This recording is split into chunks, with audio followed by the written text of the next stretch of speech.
she's my snow bunny, please. In the winter light, so she's my sweet dust of free. Talk to my nose, this lover's got its whole roll. Make you goose, step and I rip out of control. It's me and you tonight. Snow bunny, Moving on the ball. Everything's alright. Got that smooth soul feel. no, that's Dancing till the light. With my snow bunny love. Been party about the night. see her eyes shining. She's my snow bunny, please. In the winter light, so she's my sweet dust of free. Talk to my nose, this lover's got its whole roll. Make you goose, step and I rip out of control. Bunny love. It's me and you tonight. Snow bunny, Moving on the ball. Everything's alright. Got that smooth soul feel. no, that's Dancing till the light. With my snow bunny love. Been party about the night. see her eyes shining. She's my snow bunny, please. In the winter light, so she's my sweet dust of free. Talk to my nose, this lover's got its whole roll. Make you goose, step and I rip out of control. Bunny love. It's me and you tonight. Snow bunny, Moving on the ball. Everything's alright. Got that smooth soul feel. no, that's Dancing till the light. With my snow bunny love. Been party about the night. see her eyes shining. She's my snow bunny, please. In the winter light, so she's my sweet dust of free. Talk to my nose, this lover's got its whole roll. Make you goose, step and I rip out of control. Bunny love. It's me and you tonight. Snow bunny, Moving on the ball. Everything's alright. Got that smooth soul feel. no, that's Dancing till the light. With my snow bunny love. Been party about the night. see her eyes shining. She's my snow bunny, please. In the winter light, so she's my sweet dust of free. Talk to my nose, this lover's got its whole roll. Make you goose, step and I rip out of control. Bunny love. It's me and you tonight. Snow bunny, Moving on the ball. Everything's alright. Got that smooth soul feel. no, that's Dancing till the light. With my snow bunny love. Been party about the night. All right, everyone. Thank you so much for tuning on in. Bit of an impromptu live stream. I have some notes I need to type out, so I figured I'd get on here and type them out while we're watching some Umar videos. This is a little bit different because this is more on the research end. So when I play these videos, and I won't be playing all of them, I'll just play the whatever video I'm working on the notes for. I'll play it and I'll go and type. I'll be typing out notes, and then once I'm done with those notes for that video, I'll put on the next video. But it's interesting. You guys will see. Right now, I'm into 2018. Actually, I'm into 2019, but I got to type up notes for 2018, and that's what I'm going to start doing here tonight. Thank y'all so much for tuning on in. I want to thank everyone who watched the video earlier on today. I put together a new version of the Snow Bunny, I don't know what we want to call that. Snow Bunny Love Opus. I don't know. I posted that earlier today, and a lot of views already, and a lot of comments too. So I want to thank everyone who taking the time to watch that. Every once in a while, I'll do an updated version. I'll add things to it, take things out, and so forth and so on. 2025 is going to be incredible. Already know it. Speaking of snow bunnies, Stan he admitted, he said I had 4 snow bunnies in his life, and he says he's sorry. You don't have to apologize. Okay. I told people during the last live stream, I bunny hopped. Okay, when I was in the 9th grade. Okay, I bunny hopped. That was my second girlfriend. My first girlfriend was in the 6th grade. But I bunny hopped in the 9th grade. But I'm not. I just had to get off my chest. Okay, I just told people, and so I don't want you to feel bad, Stan. Okay, some of us, we've had snow bunny fever. It's okay. How's it going, Seven Still Story and Black Slytherin? And how's it going, CM LaCour? Hope you're doing all right.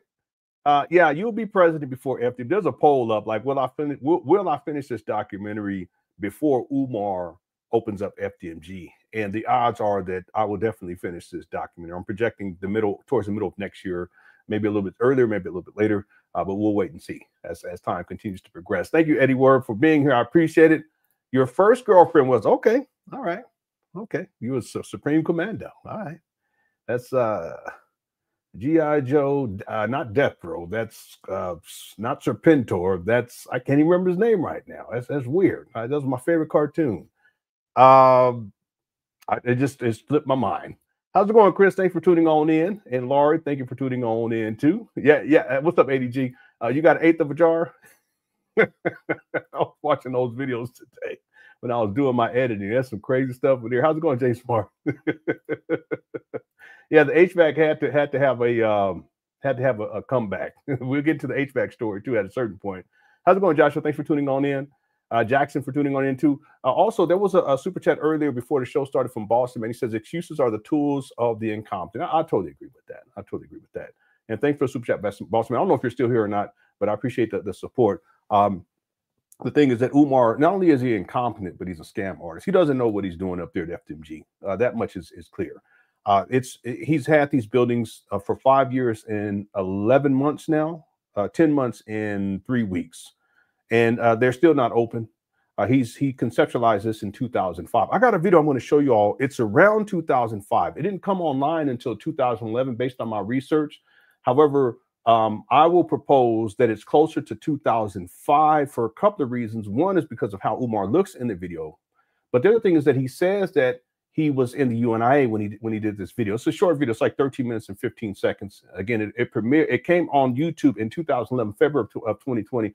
But I think that the video is probably closer to 2007, maybe 2008. It just didn't make it to YouTube until 2011. And you guys will see what I mean. This is the earliest video that I found of Umar. Okay, I'm going to share that with you all here today. Again, I've been doing extensive research going back to cover Umar, basically his whole life. And then I went back to when he first started to appear online.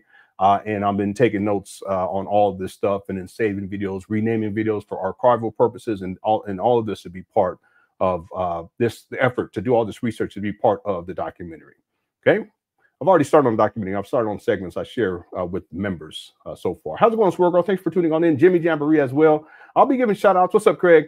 Throughout this live stream. It'll be a little bit different. I won't be talking all that much, but there's plenty of notes that I need to get to and plenty of videos that we can actually get into as well. Okay, so just sit back, relax, hang out for a little bit. If you got to come back a little bit later on, that's fine. I won't be here that long. I think these notes will probably take maybe 2 hours, I would think, something like that. Let me share with you all the video, first this video here. This is in my opinion, out of all the videos that I found of Umar, I'm saying because I go with the research. Research may change as I go continue. But I think this is the earliest Umar in terms of a video recording that I've been able to find online. Okay, and this again premiered February 20. It came online on YouTube February 20th, 2011. And this event was called Happily Natural Day. This is the Happy to be Nappy thing that Umar talks about. He actually got that from this organization. There's old flyers that you can find online. I just couldn't find the flyer for Umar and him speaking there. But that's the whole backstory. Umar really hasn't come, in my research, he hasn't really come up with a rational idea that he himself has come up with. He comes up with crazy shit like we're going to build an observatory on top of the roof at FDMG, like that kind of stuff, like real out there. But when it comes to things like post-traumatic slavery disease or disorder, he got that from Dr. Joy DeGruy. The idea of happy to be nappy, he gets that from Happily Natural Day. It's a day, and they would celebrate natural hair. With Umar, he takes and he takes and he takes. He never really comes up with any type of independent thought unless it's really, really weird, really, really crazy. Just out there, thoroughly inconceivable. Nothing's ever going to come out of it. That's what he comes up with. Okay, he's a plagiarist in that way. Okay. There's so much more I want to say, but I want to get to these notes. The other thing is too, when I type these notes out, I would like to keep my microphone on, but if I need to, I'll mute it. Let me know if the typing is too loud, and if it is, then I'll just mute the mic while I'm typing. Okay.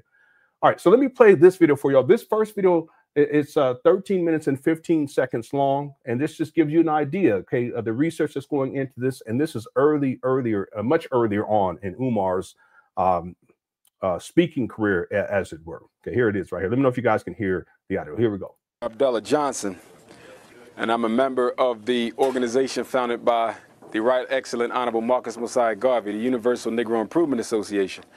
Okay, real quick. A couple of things is notice he's what he's calling himself. The Umar Johnson. Umar Abdullah Johnson. I'll say Abdullah, but he says Abdullah. Okay, that's fine. It's his name, but his daddy changed his name. His real name is Jermaine Shoemake. But you notice he's using Abdullah. The reason I'm bringing that up is because he's saying that he's still part of the UNIA, but with Umar, you never take anything he says at face value because he's a habitual liar. And the reason why we can kind of pinpoint this particular video to being closer to 2005, if not, it may have even been in 2005, is two things. Number one, he's saying that he's part of the UNIA at this time, but he put in his resignation letter to the UNA August 17, 2005. So if Umar is to believe, then this particular video would have been recorded prior to August 17, 2005. This makes sense? Matter of fact, here I have the receipt right here. Don't worry. Now you see this right here. Let me get myself off of here. You see the date? August 17, 2005. This is when Umar put in his UNIA letter. They was going to kick him out anyway because he was causing dissension in the ranks. I talked with the primary source who was there. And Umar, he was trying to take power and control, and he wanted to get the elders out the way so that he can position himself as, the HNIC, basically. That's Umar. They were going to kick him out anyway because he was causing dissension in the ranks. And also he was running a scam, and it was for a building fund. And if you guys look closely here, this was the Division 121. And Umar talks about it, but again, he spins the story his own way. The truth of the matter is that he's a scammer. He says, although I have been a member of the Great Association for 8 years, this isn't even accurate either because he was in and out of the organization starting after he graduated from Millersville the first time, which would have been in 1998, I believe. Anyway, I have all that. He's a liar. Okay, he's such a habitual liar. If he joins, well, anyway, the point is that he says he was in there for 8 years, but he was back and forth. He was in college. He was, pursuing degrees. He was in college for a total of 20 years. So it's not like he was consistently a member, as it were. But anyway, by the time we get to 2005, they were going to kick him out. He says, I've never been reimbursed or subsidized for a single cent that I have spent on behalf of the United ACL, locally, nationally, or internationally. It will be stated that I have never asked for funds or never sought to raise them. This is totally untrue. For just a few months ago, membership of Division 121 approved the budget as part of the Building Redemption Initiative, and I had developed in an attempt to restore the second and third floors of the Thomas W. Harvey Hall. Sounds familiar? This is FDMG. See, people think, and he says that he conceptualized FDMG in 2005. Yeah, he put his resignation letter in 2005. FDMG is merely the extension of this particular scam. Okay. Despite this budget being approved, I was grudgingly given a check that was returned to me by my bank and marked as NSF, which means insufficient funds. I was told by the customer service center that there was not enough funds in the divisional account for someone named on the account someone named on the account chose to cancel the check. See, they knew he was a scammer. The check, well, Umar said he was a troublemaker mainly, but once it gets to the money part of what he was trying to do was get into a position of power so he can control the money. The check was for $328. How could we not have that much money in our divisional coffers is beyond me. As this was not the first act of treachery that I have faced during my sojourn with Division 121, I had decided to write a letter to the membership of Division 121 expressing my concerns regarding the treatment and dishonesty. This is all Umar projecting because he's the one who's dishonest here, that I have been receiving ever since I was elected third vice president several years ago. Incidentally, this sabotage, see this? You see this? Yeah, Jimmy, you see this? Increased when I was recently elected first vice president, receiving each and every vote from the membership save to the nominee and the nominator. Okay, this goes on and on, but what this shows, there's two things I want you to notice. Notice, look how Umar is slim, and look at how his face looks in this picture. Okay, this is in and around 2005. The other thing is that the date is August 17, 2005. Okay, all right. So when we go back to this video, Umar Johnson, and I'm a member of the organization founded by the Right Excellent Honorable Marcus Mosiah Garvey, the Universal. See this? He's saying he's a member. Now, you can't take Umar's word for it. This could have been after 2005. It could have been in 2005 prior to him putting in his resignation letter. But he's such a habitual liar, you can never take his word for it. But the other thing is that, again, if you look at how Umar looks in this picture, and then you look at this image of Umar inside of this actual article by the Negro World, you see that it's around the same time. Negro Improvement Association. I belong to the Philadelphia Division. Of course, he has a beard in this one. In this picture, he does not. See what I'm saying? So I would dare say that this video is probably from 2000. I think he's lying here. I think this video is probably from 2007, maybe 2006. But Umar's still claiming to be part of the UNIA, and he still claims to be part of the UNIA to this day. I should pull up that video where the President General issued a memo. He put it out to all of the UNIAs around the world not to deal with Umar. You guys want me to pull it up? I can pull it up. I know that's not what I really wanted to get to today. I wanted to actually get into some of these notes. Let me pull that up. I'll show it. It's a video. Here it is. This is from February 7, 2024, this year. And Umar still claims to be part of the UNIA. In fact, he was being interviewed. I think it was by Nick Cannon or somebody, and he was saying like, yeah, I started in the UNIA, when I graduated high school or graduated college, or while I was in college, something like that. The story changes too. And I've been there ever since. He said that. Okay. He's a habitual liar in these regards. Here's the video right here. Wait, is this the video or is this the, give me 1 second. Let me just check real quick. Because I don't want to pull it, because this may be the actual document. No, this should be the video. Yeah, this is the video. Okay. So, and we'll have to skip through to get to the part because I haven't time stamped this yet. But here it is right. Got to step out in about 40 minutes. And I guess we just wanted to open the floor with everyone. Yeah, interesting. I didn't notice this. This says 12/10/2023, but I have this. Well, we got to look at when. I have this as coming up on YouTube February 7th. Well, yeah, I guess maybe they didn't upload it until February 7th, 2024. But that should become more apparent because I haven't actually watched this whole thing to actually go through it and do timestamps and write notes. But I'll skip to the part. Well, people's opinions on Dr. Umar Johnson. I want to know our local membership, how we feel about Brother Umar Johnson, whether good, bad, or indifferent. And yeah, so yeah, this is actually from 2023. It just didn't come online until February of 2024. But if you look inside of the agenda, if you look down to the bullet points, the third one the fourth one from the bottom, it says UNIA official position on Dr. Umar. And then who is Dr. Umar? We want to get to the official position. So let me scroll through here. And there's people who talk about Umar in here. They, a lot of them are supportive of him. But this is the letter right here. This is from December 7th, 2023. Umar still claims to be part of the UNIA. Check this out. I'll mute some others. I understand that members have questions about the official UNIA position on Brother Dr. Umar Abdullah Johnson. First, let me make it clear that we, the UNIA and ACL, always have the uplift of our people as our foundation. It is not our intention to denigrate any Black person. However, we must do all that we can to protect this great organization from any threat without or within. Our goal as a government is the upliftment and liberation of Black people the world over and the redemption of Mother Africa. Brother Umar Johnson was a member of the Thomas W. Harvey Memorial Division in Philadelphia under President General Redmond Battles. He was a minister of education and an officer in the division. In 2005, he resigned both positions because, according to him, he was about to be put out or forced to resign. You see this guy? You notice he says, according to him. See, Umar's not going to tell the whole story. I know I have a first-hand account from someone who was there. They're very credible. They're extremely credible. They know more about Umar than most people, especially early Umar. I want to say that the person who's who wrote this is the President General, and so he's the head of the UNIA. So and Umar wanted that position. Another person was Marcus Garvey. That was his position. So this is the top guy in the organization.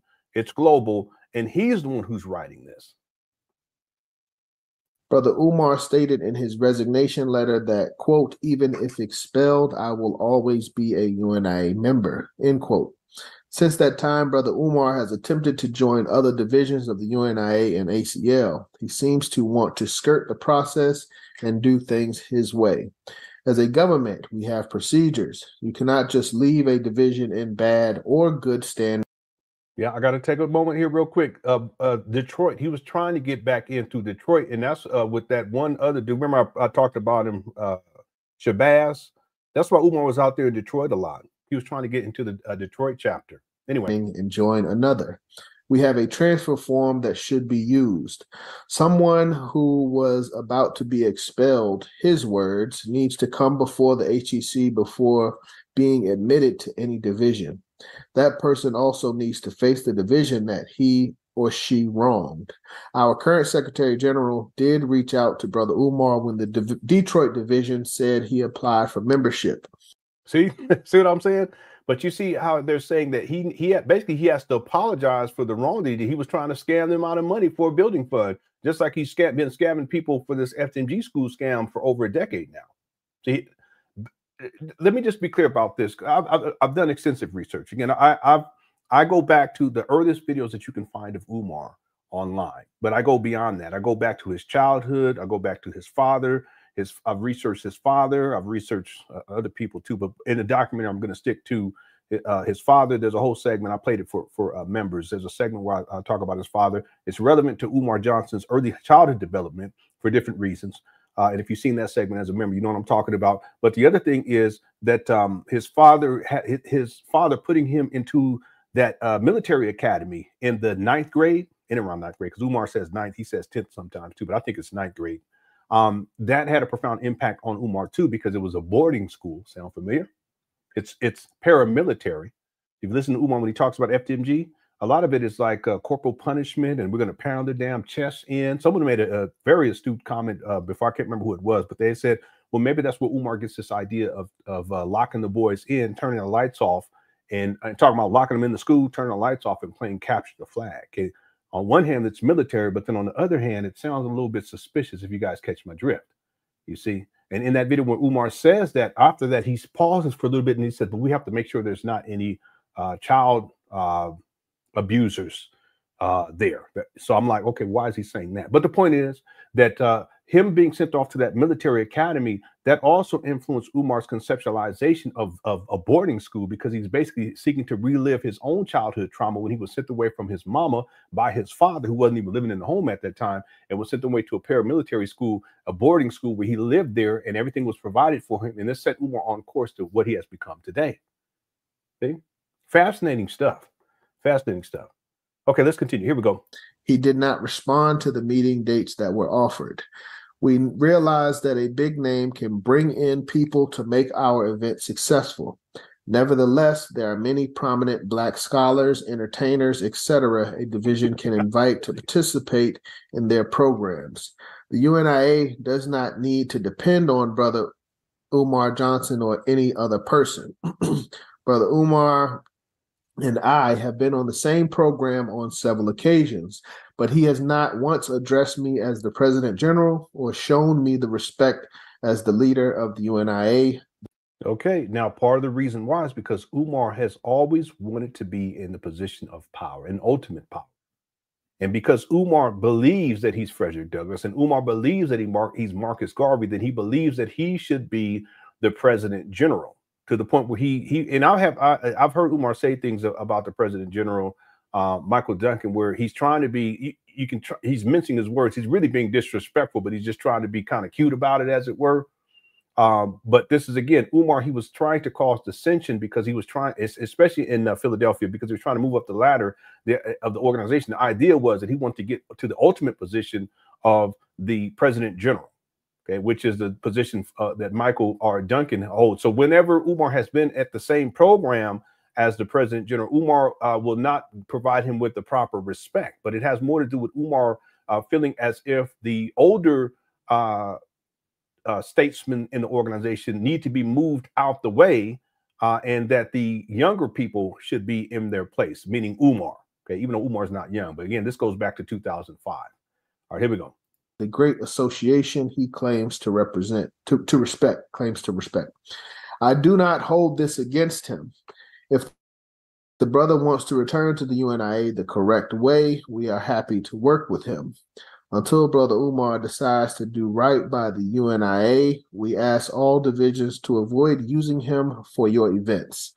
He should not make money off the UNIA without showing respect to the Universal Negro Improvement Association and African Communities League. Race First and Garveyism, One God, One Aim, One Destiny. Michael R. Duncan, President General and Administrator, UNIA ACL. Okay, again, this was issued December 7, 2023, and they're talking about it during this particular meeting, this UNIA meeting. There was one other thing I just wanted to mention too before we get into what I want to get into today. Again, this is a different type of show. We just hang out. Events.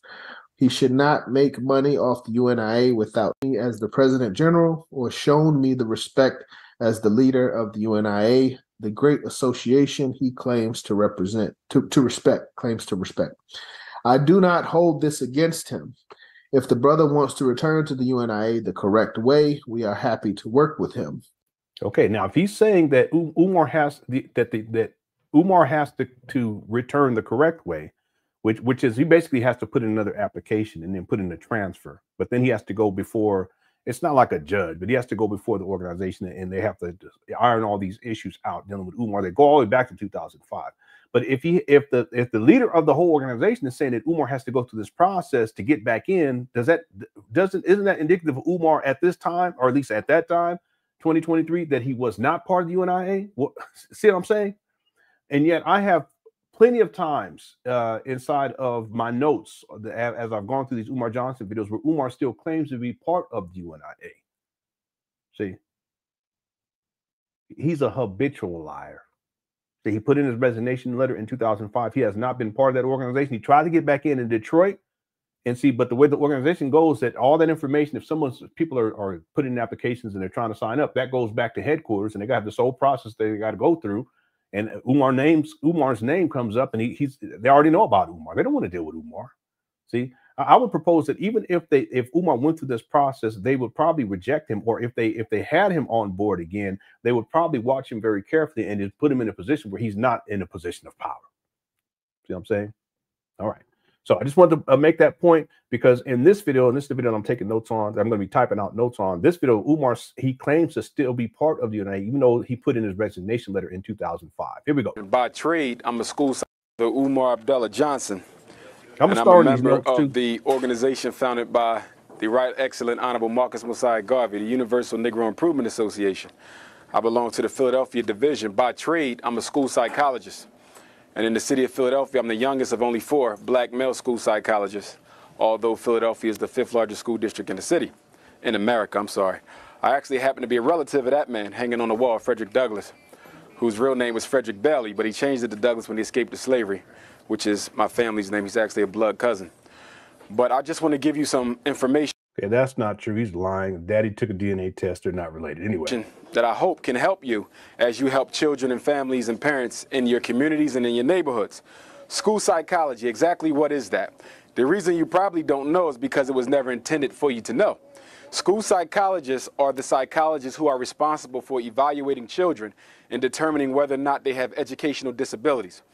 Any child who's ever been diagnosed as retarded, learning disabled, emotionally disturbed, autistic, as having a traumatic brain injury, or, in a positive note, those who are ever diagnosed as mentally gifted, only get that diagnosis from one of us, a school psychologist. Why is this such a problem with black children, and why are so many black children over-identified and misrepresented in special education classes? It's because only 1% of all school psychologists in America are black. 99% of them are white. As with your teachers, only 7% are African American, but only 1% of your school psychologists. Now, right from the back, I want to deal with the drugs, because I think a lot of parents still don't understand exactly what Ritalin is, and what Adderall is, and what Prozac is, and what Zoloft is, and what Strattera is. All of these are synthetic forms of the same illegal drugs you could buy on any inner city street corner. It's very important that you understand that Ritalin, the scientific name is methylphenidate, is equivalent chemically to speed that you could buy on any corner. It's classified by the Drug Enforcement Agency as a type 2 drug, which means it's just as addictive as crack cocaine. Now, the pediatrician isn't going to tell you this, Okay, the doctor isn't going to tell you this. The principal, the school teacher isn't going to tell you this because 9 times out of 10 they're getting a kickback by the drug company.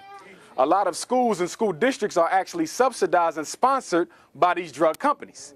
So you have to understand exactly the demon that you are fighting.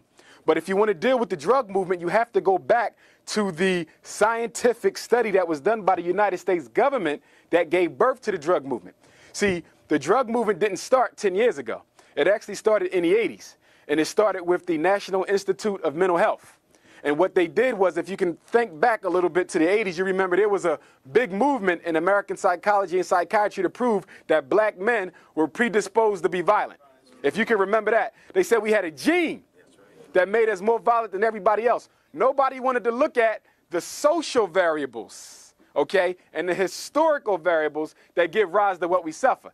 They wanted to reduce it to the level of biology. Why? Because the minute you reduce any problem to the level of biology, now you bring in the doctors, which means you can get rich off of drugs.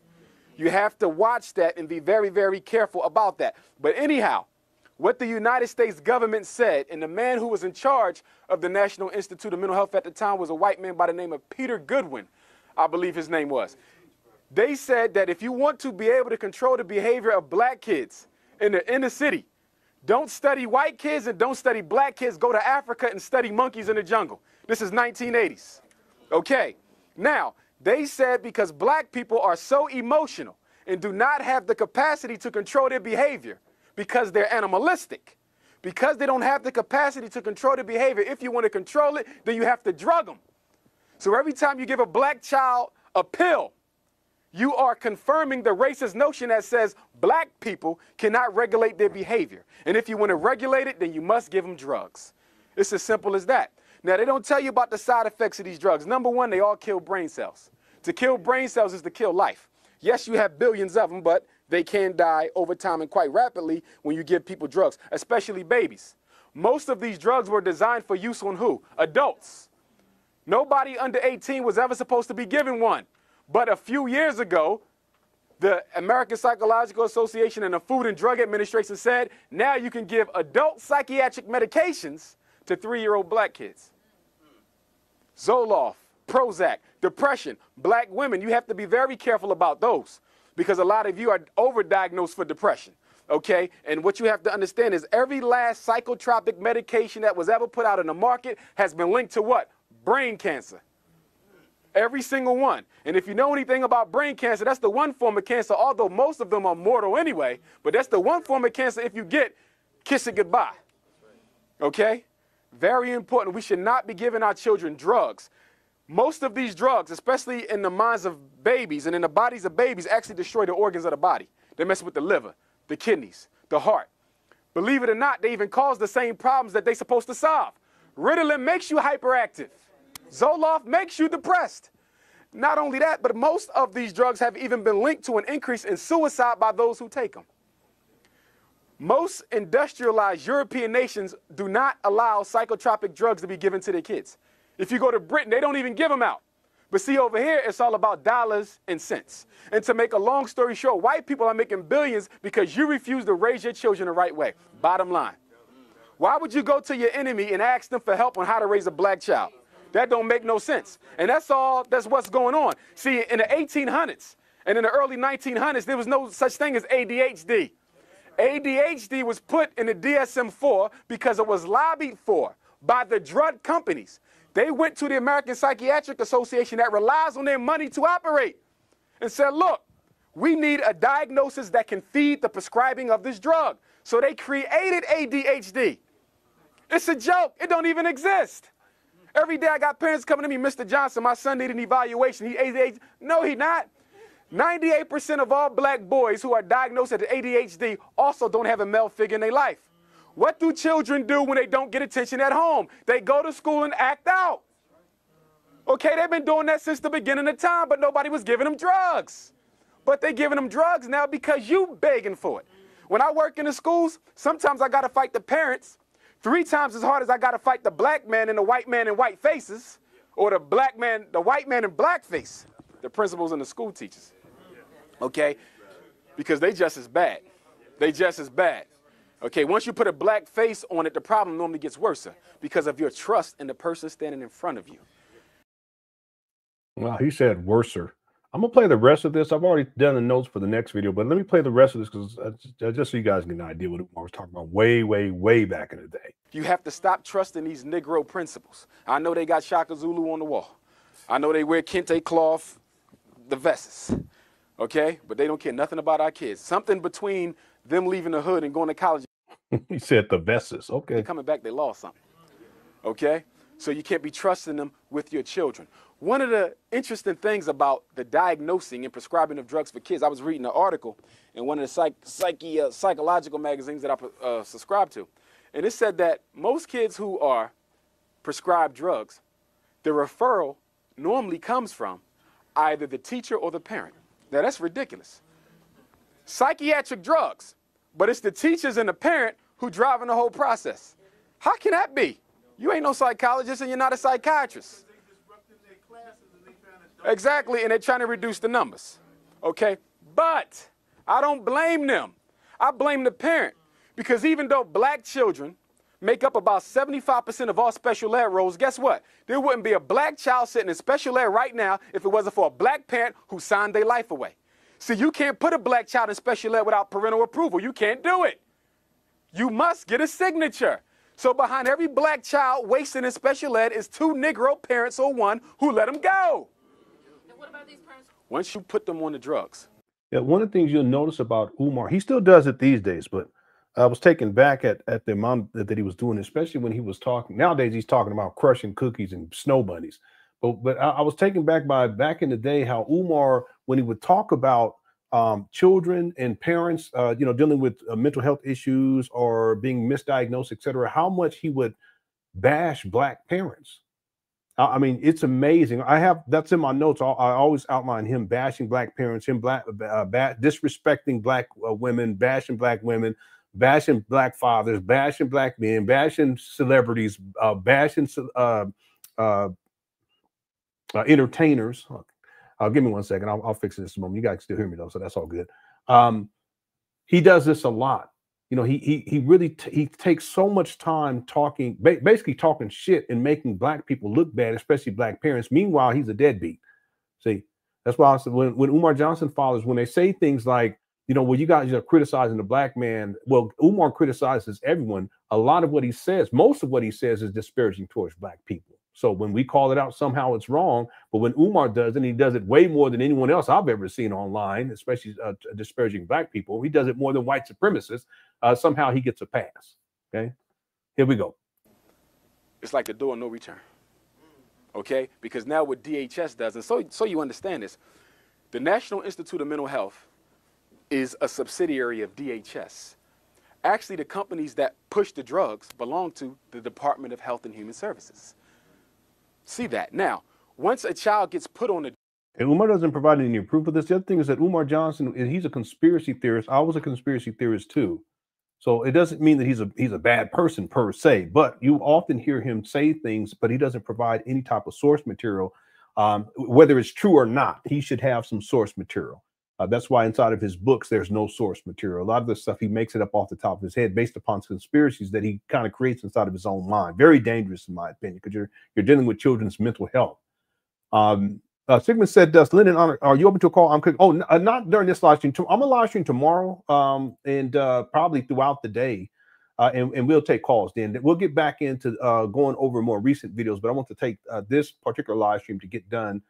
Release as many of these notes as I can possibly get through, and I'll try my best. I'm going to be off for like another week, so I figure if I can get through these notes, then while I'm watching older videos with Umar, we can watch them all together, and I'll take notes while we're watching them, as opposed to writing them out while we're watching these older videos. Okay, thanks for super chat segment. Okay, let's keep going here. I just want to get through this one, then we'll get back to the ones that I'm actually typing out notes for. Here we go. Drug. Then the social work and casework and everybody else come in and do exactly what you said. They criminalize the parent, and you know what they call it? Medical neglect. In other words, if you're giving your child Ritalin and suddenly you hear me tell you to stop, and you get the information and you say, they're not taking that no more, here come the caseworker. Oh, you can't do that. That's medical neglect. He needs this. She needs this. And then they take the kids from you and keep on giving them more drugs. Now you need drugs too because you're in the psychiatric institute because somebody took your babies. Okay? What is the key to all this? Get the information first. Before I leave here today, every last one of you are going to get a card of mine. Okay? And my consultation is free. You just call me, Brother Umar, this is the problem. What do I need to do? Now, because I said that, if I ever see any of you on the street, okay, you better never tell me that your niece or your nephew or your son or your daughter taking drugs because I told you to call me. You don't have no excuse here.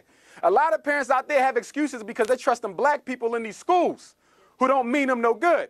But you've talked to me today. We have to get our kids off these drugs and stop telling these parents to get their kids evaluated by the psychologist every time something go wrong. You don't need to get evaluated because you got in a fight. You don't need to get evaluated because your parents whipped your butt. You might need some counseling or something like that, but you can get that from grandmom and granddad. Stop going to the white institution for help that you've been giving your family and your kids for centuries. It's ridiculous. Can't no white psychologist help no black child? And I'm going to tell you something else. Homosexuality has very little to do with sexual perversion for black people. For white people, it's a part of their normal development. If you read Freud and Erikson, they say that's a natural, healthy stage that a boy goes to on his way to becoming an adult. So what does that mean? And by the way, back then, Umar had a lot. I mean, he still says things to this day, but the LGBT community got on his ass and he backed off of it. But back then, he would say some really, really off the wall crazy shit, just way out there. And again, this is, I'm going to, again, I will estimate this video is probably 2016, maybe 2006, maybe 2007. Okay. Again, most people know Umar from around 2010. At least from the research that I've shared, but this goes back even further than that. And by the time we get into 2010, Umar doesn't look like this. You see, he's very much slim in this video. He's claiming to still be part of the UNIA, but again, he's a habitual liar. You can't take his word for anything. But just based on how he looks, I would say 2005, 2006, maybe 2007.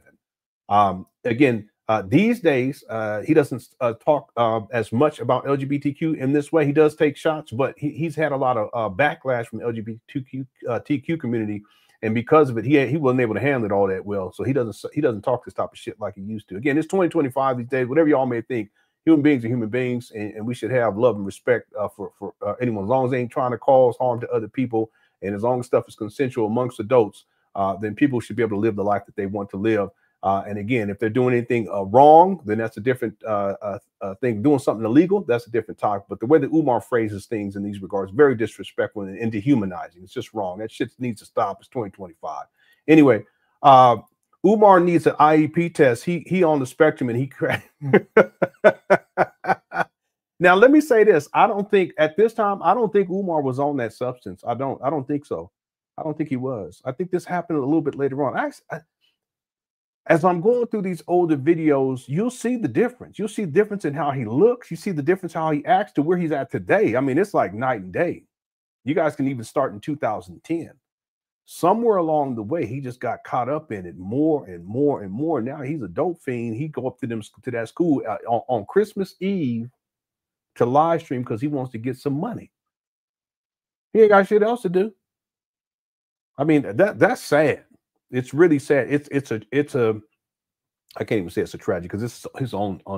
He did it to himself. There's no excuse. Guy who's sitting on 6 degrees. Why would you go to school for 20 years and get all these degrees and living inside your mama's closet?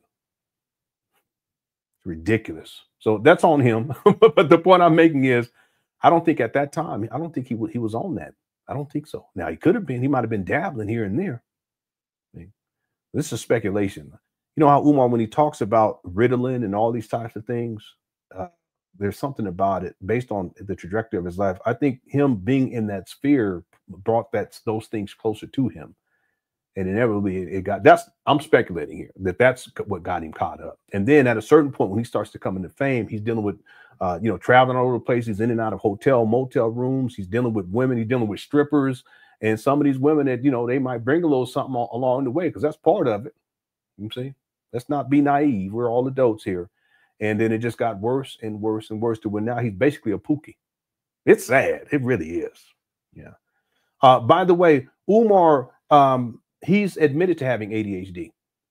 I have it in my notes. He's actually admitted it conclusively once, but he's also kind of inferred it at least 3 times. And then there's this one video that I saw recently where he explaining what are the characteristics that you can observe in a child, in particular a boy who has ADHD. And as he was explaining it, I was saying, wait a minute, because I've seen so many Umar. I said I can actually pull videos of you doing exactly that for each one of these things. One of the things he said that they'll sit and they'll tap on their hands and be doing like this.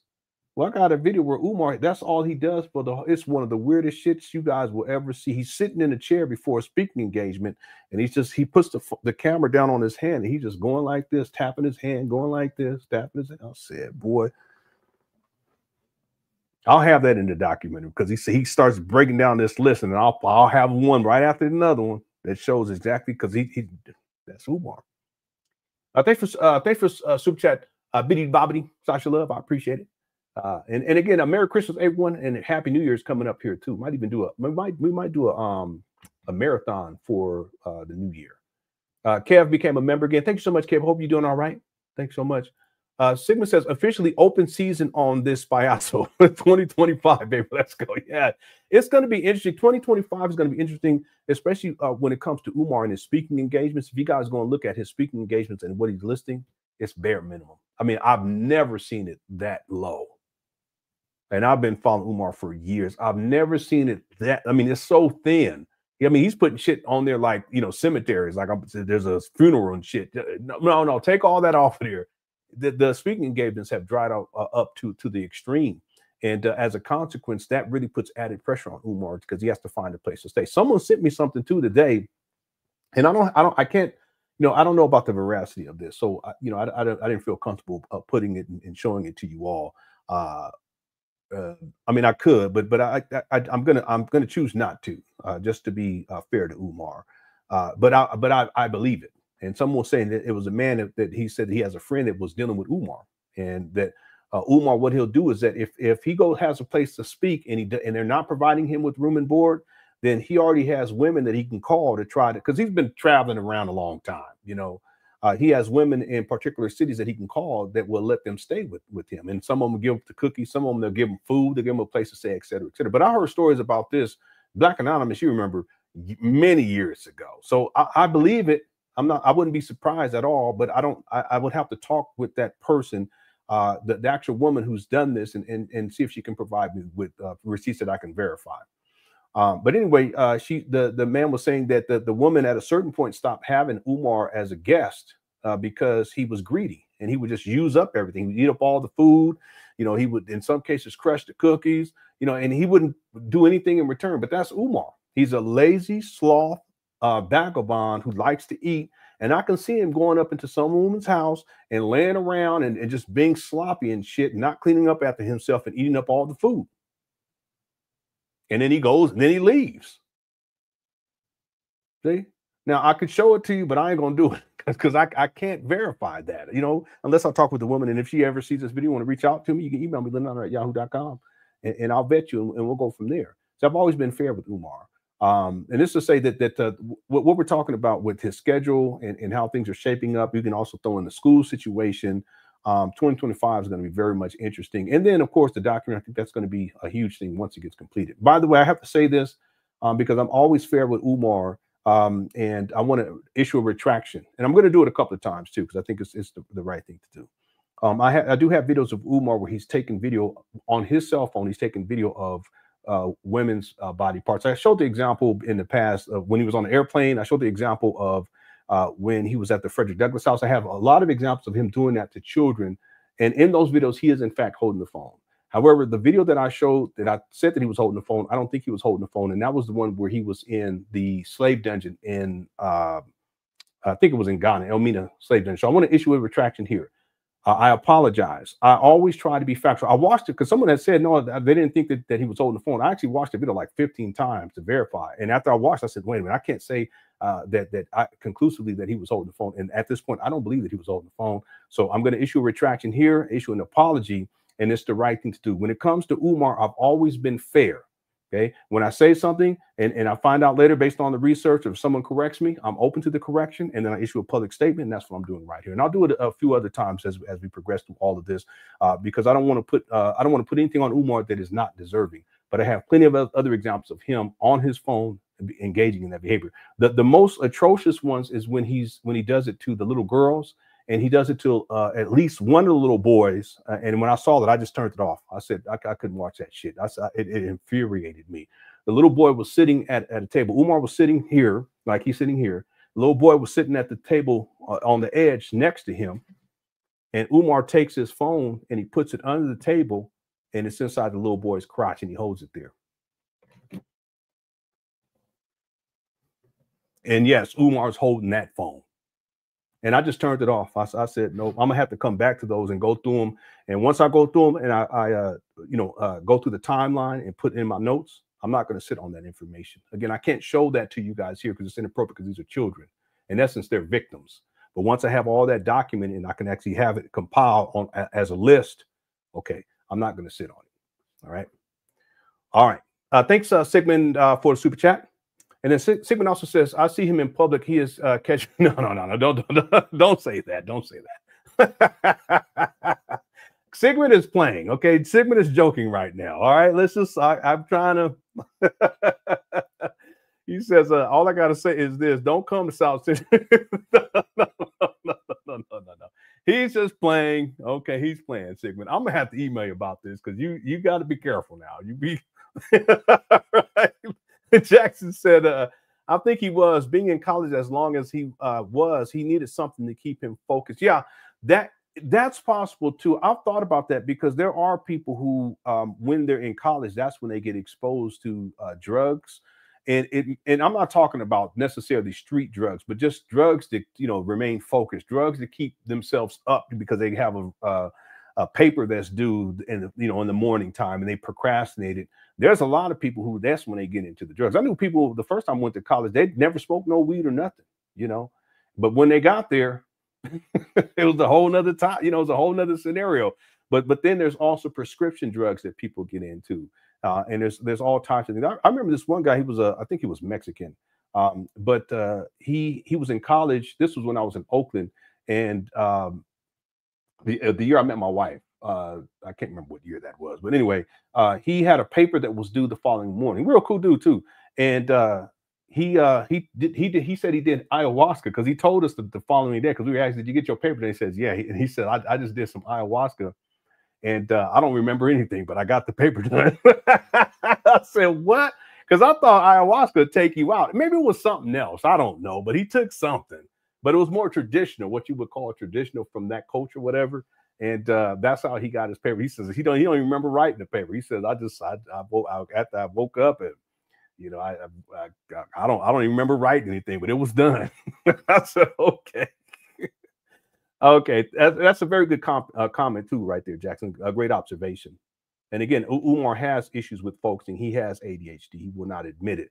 So who knows what substances he may have been on in order to stay focused. I do know now that he's doing hardcore stuff, and that he's a pookie. I can say that. Okay. Thank you again for being a member. Okay, let's get back to it. There's probably about maybe 3 more minutes to this video, and I've already typed out the notes for 2 other videos. Okay, but I want to show you some of that, some of those videos that I've already typed out. Here we go. You have a black child wrestling with homosexual identity. If you take them to a white therapist, I know, but you got to be careful. Okay, I'm gonna email you on this one. Here we go. they're not going to try to get them to come out of that unhealthy lifestyle. They're going to teach them that they were born that way. 1, 2, 3. Most black children, Look how slim he is. This is incredible. He's about as slim as I am now. who practice homosexuality do it because Y'all crazy. Okay, well, next time make it 4. Okay.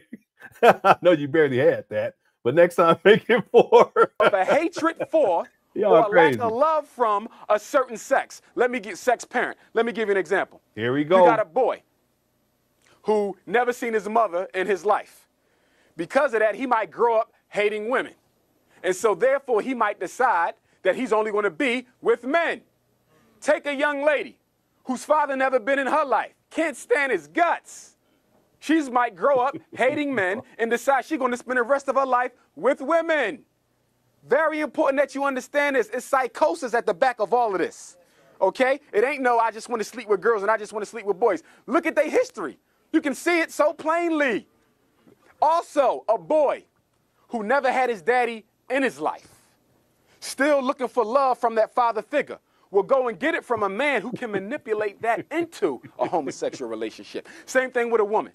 Umar, he out there. He filled out with that vegan salad. Yeah, that vegan kale, the cheesy kale. And thanks for the super chat too earlier, boss man. I appreciate it. Boss man been around a long time too. Here we go. Little girl, I never had my mommy in my life. Okay, so I'm looking for a mother figure, and that person who they're looking to can manipulate that into a homosexual relationship. Sasha Love, you kids tripping. Sasha Love said, "My bad. Here go the other two of my grit money." You guys remember Umar was talking about he need his grit money? That was one of the craziest things. That's got to be in the documentary. That's got to be in the documentary. And also when Umar was talking, because when he said, next time make it, what did he say? Next time make it 20? Yeah, he said, because I think she sent him 10, right? But then he come back talking about, I know you barely had that, sister, but next time make it 20. That's got to be in the documentary. Umar ain't got no shame. Okay?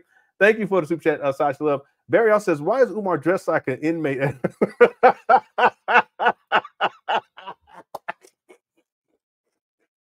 I didn't even notice that at Holmesburg Prison. Y'all look what Umar got on. He kind of looked like a cholo. Anyway, I was wondering what's all this stuff hanging off his one. I think one is his belt is hanging off the side, but I don't know what that is in the back.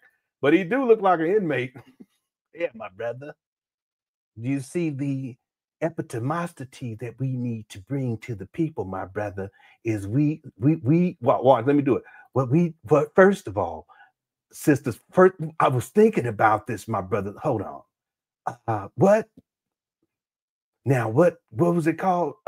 Yes. Now I forget it. You know what, brothers and sisters, when we get to the end of the statutes, you know what I'm saying? That's Umar. That you will continue to crave it through a homosexual relationship. Also, Umar tripping. Thanks, Bear, for a super chat. And Merry Christmas. Appreciate you. And Ball still says, I'll raise it to 4-4. I appreciate that, fam. I know that's all you have, but next time make it 8. That's Umar. That's got to be the most one, and people still talk about that to this day. People still talk about that. This just goes to show you he's so ungrateful. He's one of the most ungrateful people. The other thing is that, and again, I can't speak to the veracity of what was said in that post. Someone sent it to me, where the guy had a friend that would host Umar when they didn't provide him a hotel room for a speaking engagement. So he would come through and they were explaining how the woman was saying that he would eat up all the food and she got nothing in return, etc. Well, that's just goes to show you the lack of gratitude there. You see, Umar's so ungrateful and he feels so entitled to other people's money. He feels entitled. So that if someone sends him 10, he says he'll tell them, next time make it 20. That's crazy. But that's Umar. Yeah, Sister Avanti. That's who it was. And that was crazy. Thanks, Balls Still, for the super chat. I appreciate it. Okay, let's finish up with this one. Here we go. Who are, what do you call it when they, the word when you play with the kids when they're too young? What? A kid who is, help me out. Oh, yeah. Molested. Ugh.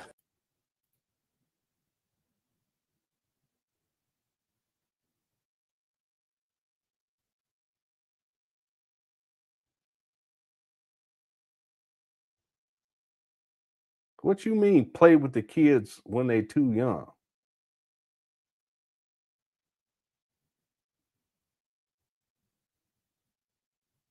What is you talking about?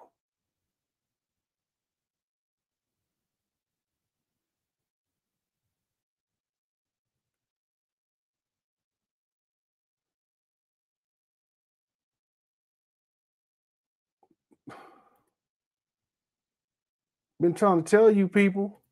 I've been trying to tell people for such a long time. That's what he said. Listen, I watched this video, but I didn't catch it. I don't even think I watched the whole thing. I mean, I watched some of it. I haven't taken notes on it or nothing. I should have been taking notes right here.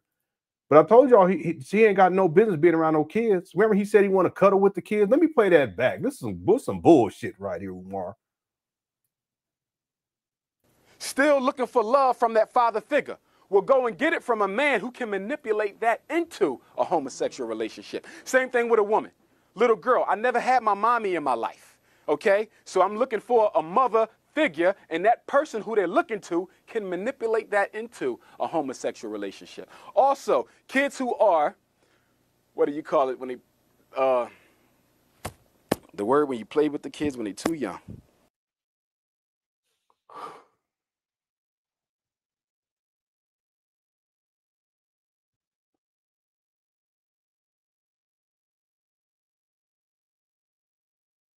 What in the world?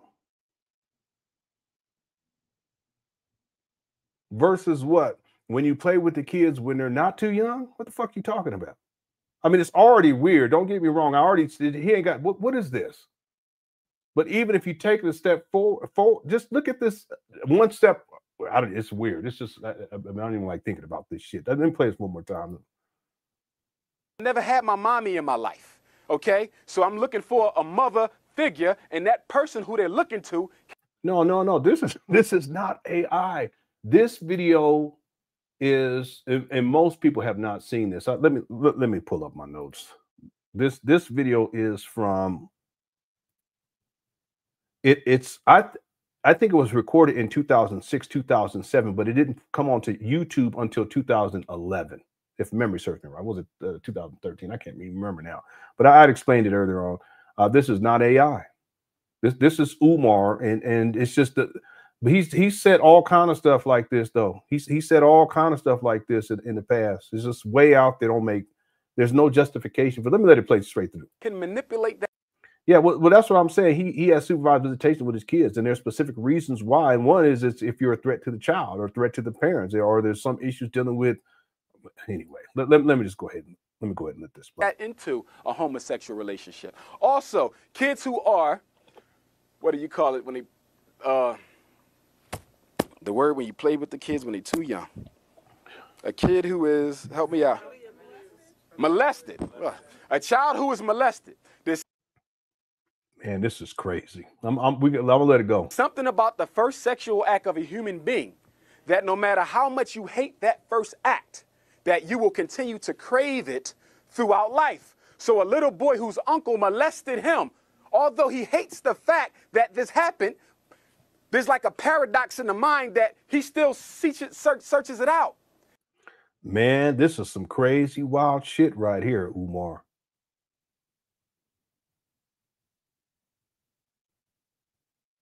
I remember I had some people send me a person send me some information about Umar, and to hear him saying this, it sounds projective, as it were. But I can't. There's no way that I can verify what the person sent me. I have no idea. This was probably about 5 years ago. But this is not even true. I mean, anyway, Umar. Let me just play this last part, and we're gonna be done with it. I gotta get off this video. Hates the fact that this happened. There's like a paradox in the mind that he still searches it out. He hates the act, but feels that somehow this is what I'm supposed to be because that's what God allowed to happen to me first. What? This is nuts. I'm gonna let it go. See this? You got to get him help. And you can't take them to no white people. And if you take them to a black psychologist or psychiatrist, you better make sure they not homosexual. See, homosexuality used to be listed as a psychiatric disorder in the DSM-4. It was just like depression, bipolar, Yeah. This lady over here looking at him like, anyway. schizophrenia, and everything else. They took it out. You know why? Because you can't be a psychologist and a psychiatrist calling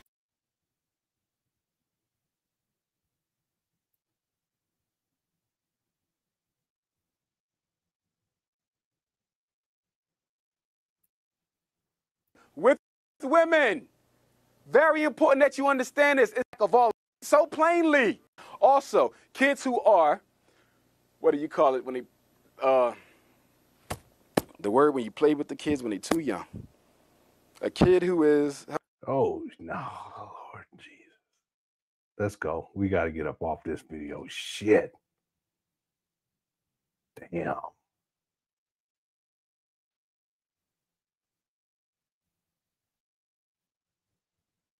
Let's keep going, man. Allowed to happen to me first. See this? You got to get them help. And you can't take them to no white people. And if you take them to a black psychologist or psychiatrist, you better make sure they not homosexual. See, homosexuality used to be listed as a psychiatric disorder in the DSM-4. It was just like depression, bipolar. Yeah, it's unbelievable that the things that this man says. I can't believe he actually has a doctor. Yeah, but what a lot of people don't know is, and I know this, I actually have the video where he explains this. He was kicked out of the program at PCOM. You guys know that? That's why it took him so long to graduate. He spent 20 years in college. Did you guys know that Umar was kicked out of PCOM? That's why it took him so long. Matter of fact, let me go do this. Let me go pull this up. I ain't gonna show it to you, but let me just at least look at my my timeline here to see when he started at PCOM and when he finally graduated. I know he graduated in 2012. He started at PCOM.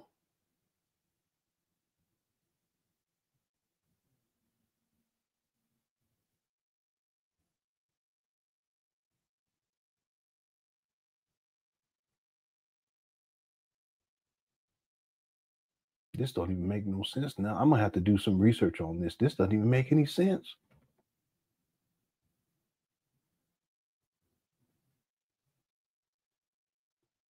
He started at PCOM for his master's in 2004 at the age of 30, and then he graduates from PCOM at the age of 34 with the master's. So it took him 4 years to get his master's. Okay, that just goes to show you. And then from 2008 until 2012, it takes him 4 years to get his PsyD. But within that 4 years, they kicked him out. That's why when Umar talks about, I have 6 degrees and blah, blah, blah, and he uses it as leverage against people. I have 6 degrees. Yeah, but it took you 20 fucking years. And it wasn't an easy road either. It took you 4 years to get one of your masters. What about the other one?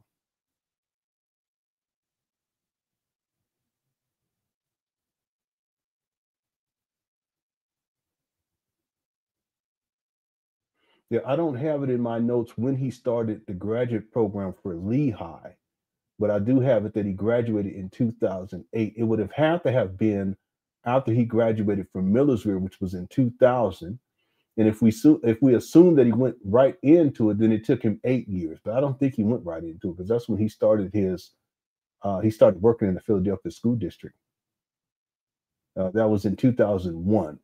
But in between graduating at Millersville with a master's in school psychology in 2000, there's an 8-year period where it takes him 8 years to get his master's at Lehigh and to get his master's at PCOM.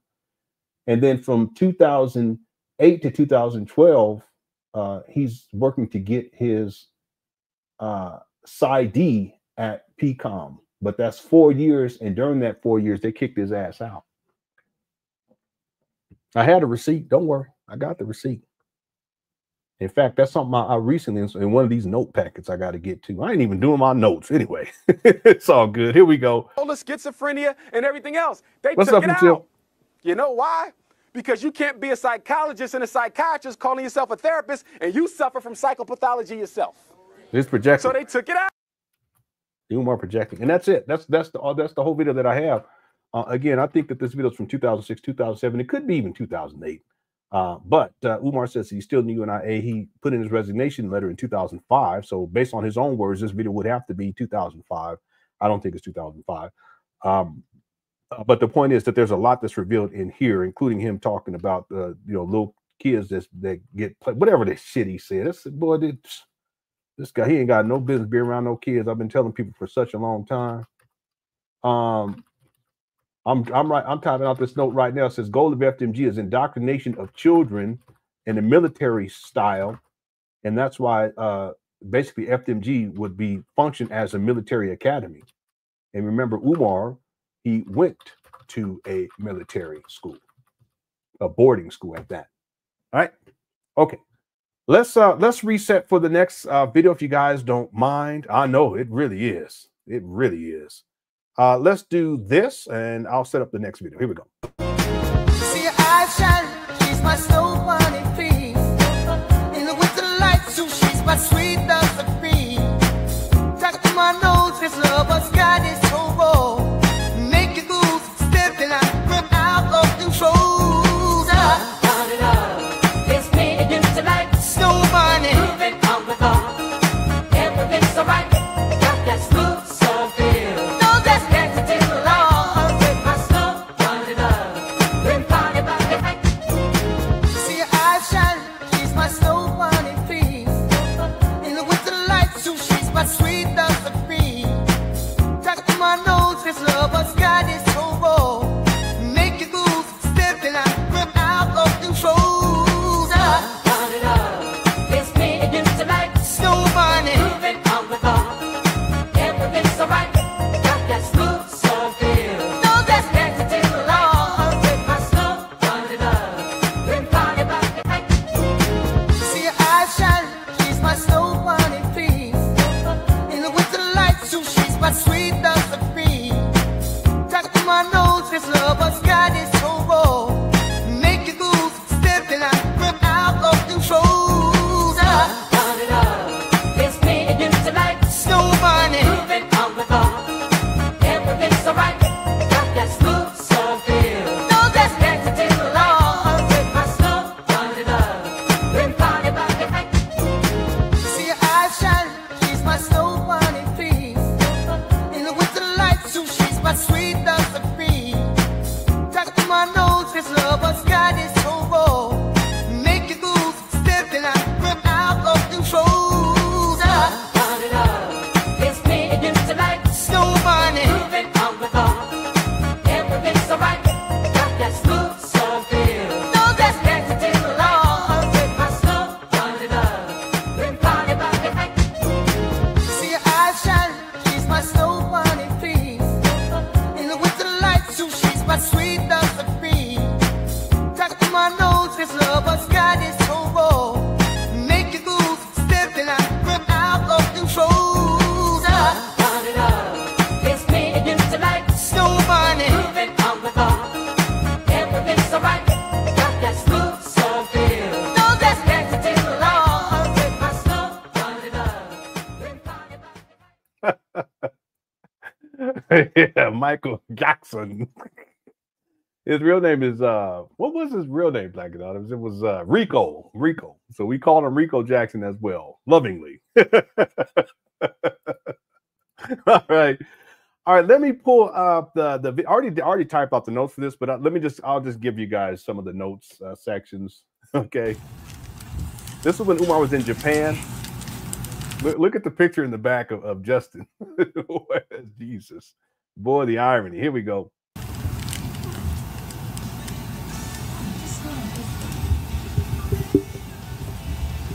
Yep, this is 2018, January 12th, 2018.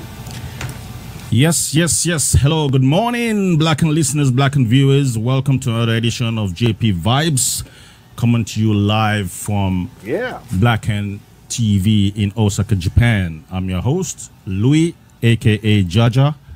And today's topic, we'll be talking about, the diaspora, Black diaspora, and, the historical facts. Umar look hungry. Okay, I'm gonna go to the 10-minute mark because there's interesting information about Umar and he has so many different names. Check this one out. Welcome. Thank you, my brother. Glad to be here. Good to see you. Good to see you. We're going to be having a good conversation today. Yes, sir. Yes. And, instead of an interview, I would like to have like a conversation with you, because it's a topic that's, very important to both of us as Black people. And, before we start, let's have a little introduction of ourselves. You originally from what part of the States you from? Philadelphia, Pennsylvania. Born and raised, still reside there. Okay. So I saw you have an African name, Ifatunde? Yes, I was given the name Ifatunde from Chief Olaitan, of the Oyotunji African village. If you had a chance to see The Birth of a Nation, Nat Turner movie by Nate Parker, when the movie comes on, young Nat Turner is actually, his mother takes him to a spiritual reading. Okay. And that elder who gives the spiritual reading is Chief Olaitan. Okay, now this is in a movie, but watch Umar see, because Umar, the narcissism. He gave you that name? African village. Ifatunde. Yes. It's very Nigerian. Yes, it is. It means what's the meaning? Destiny has returned. Destiny. I love that. Yes, I love that. I love that. Yeah. You know, I'm Louis Kwame, Boston. You know, people call me Jaja actually. All right. You know, and you know, I have a strong Ghanaian root actually. My father is half Ghanaian, half Sierra Leonean, and his name is Kofi. Right. You know, he gave me the name Kwame after Kwame Kofi, Nkrumah. born on Friday or Thursday. Yeah, for me, Kwame is Saturday. Okay. Yeah. My Ghanaian name is Nana Panyina. Okay.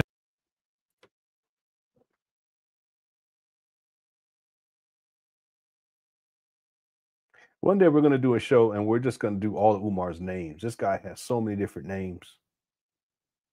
Nana Pina or something like that. Nana Pina. Mama Say, Mama Sa, Mumaku, something.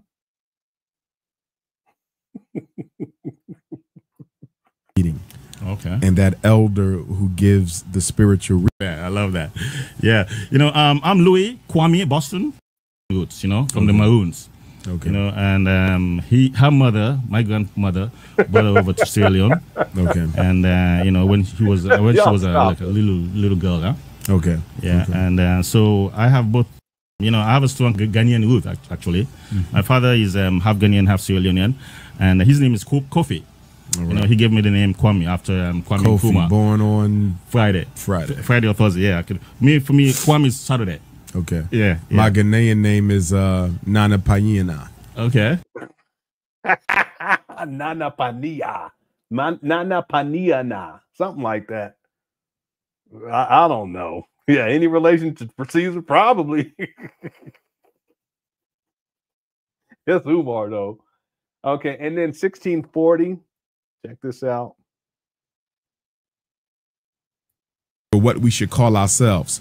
As far as I'm concerned, you can call yourself whatever you choose to, because just as there's no one name for God, there can be no one name for God's people. You cannot. And yet Umar, he insists that Black people call themselves African. I always take notes on when he contradicts himself. Let's go to the 52. Oh, here I also take notes of Umar making promises, and here's one that obviously did not come to pass. And I literally have hundreds, if not thousands, of examples. No, it will be thousands. I have hundreds of examples of Umar making promises.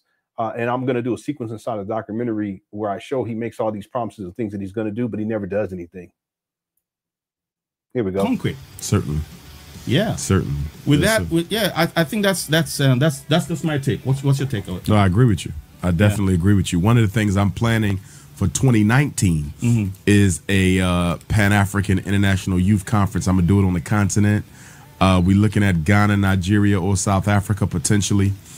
He's making this shit up on the spot. Could CashApp, did he do this in 2019? Maybe I forgot. But did he have this youth conference over in Ghana, Nigeria, wherever? But I want to bring all the young folks from all the continents together so we can. Who's going to pay for this? Start putting together that media platform, that political platform, that economic platform, because you have the youth. They're ready. They just need the leadership and the direction. Exactly. They're not as focused on how we need to go about doing this. Because the thing is, you know, we talk about reaching these people because. Yeah, he makes so many outlandish promises. One time he said he's going to have his Black Conscious Special Olympics. I kid you not. I have it in my notes. It's nuts. Obviously, he didn't have it. How about this promise right here? Well, it's kind of a promise. It's so ridiculous. Check this out. They get removed from this, negative indoctrination about themselves and stuff. But it wouldn't happen that way. You know, what I was thinking about the schools and the institution you're talking about, you know, to have a physical institution costs money. Yes. You know, and a lot of paperwork and, a whole lot of red tapes also. So I was thinking, whilst you're working on that, there would be a lot of people out there hungry for knowledge and wisdom, you know. Why not set out, start an internet, from the internet? Because an internet institution. We may grow to that. We may grow to a cyber platform. See what I mean? This guy, he's something else. And I can let it play, but I already typed out the notes for this one while we were watching the other video. Here's one other thing I want to show you from this video. This is the 1 hour and 10 minute mark and 20 seconds. Check this out. In empowering and educating. The main thing is the Frederick Douglass Marcus Garvey Academy. It looks like we're either going to go to school in Chicago or one in Delaware. I'm getting those looked at now so I can see what the rehabilitation cost is going to be. And once I get back from Japan, I'm looking to make a decision on one or the other based on that cost. Because we're only working with a certain amount of money. Okay, so I'm going to see what they say. And if, one is definitely going to be more cost efficient than the other, that's the one we're going to go with. I get a lot of love in Chicago, a lot of love, in the Delaware area. So for me, I'll be fine either place. So I'm just going to look at the numbers and see what happens. That's really the next stage for me. The speaking, that was the stage that's coming to a close. Now it's time for the school now. The institute. See that? Speaking is coming to a close. He said this in 2018. This interview is from January 12th, 2018. And he's still running his mouth, speaking. He's such a habitual liar. This is almost, 6 years ago? 6 years ago, almost 6 years ago. And Umar, he's still speaking, and the school is still not up and running. Giannis says, Mr. Honor, my father called you a moron. Good work. That's okay. Your father's entitled to his opinion. And with all due respect, I guarantee you that if your father's an Umar Johnson follower, I guarantee you that I'm more intelligent than he is. Okay, no disrespect to you, no disrespect to your father. And I didn't mean this as a jab at you either, but no disrespect to your father. The truth is the truth, and one will either accept the receipts that I show, which is basically Umar's own words, or they don't. And what happens with these cult type of situations, especially when you have a cult personality and you have cult-like followers, is they'll dismiss all of the facts and receipts that are right there in plain sight, and they'll call people who are speaking the truth, they'll call them morons. If anything, I can say clearly that I'm not a moron. I'm not Albert Einstein either, but I have enough intellectual process and critical thinking skills to be able to determine and ascertain truth from lies. And Umar is a habitual liar. Your father, he can call me whatever he wants to, but that's what Umar Johnson followers are trained to do. They're trained to call people names and make excuses for Umar. Okay, but that's not on you. It's not indicative of you. That's indicative of your father. No disrespect. Okay. All right, let's continue. Let's go to the next video. I've already done the notes on that while we're watching the first video. The next one we're going to go to is this is from 2018. And let me make sure I downloaded it, because I don't know. Hold on. Let me do this. Let me go pull this up. See your eyes shine, she's my soul money queen. In the winter light, so she's my sweet dust of cream. Talk to my nose, this love, but sky is so raw. Make it move, stepping out of control. It's me and you tonight. Snow money. Moving on the bar. Everything's so right. Got that smooth so feel. No, that's Dance till the light. With my snow money love. Been party by the night. see your eyes shine, she's my snow money queen. In the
All right. And while I was doing what I was doing, let me apologize to the young man, because I shouldn't it's not that I disparage your father. I shouldn't do that to you because it's still your father.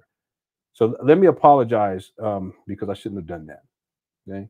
So the young man who said his father called him a moron, it'd be different if his father actually was in the chat room and said that to me directly. That would be different, but I should not have done that with his son online like that. So I want to apologize for that. That was inappropriate. And I don't want to, also the thing is, I don't want to put wedges in between family members over this Umar Johnson shit. And the reason I'm bringing that up is because Umar has done enough of that. I remember there was a woman there was a couple of people. There was a woman many years ago that talked about how her brother stopped talking to her because, I think she said it was her brother, because he was an Umar Johnson follower, and she realized that Umar Johnson was a charlatan. And they would have arguments about Umar Johnson. And at a certain point, she stopped talking. I don't want that for anyone, not over Umar Johnson. So, young man, I apologize. I don't know how old you are, but I apologize. I should not have said that. And I apologize to the Cookie Crush chat. I should not have said that. I don't want to put any wedges in between any family members, because ultimately Umar's not worth that. He's not. Whether the father agrees with Umar or the son agrees with Umar, the father doesn't. It's really not worth any type of division within a family. Because at the end of the day, you have family for life. Umar is just a con artist that only has relevance to the people at this time who believe in him. But everyone will wake up at some point, I would hope. Well, but the truth is, not everyone will. Either way, I apologize. Okay. Yeah, you're 20. Yeah, it was inappropriate. I shouldn't have done that. Okay, so I apologize. Okay, your father's your father. You guys may disagree, but don't allow that to be a wedge between your relationship. Because Umar's ass ain't worth it. See. All right. Azazel says Umar got me out here looking for my own snow bunny. Yeah, some people like, I'm gonna go give me a snow bunny just to show Umar, just to put it in Umar's face and see what he say. The thing is, listen, Umar. The reason why Umar continues with the snow bunny thing is because it brings him the most amount of attention at this point, and he will go with whatever brings him the most amount of attention. There was a time he would talk all bad about gay people all the time, and lesbians and the LGBT community, but at a certain point, it caught up to him, and so he just moved on to something, another talking point. See, these days he mainly talks about white women and crushing cookies. See, and the white woman piece, especially the snow bunny piece, is something that brings a lot of attention. So he'll stick with it until it dies down. But it's going to be a while. It's going to be a while. Umar, he really shouldn't be in people's business like that. He should be focusing on getting his life together. You see, he's 50 years old, never been married. I've never heard him talk about being in a long-standing relationship with a black woman, let alone any woman. And yet he wants to tell black men what they need to be doing. You see, he doesn't really talk as much about black women, quote unquote, marrying outside the race. He doesn't really talk much about that. See, he talks about, someone said something real interesting. They had posted it. They said that the reason why they think that Umar continues with talking about the snow bunny crisis and interracial relationships, and you shouldn't marry outside your race, is because that's what he secretly wants. But the way that his mind works is that if he can't have it, then nobody can have it. And that's Umar. That's how he thinks. In other words, if he can't have a white woman, because he's been talking all this shit for all these years about white people and white women and all this kind of shit, he's painted himself into a corner that since he can't have it, then no black man can have it. So he's going to criticize black men all around the world, especially successful black men, because they've dated outside the quote unquote race, or they've married outside the quote unquote race. But this person was proposing as a theory that Umar does that because he feels as if he wants it, but he can't have it because he's painted himself in such a deleterious corner. And therefore, if he can't have it, can't nobody have the snow. But see, the irony of it all is that, Umar, you're not even prepared for one woman. It doesn't matter what quote unquote race she is, you bum. You're not prepared. You ain't got a job. You don't have your own car. You don't have your own place to stay. You see what I'm saying? You're a cyber bomb. You're not ready for no relationship with nobody. Anyway, thanks Azazel for the super chat. I'm gonna go and get your buddy, your snow bunny queen. I ain't mad at you. A woman is a woman. So I'm married. I'm good. I ain't, but a woman is a woman. Okay. Anyway, okay. That's too funny. This next one, the audio quality is poor, so we'll progress through this one rather quickly. This is from January 12th. I feel like you know, them shows where they be going back in time. This video is from January 1st, 2018. This is from January 12th, 2018. It's a, oh no, did I just do this one? No, that we just did that one. I'm sorry. I'm gonna tell y'all something. After the one I'm about to show, the next one is Umar Johnson. Let's see. The next one is Tariq Nasheed talks about distancing ourselves from basically Umar Johnson. I don't even know if we should do that. I don't know, Cookie Crush Chat. Y'all let me know what you want to do. You guys are going to have to let me know. I don't know if we need to do that tonight, because this is supposed to be a relaxed show tonight. But I took notes on that one. poor Umar. I'll be feeling bad for him, kind of. Anyway, let's see. What's the next one here? I apologize. The next one is no covers. Yeah, 2000. This is September 2nd, 2018. But let me pull up the date in my notes here, and that way we won't have to watch, because I've already typed out most of them while we were watching that other video. You want me to show it? What's up, 100% real man? Then that's what we'll do. We'll do this one real quick, and then we'll do the Tariq Nasheed one, and then we'll close out for the night. Again, this is just more of me doing some clerical work. That's how I consider it. Okay, so this next one is the audio quality is really, really bad. Hopefully, it may even clear up. But this is from September 2nd, 2018. No Covers Live with Dr. Umar Johnson, and it looks like it was recorded, August 31st, 2018 in Wilmington, North Carolina. And the YouTube page is No Covers. All right, here we go. Give up on the Gaviites. So how did you get connected with the Gaviite and the Gaviite mission? All right, here we go. Let me go back. Now, I did my background says, I you know you're from North Philly. Yeah. And can you guys hear this? It may not even be worth going through this because the audio quality is kind of poor. Let me know if it's okay. Growing up in North Philly, I know you were a Gaviite. How did that happen? Because during that time period, it was very little known about Gavi. It was very little known about the Gaviites. So how did you get connected with the Gaviite and the Gaviite mission? Well, I joined the Universal Negro Improvement Association, the community, the organization founded by Marcus Messiah Garvey in 1914. I joined the Thomas W. Harvey Division 121 here in Philadelphia upon my graduation from undergraduate. So I came out. See this? He's such a liar. We were all talking about this earlier. See, Umar always tried to state that he was in it a lot earlier and that he's still in it, but he didn't get into it until after he got out of his undergraduate studies. Okay, and I can pull up the receipt to show when that was. In fact, that was in 1998. He graduated from Millersville University, and then he started his graduate school at Heinemann. He started the master's program, but then he stopped and then went back to Millersville. And Umar acts as if when he went back to Millersville, he just started back right in that same year. No, it didn't work like that. In my opinion, he went back and then he didn't start until 1999, but he's not going to admit that. Again, he was in school for 20 years. Anyway, the point is that if he started in 1998 and then he graduates Millersville.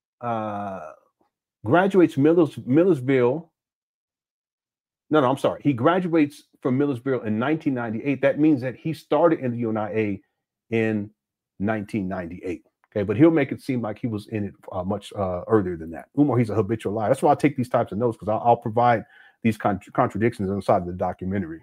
Millersville University in Lancaster County, PA in 1997, and that's the same year that I joined the UNIA. And ironically and coincidentally and interestingly enough, is for many years, the UNIA, or should I say for my entire life, the UNIA in Philadelphia was located on one of the main avenues where my... Okay, that's not true either. He said did you hear what he said? Listen. Interestingly enough, is for many years, the UNIA, or should I say for my entire life. See how he exaggerates shit?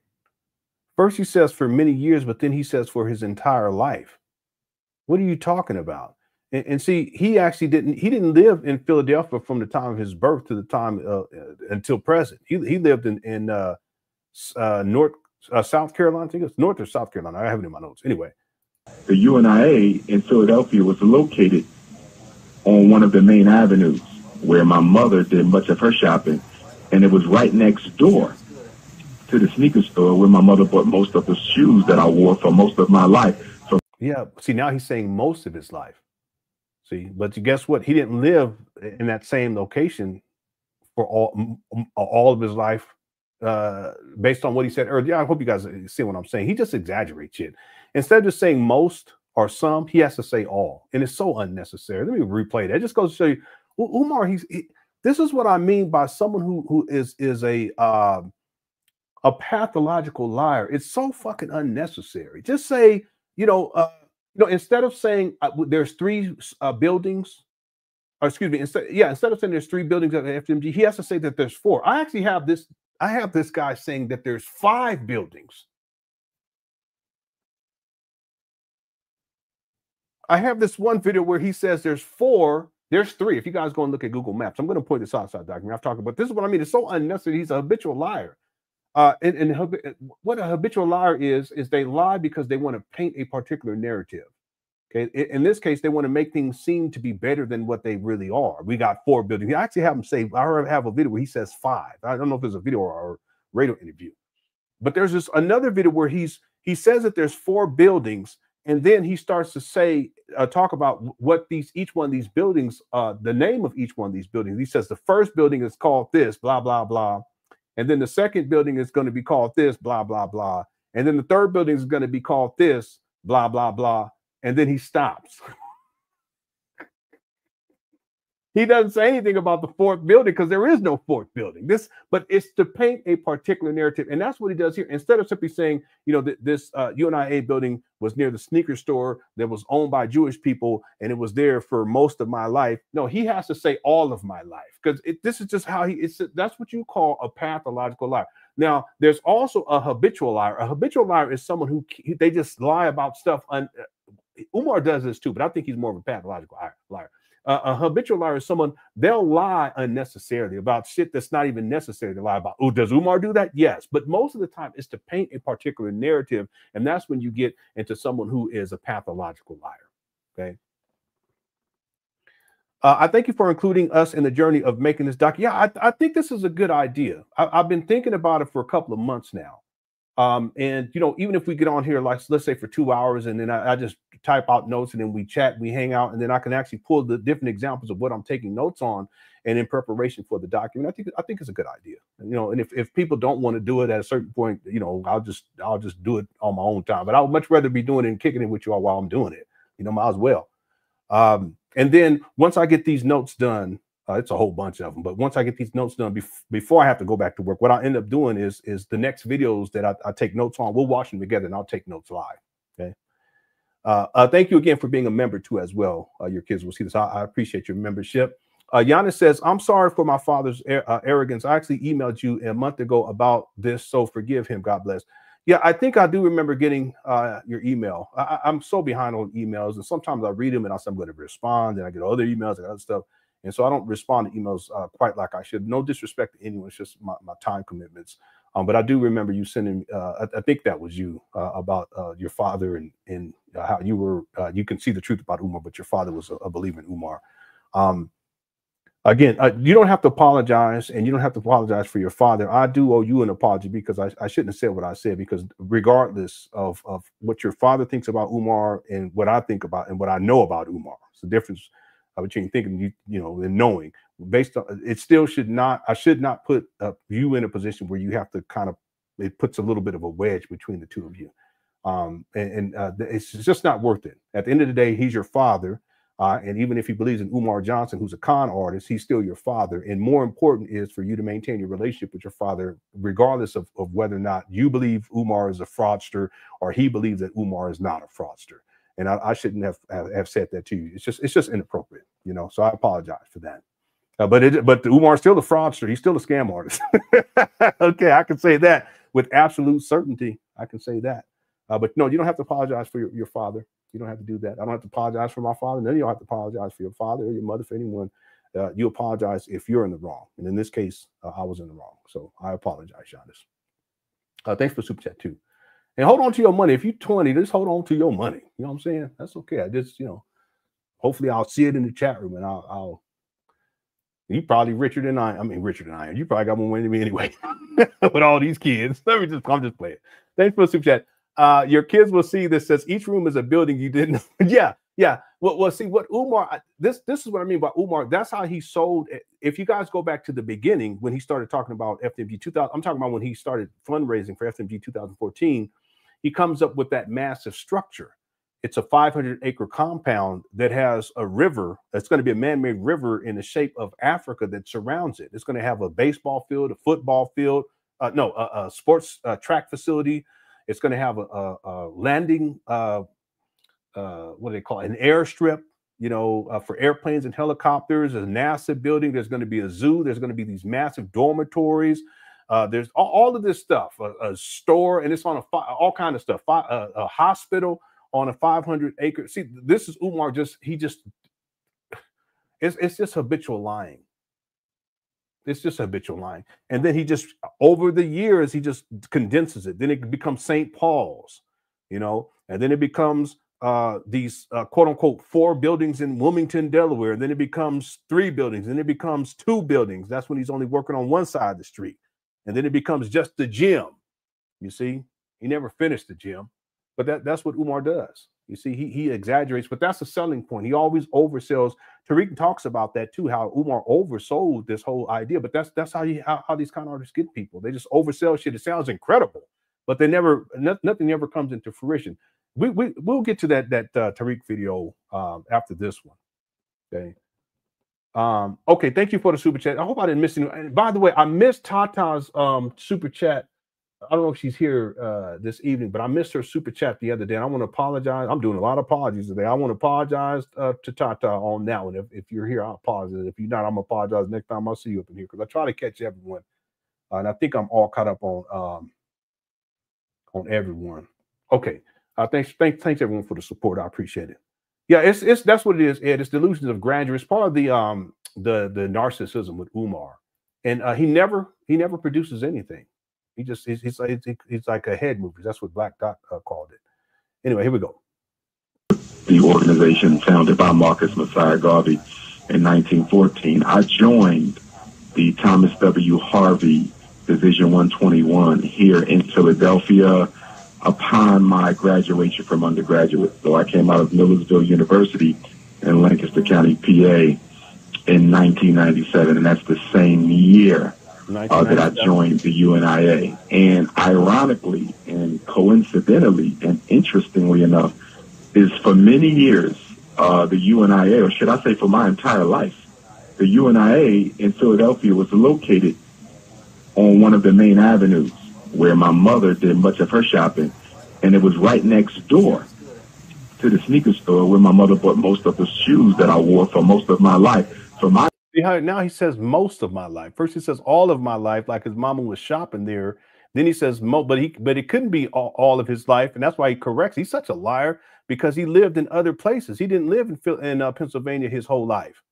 This guy Umar, he's a trip. It's so unnecessary too. My entire life, Garvey and his movement was sitting right in my face, but I didn't actually get formally introduced until I graduated from undergrad. Anyway, let me. So knowing that information with Garvey, let's go to most of us will ask, what happened? Example of because I have been attempting to clear up Umar's timeline and where he lived and all these types of things and what grade and all this kind of stuff, and he tells so many different I don't know, versions of his life, but this is something that I thought was important right here. So at the 60-minute DNA, homosexuality, etc. What made you challenge that based on your system? Well, it's interesting that you asked that question because the only other place that I've lived outside of the state of Pennsylvania has been the state of North Carolina. For a while, we lived in North Carolina when my mother and father were married. and he was in the Marine Corps. And while I was in North Carolina, I decided that I wanted to be a psychologist. It was in the state of North Carolina as a third grader that I decided I wanted to be a psychologist. You see this shit? This guy, he's such a habitual liar. Yeah. Yeah. He hasn't worked in over a decade. Based on my research, 2010, 2011, I challenge Umar. I ain't going to challenge it. He can do what he wants to, but if he has receipts to prove otherwise, show him. Go on and show him, and I can have it in the documentary. See, because I want to be actual and factual. Like I said before, there was a video that I thought Umar was holding the phone where he wasn't holding the phone. He had a friend that was with him in the slave dungeon that was holding the phone and was filming the woman's body part. So I go with the research, and if I need to be corrected, I'll be corrected. So Umar, if you work anytime after 2010, please provide the receipts. You know, what I need to look up, though, is when did, well, no, I'm getting sidetracked. Now something else came to mind. Anyway, let's keep going. Here we go. College. And that stuck with me from the age of 8 until now. And I chose that only because I wanted to help other kids. I wanted to help them put smiles on. Okay, the reason why that's important for my research is because it shows that it was in the 3rd grade that Umar was in North Carolina, because I was trying to figure out what grades he was, when it was, because he said it was a couple of years where they moved to North Carolina, but then his mother and father divorced. And during that time when they moved, that's when Umar Johnson's father changed their name. See, it's really actually, it's really kind of twisted. In my opinion, this is speculation on my part. I think it was 2 things. One, his father wanted to be able to get more money coming in, because if he marries Barbara and then now he can have these kids come down and live with him, then it's going to provide more resources to the family through the U.S. government. Okay, because he's in the military. And there's someone who grew up in the military as a child. Their parents were in the military, and they explained how all this works. But the other thing is, I also think that it was also Jamal's a need to have a level of dominance, and what he wanted to do was just, okay, you got to bring these kids down, and then I'm going to rename these kids. But then ultimately, he divorces Barbara, and then they have to move back to Pennsylvania, and then they live in poverty, based on what Umar Johnson says. Really, it just doesn't seem right to me, you know. And I thought about this today because ultimately, Umar Johnson's father, Jamal, he ends up starting a whole new life with a whole new wife, rest in peace.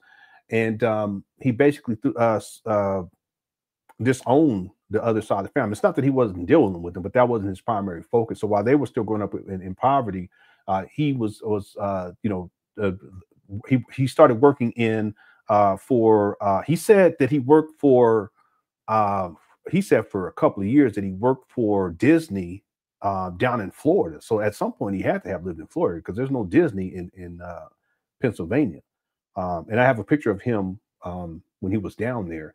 But then he started working for the United States post office, and he worked there for many years. And so not only did he get a pension for working in the military, but then he also got his pension from the post office.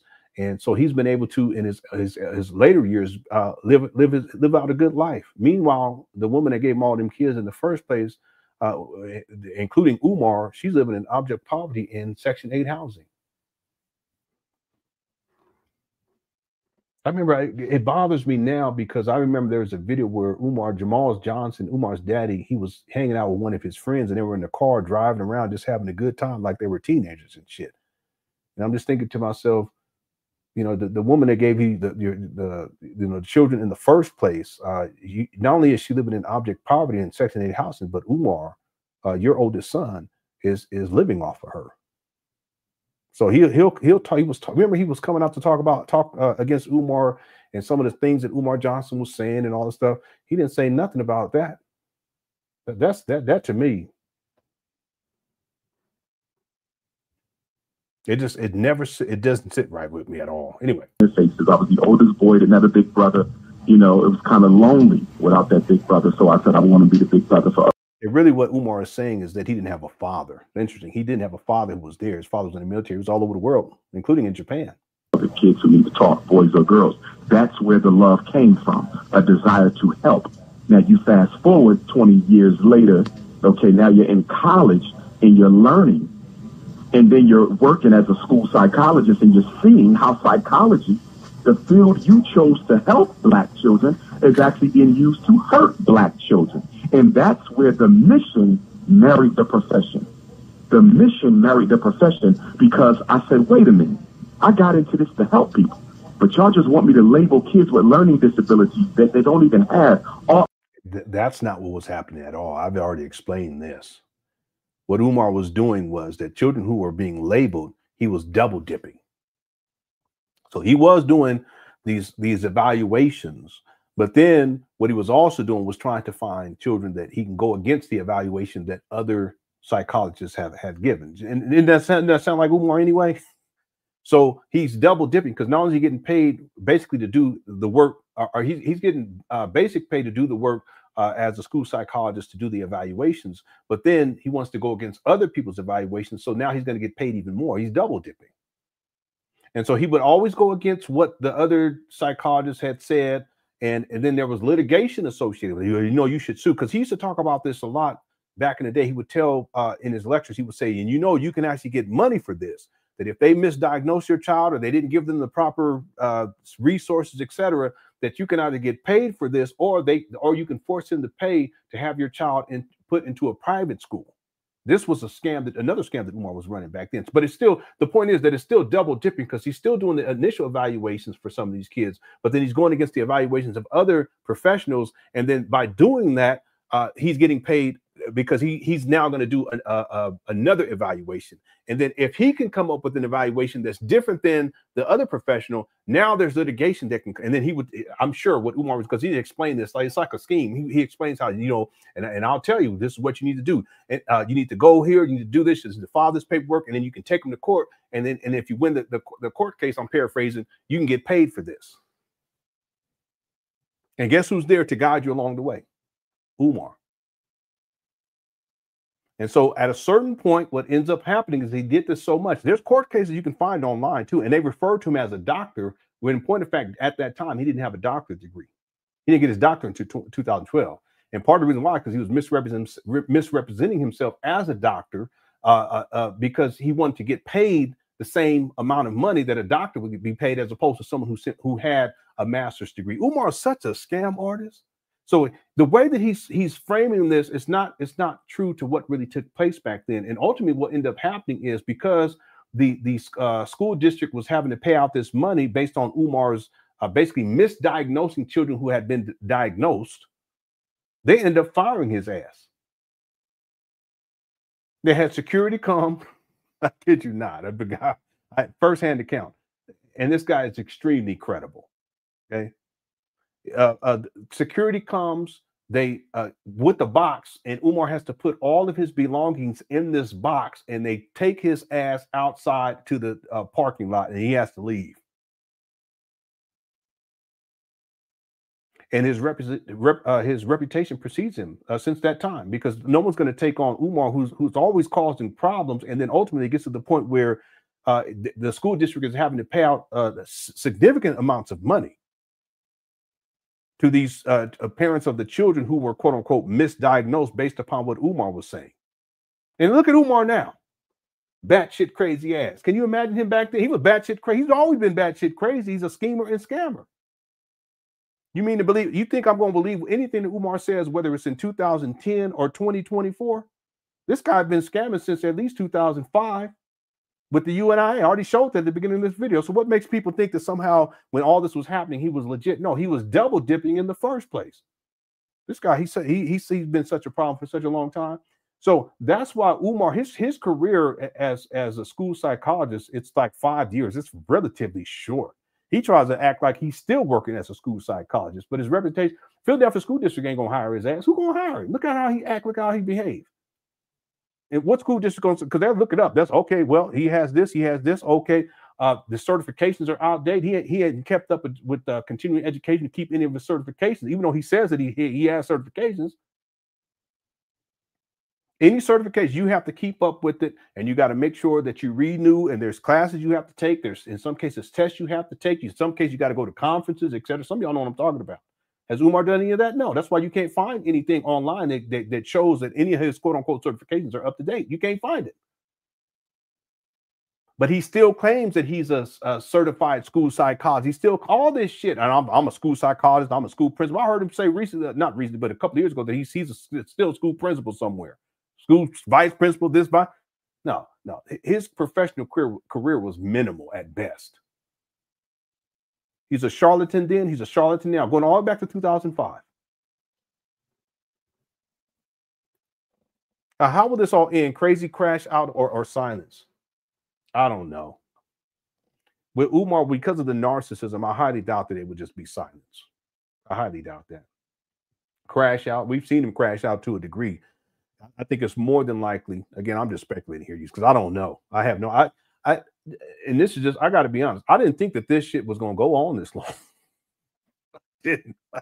When he purchased these trap banners in 2019, I was like, okay, 2-3 years, maybe 4. No, 3 years, maybe. I mean, we're about to go 6 years later, and it don't look like it's going to end anytime. I don't know. I don't know. But I know one thing: the narcissism. It always has to be a big theatrics and a big show. With Umar, he's always been like that. All right, thanks for the super chat. Yeah, he sure do. Yeah, and he still don't have a website. He still don't have no FDMG website. That's nuts. I mean, I'm not a web designer, but I can put together a website because they have AI that can put a website for you now. But I can put together Umar website, a decent one. Like, give me 2 days, just using AI. I'll pay for it, but I ain't paying nothing for that scam. But anyway, he still don't have no school website. Let's just go to show you. Anyway, it just keeps going and going. It never stops. All right, here we go. Autism. They don't even have emotional disturbance. They don't even have. I said, I can't do that. Then you want me to tell their parents that they need some medicine, some Ritalin, some Adderall, some Cyclips, some Concerta. And of course, all of this I'm going to be talking about Sunday in Raleigh at 4 o'clock. But it was the pain of my profession that naturally made me an activist, because there's no way that I can love kids the way that I do and participate in a profession that is looking to get paid off them and hurt them in the process. And I'm going to throw this date out here just for my audience, 11/14/2012. That is when Dr. Johnson received his PhD. So that myth that's out there that you're not a certified doctor, we can clear that up. Go do the research. Well, that came from enemies. That was generated. That whole thing actually got started by a idiot here in Philadelphia who was a coworker of mine at a charter school. And that brother is not, and I shouldn't even say that, but the person he's talking about is definitely not an idiot. I can guarantee you that right now. But watch Umar tell the story. The irony of that whole rumor is he knew more than anyone else that I was a certified school psychologist and a doctor because we worked at the same school. Okay, to be clear, Umar didn't have his doctorate when he started. See, anyway, Umar, he's so slick what he's doing here. He's so slick with it. I can pull up in my timeline and show you all. Let me see something real quick.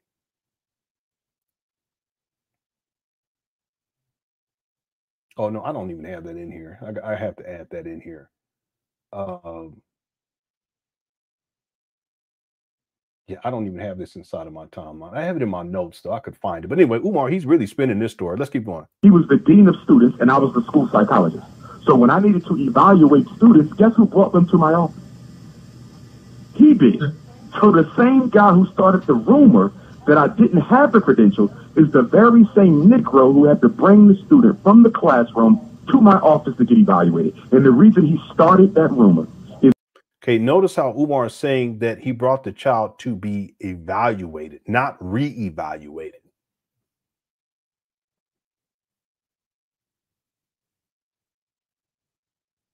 See what I mean by the double dip? Remember before he was talking about how he was seeing these children who were already misdiagnosed? Well, that means that they were already evaluated, not reevaluated.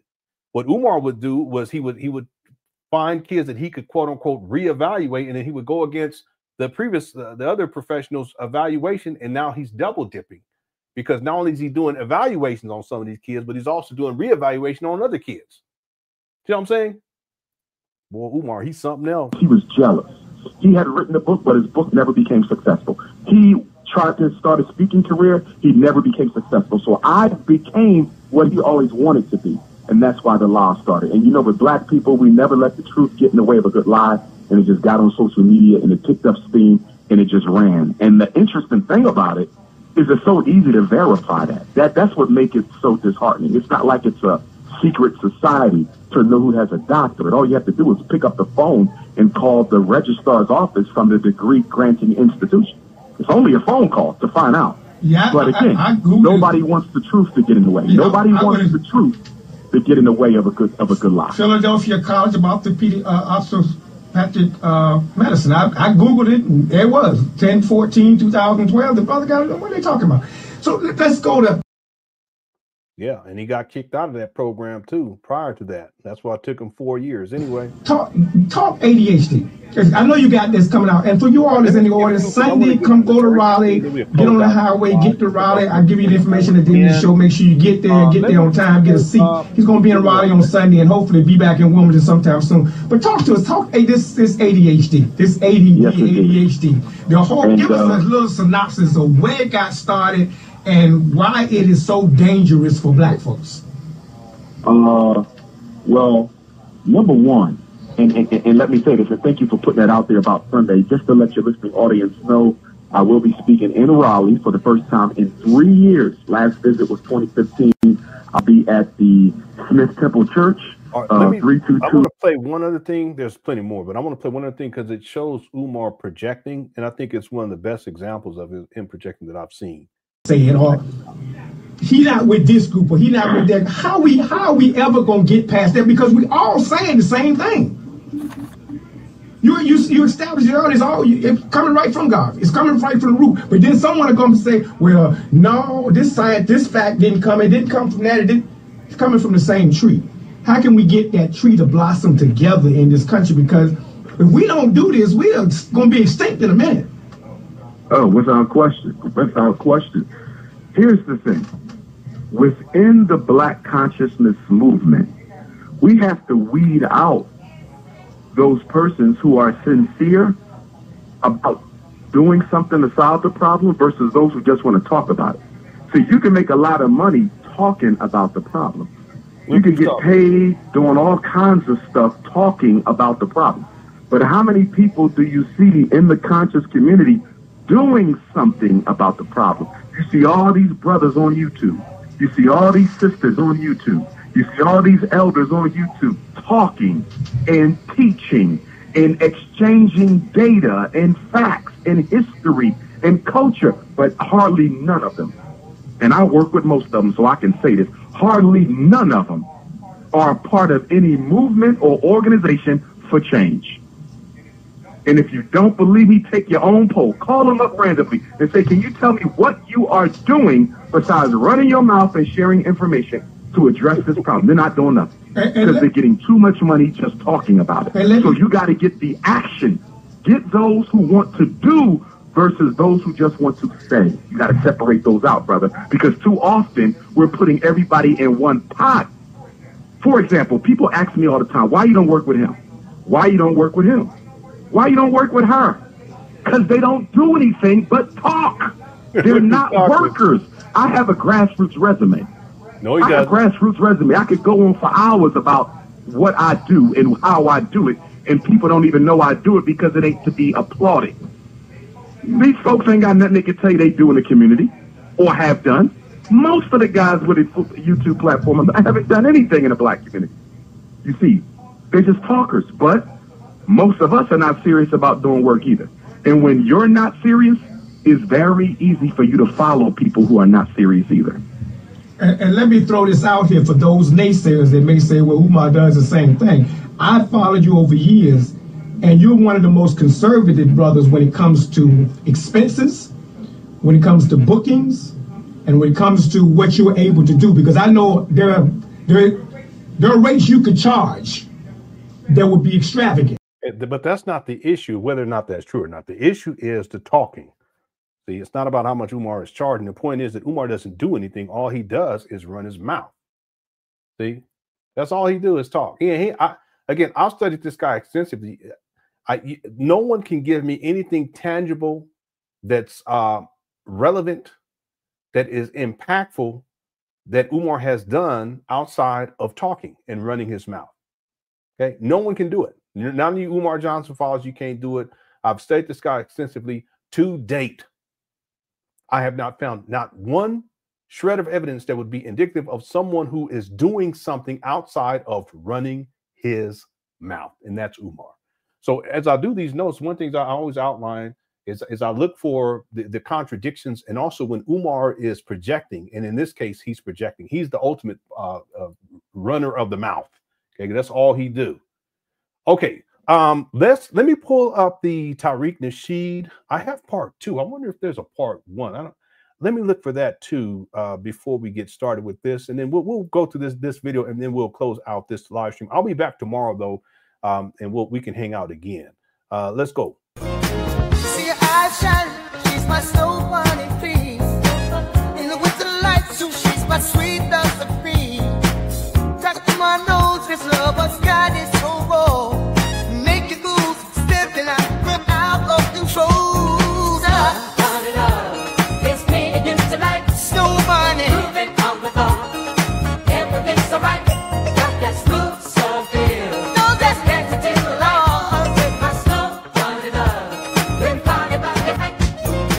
See her eyes shine, she's my snow bunny queen. In the winter light, so she's my sweet love supreme. Talk to my nose, this love has got it so raw. Make you lose, step and I'm out of control.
stepping out of control.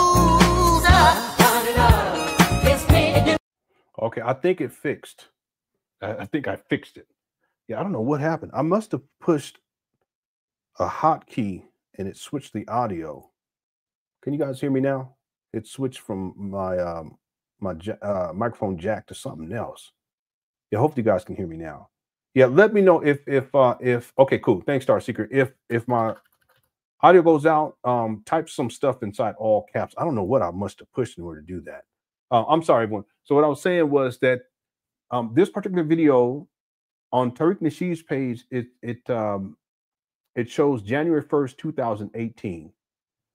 But it says part 2, so there must be a part 1, but I couldn't find part 1 on his. He may have taken it down or may have named it something else.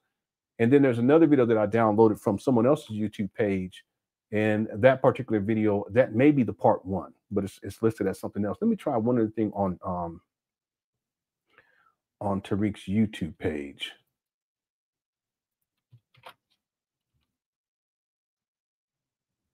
Yeah, I don't see a part 1, so we'll just go with part 2. I downloaded another one, it may be part 1, but this is the one that most people are familiar with. So I took some notes on this. I'm gonna let it play to start, and then I'll pick up where I actually take notes. Actually, there's quite a few notes just from the beginning of this, so it's all good. I'll let it play. Here we go. This thing cracking. All right, what is happening? All right. What is happening, family? How y'all doing? Can y'all hear me? Is the sound, the audio good? No, no puppet. People are like, is this nigga gonna bring out a puppet? No puppet. No puppet. No. I'm gonna talk a little bit about Umoist. A little bit. I'm gonna talk a little bit about Umoist, but we're not gonna spend, well, we're gonna spend a little time on it, but the real focus, we're gonna talk about the melanoid community. I really want to focus on that and their relationship to the Umoist types that's out here. You dig? So that's really what I want to focus on. We're going to talk a little bit about Umoist, aka Papa, aka the prince or the pimp of PayPal, because that's what Papa means. It's the pimp of PayPal. But I want to address a lot of things. The roast that I did of no sound. Wait, how am I good? Can y'all hear me? Somebody said no sound. Sounds good? Okay, somebody said there was no sound, so we're good. What's up, Coon Raider? You say, why Tariq have all-white film crew? Well, that's what Umoist is using crispy talking points. Umoist is desperate, and that's why I almost feel pity for him to a certain degree. I mean, his comebacks now are just real weak, and it's like, okay. And people are like, hey, you're abusing him now, Tariq. People are like, oh, you're abusing him at this point. And I get it. He posted some real weak fucking comebacks. He posted some shit that I posted on my page where I'm clowning myself about my, when I had the fucked up haircut in the UK. He's posting that like that's a clap back. I'm like, okay, he's run out of steam now. So now it's just beating up on a corpse at this point. You dig? Yeah, you don't have to mention Crispy. Of course, Crispy is gonna try to, get some hits on his damn page. Of course, I mean that's what a Crispy Coon will do. But Umoist, the pimp of PayPal, he's using crispy talking points. Why are you calling somebody crispy because of their skin? That's a crispy talking point. Umoist, you were talking about somebody's skin. I'm not talking about nobody's skin. I'm just talking about an ashy bitch nigga. But if I was, you couldn't do shit about it but whine. You dig? But Umoist, you were talking about Sarah Sutton-Setty's skin. You called the man an albino, midget, and all this old bullshit. You were talking about that man's skin. You got that color thing going on, that color hatred thing going on.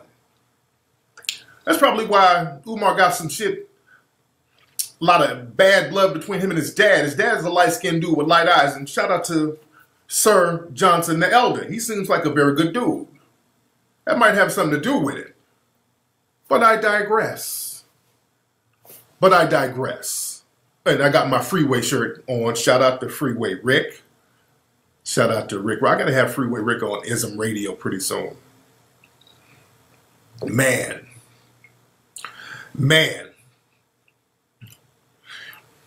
But that whole talking point, you hired white people to work for you. First of all, when we did the first Hidden Colors, both my cameramen were black.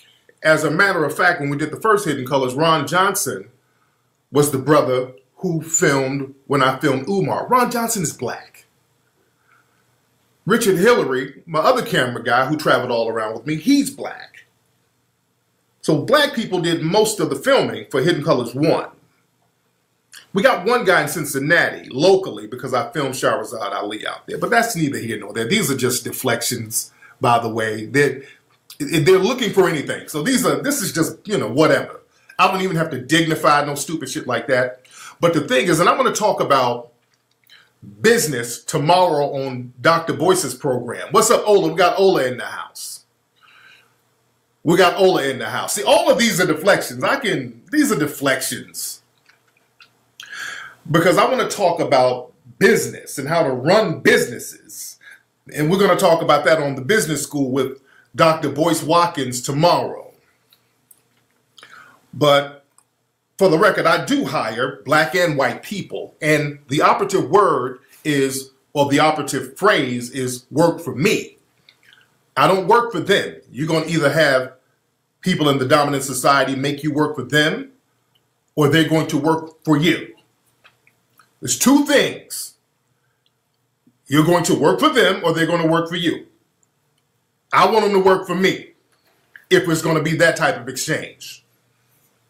But we're going to discuss all that. We're going to discuss that part of business tomorrow. I want black folks to really tune in to really get that game. Umar Johnson, Umoist Johnson, and you can tell by the dusty nigga talking points that he used. Ain't no black folks. That's the nigga who has never, ever, ever, ever run a legitimate business. That's dusty ass nigga talk. Okay, by the way, disclaimer, I don't follow Tariq. I don't watch Tariq videos. It's not my cup of tea. I told people that many, many times before, but his analysis on Umar Johnson is spot on. And he's dealt with Umar prior to a lot of people even knowing about Umar. And he gives some of the story and some of the background in this particular video. Okay. And again, I'm playing this because I'm typing out my notes, not because I'm a follower of Tariq or a supporter of Tariq Nasheed, but specifically because what he shares inside this video is pertinent to the actual document. I have to say too, real quick, that there's quite a few. I can tell it's gonna, but I expected this with the video that I dropped today, the Snow Bunny love, and there'll be other versions that come out. I'll add things to it as we progress. I have plans for that. But I already can tell that Umar Johnson followers, they're upset about it. And one of the ladies, they was emailing me and they were saying, well, he should sue you for defamation. It's comedy. I didn't put together the Snow Bunny love video. Someone else did. It's already gone semi-viral, and ultimately it will go viral at some point. Basically, I'm just rehashing it and putting in video clips of Umar that fit with the scene. But the point is that whenever people get to that point, it's because they're very upset about something. And really, you Umar Johnson followers, you guys are going to have to deal with it.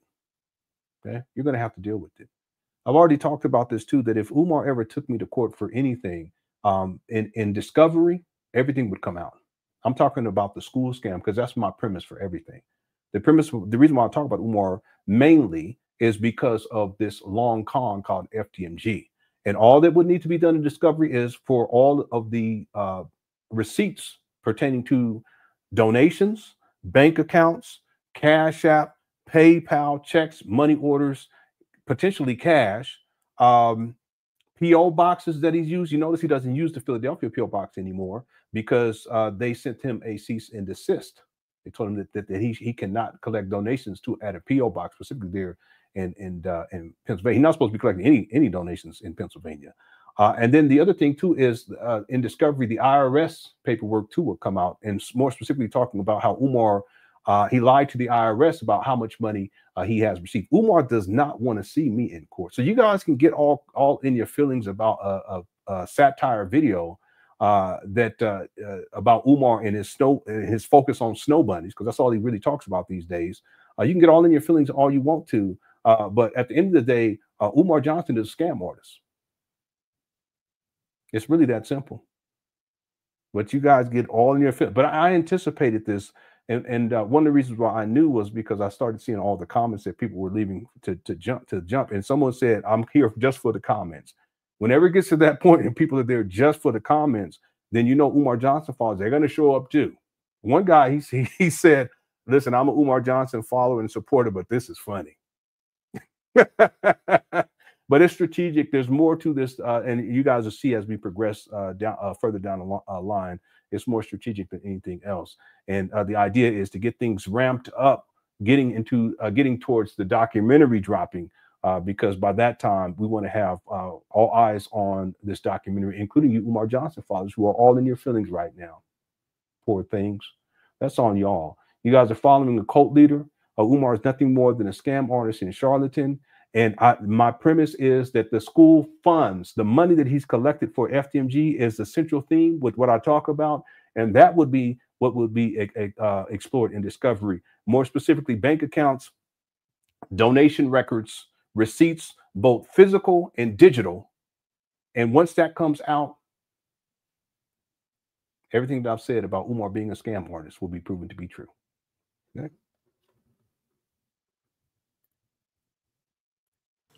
When you talk about that's that shit like in Do the Right Thing, you looking at the wall, hey, come, ain't no black folks on your wall. That's just dusty ass nigga talk. Where's the school? See, always go back to where's that damn school? Where's the fucking school? Where's the school? Where is the school? You dig? What's up, Buffalo Soldier? I see you trolling. Umar Johnson. The reason why, and I'm going to get on black folks in a minute. I want to really talk to the family. I really want to talk to the family. But the thing is, this dude's a pathological lie. He tried to lie on Ola. He did I didn't watch his whole stream the other night because when I saw some of the shit he was talking about, I'm like, he's just talking crispy shit. I know. I cut that shit off. I didn't even listen to all of it because he ain't got no argument. When you start using crispy talking points, you ain't got no argument. Well, you wrote a book about pimping. The minute somebody says Tariq wrote a book about pimping, they ain't got no argument right there. Right there, you about to hear a whole bunch of straw man bullshit. If you hear somebody say some shit, well, he wrote books about pimping and macking, that means they got no goddamn argument. They got nothing. So they just building up some straw man bullshit right there. My dude's a pathological liar. I'm not going to sit up and just keep debunking every lie this nigga says. I'm a descendant of Frederick Douglass. I'm a descendant of Florida Evans. I'm a descendant of Gladys Knight. I'm a descendant of Ronald McDonald. I gotta find the video where Umar said he was related to who was it? Because I have the other videos. He said he's related to Frederick Douglass. He said he's related to Harriet Tubman. He said he's related to Wyman, Bishop Henry something. There's other. He said he's related to Pharaoh Ramses, and then he also said he's related to Booker T. Washington. If anyone happens to find that particular video, please let me know. Okay, because that's the one we covered it. I think it was earlier this year, and we were like, "Wait, did he just say that?" yeah.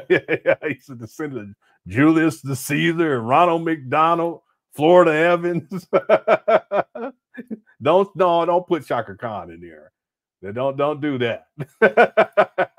Ramesses. Yeah, Bishop Wayman. Yeah, but he also said Booker T one time. I said, man, this guy, he said Nat Turner. Maybe it was Nat Turner. I wouldn't be surprised by Nat Turner because he loved him some Nat Turner. Nat Turner. Yeah, if you guys, if anyone happens to see this video, you know of, and you can find it, let me know. Okay, if he said he's a descendant or related to anybody else. Okay, yeah, I'm definitely a descendant of LenonHonor. Okay, let's go because I want to get this wrap this up for tonight. Here we go.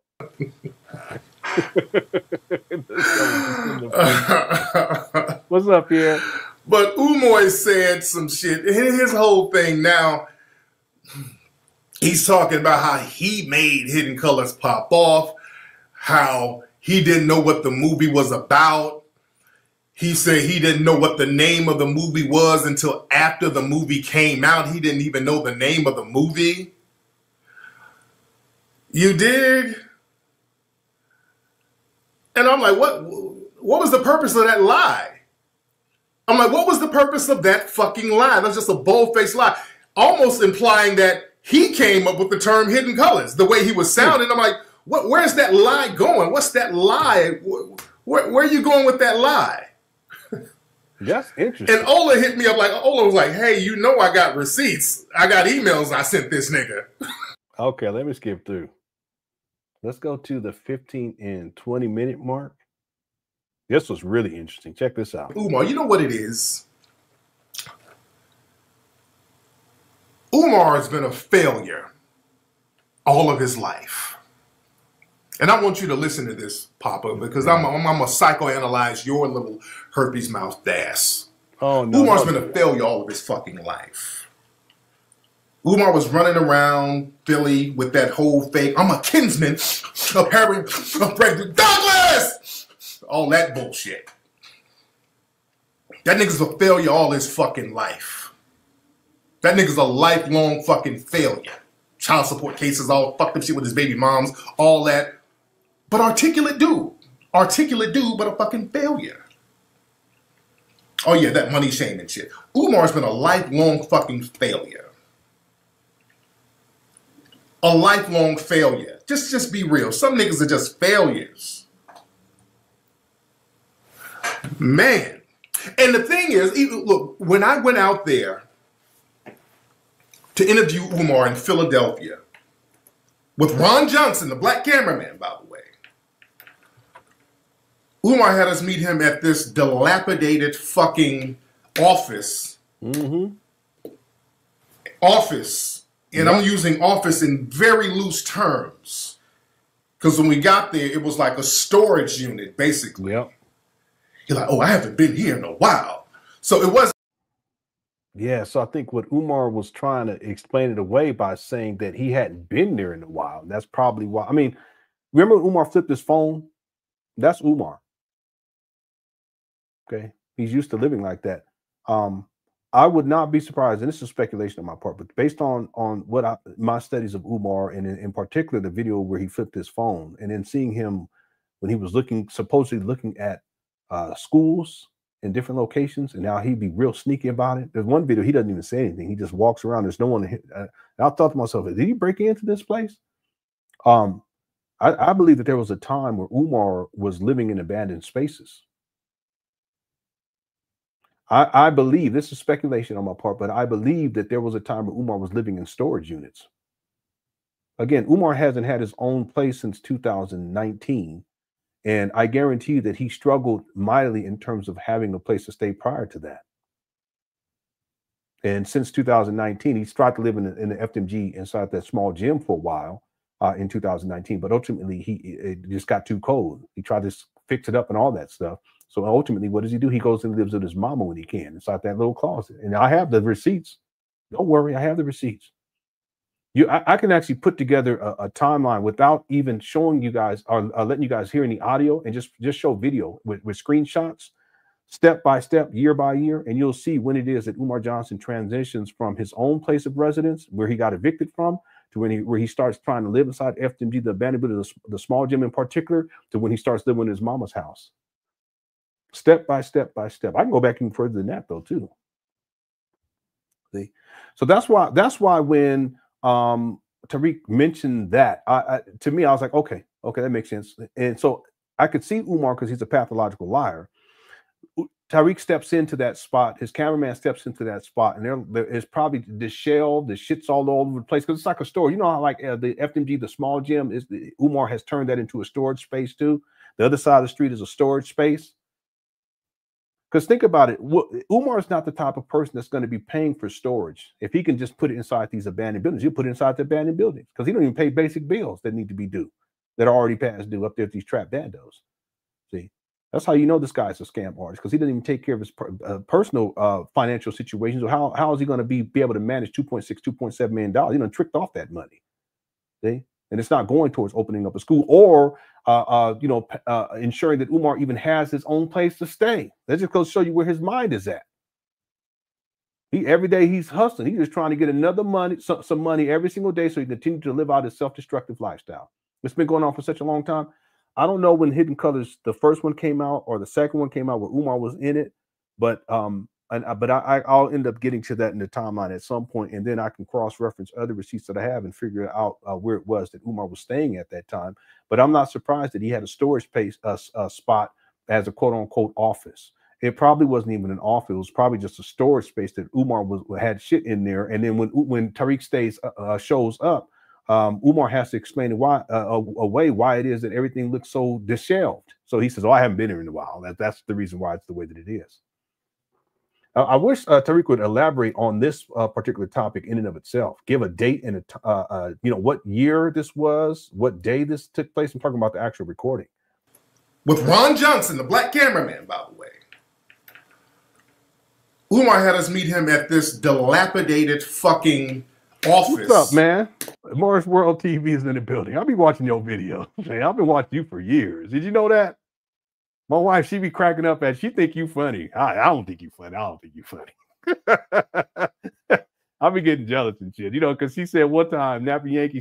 I was listening to this Nappy Yankee video, and she was like, because he's from the islands. My wife, she grew up in the islands for a while, and she know patois, and she has she can do the accent and all that stuff. But she heard his voice. She was like, "Oh, who's that?" I said, "Oh, that's Nappy Yankee." She was like, "Oh, he has a nice voice." And I was like, "What?" I said, "Well, I've been on YouTube for a lot longer than him. You ain't never said that about me." So that's why when she said she thinks you hilarious, I said, "Well, what about me?" She don't say nothing. So Nappy Yankee ain't shit. You ain't shit either. I'm just messing with you. I'm just messing with you, man. Yeah, I'll be checking your video out from time to time. You be cracking me up, man. Then you got research too. Okay, let's go. Office. Thank you. And I'm using office in very loose terms. Because when we got there, it was like a storage unit, basically. You're like, "Oh, I haven't been here in a while." So it was basically. Yeah. She was like, "Yeah, he has a nice voice." I said, "What?" Women don't say that about no other man. Okay, in front of your man. I didn't appreciate it. Same thing with Morris. Same thing with Morris World TV. I didn't appreciate that. I said, I ain't funny. Well, anyway, here we go. With Ron Johnson, the black cameraman, by the way. Umar had us meet him at this dilapidated fucking office. And I'm using office in very loose terms. Because when we got there, it was like a storage unit, basically. Yeah, you're like, "Oh, I haven't been here in a while." So it was basically a big junky fucking storage place. This is so true. And the thing is, I have a video, and there's a couple of them. Black Anonymous, if you're still here, you know what I'm talking about. Some of you guys may remember from a long time ago. There's these videos where Umar, he's live streaming, and it's very poorly lit, and there's books behind him on these shelves. And I remember there's this one video where he tries to stand up, but the ceiling's really low, and that's because he was in a storage unit. I mean, when I say the ceiling is low, it's really, really low. And then the way that the books are stacked, they're not stacked like this. Here's a book, here's a book, here's a book, here's a book. They're stacked this way. Here's a book, and it goes all the way up to the next shelf, the next one up to the, and it looks just so junky. So this just reminds me. Anybody remember that hit the one? Yeah, that's what I'm saying. Umar's never had a professional. Well, to the best of my knowledge, based on my research, I've never seen him inside of an actual office, like a real professional office. I've never seen it. Office? Now, offices, it's kind of hard to call this place an office, but it was a facility with a bunch of junk in it. Like I was in an episode of Good Times, and his fat ass was Florida Evans. Bam. It was a struggle office. A struggle office. So we're in this junky fucking place. Okay, I ain't tripping on that. So you see that he wasn't nothing really popping with this dude. You dig? I'm gonna get on that in a minute. He said, how come I didn't tell people he was a fraud ass bitch nigga? Well, yeah. We found that out later, but I'll get into that in a minute. We get into that in a minute. I'm gonna try to find that video. He had the family, yeah. And back then he was doing that whole Frederick Douglass, I'm a descendant of Frederick Douglass. He was doing all that there. In this family tree, there's cousin Hattie, thrice removed. There's my cousin Kim, whose auntie and uncle is my third cousin, thrice removed. And notice I didn't put none of that bullshit in the movie. It sounded like bullshit then. I found one of those videos. Notice I didn't put none of that Frederick Douglass. He was doing about an hour of that Frederick Douglass bullshit. I'm like, all right, nigga, let's keep the camera rolling.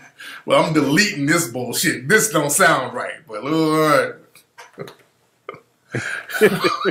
He said an hour. Bullshit family tree. All right.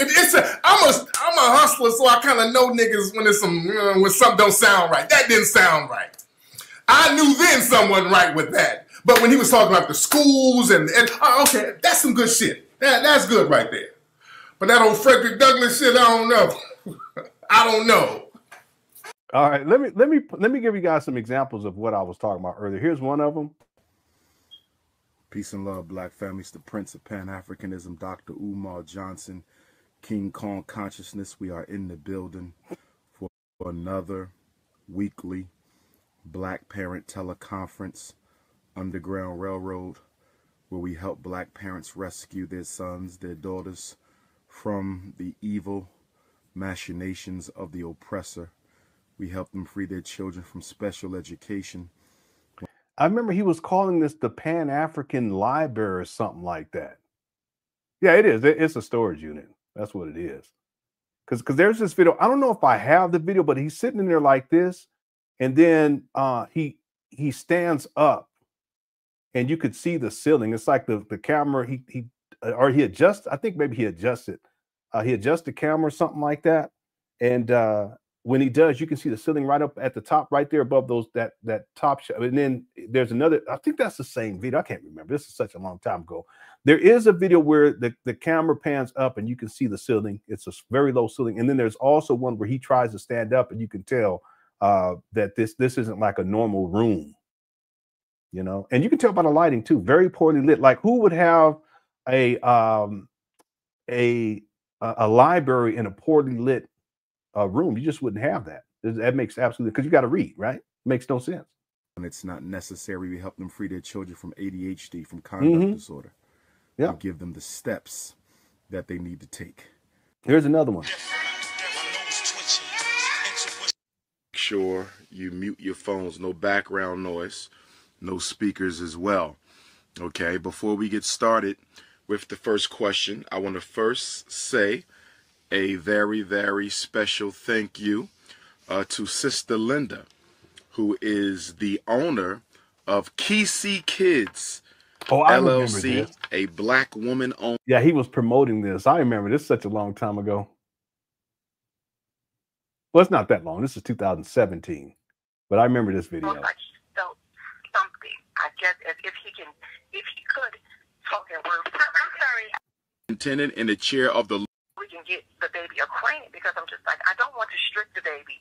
Just, you know, I don't know how court would turn out. I don't want to strip the baby from me What? Because it never really went anywhere else to go to with Dad.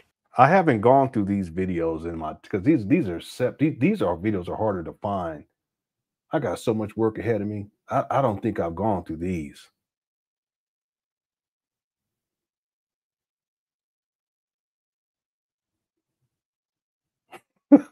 he just chilling in this storage unit, ain't he? Look at him. I'm like, Jay, I'm not a racist, but I just feel they're making us that we're racist. Well, wait a minute. Wait, back up. You said he asked you, why can't he date the white girl? What did you tell him? No, he said, Mom, why does her color matter? And what did you tell him? You got to answer that. He asked you a good question. I'm not saying that, I'm just saying for him, I said, Jay, I feel like for you, only the black girl is going to understand you because you're a black boy. And I said, I just don't agree with you dating somebody outside of your race. And he's like, Mom, why does her color matter? I'm like, so it's like, I'm not trying to sound racist. He said, Mom, you sound racist though. I'm like, oh my God. Wait. I'm still not clear. He'll grow out of it. Ain't nothing wrong with a little, ain't nothing wrong with a little marshmallow or something. He said, like, he'll grow out of it. It'll just be a phase. But I'm scared it's not a phase because my son is different. Even though I grew up in Chicago.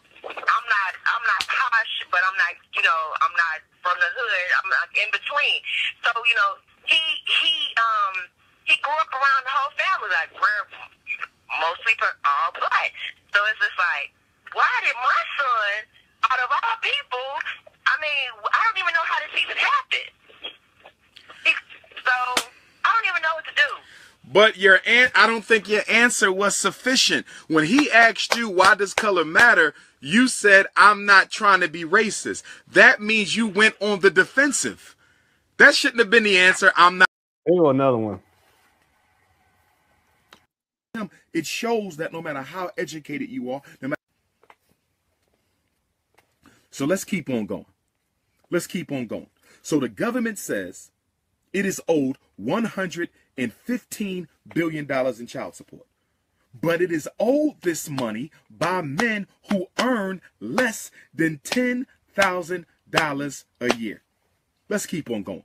According to government statistics, as of New Year's Eve 2016, which is December 31st of 2015. As of December 31st of 2015, there were 1.5 million people in federal prison. 1.5 million people in federal prison, and 50% of them had children under 18 years old. 50%. So if 50% of the people in prison have children under 18, that means there's a lot of child support cases.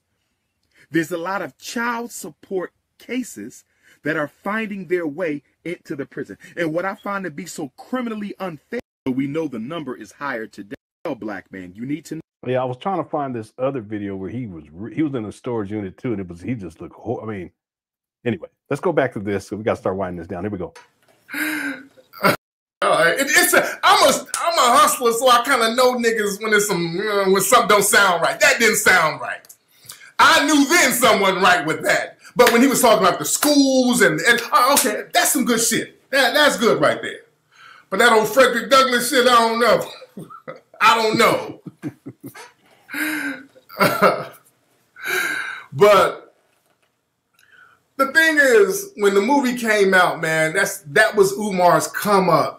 That was Umar's come up. Okay, let me skip to my notes because I next one is 29, almost done to 29, 30, 39. There we go. Game. Now, we're going to talk some real fucking game tonight, man. Because this nigga's never made no money legitimately. Do you think, family, all you Umar, anybody who co-signs that fuck nigga. Anybody who co-signs that fuck nigga. Do you honestly think Umar Johnson is really going to put together a running, fully operational school. No. Remember, this is in 2018. Man, this is crazy. No, I keep forgetting. This is 2018. We're going into 2025. This is almost 7 years ago. Can you guys believe this? Do you understand? Nobody is going. Let's just jump to some leaps of logic. Let's jump through some leaps of logic. Let's say he magically has some of the money he stole. Now, all that money has been tricked off. All right? Please understand that. All that money has been tricked off. That money is gone.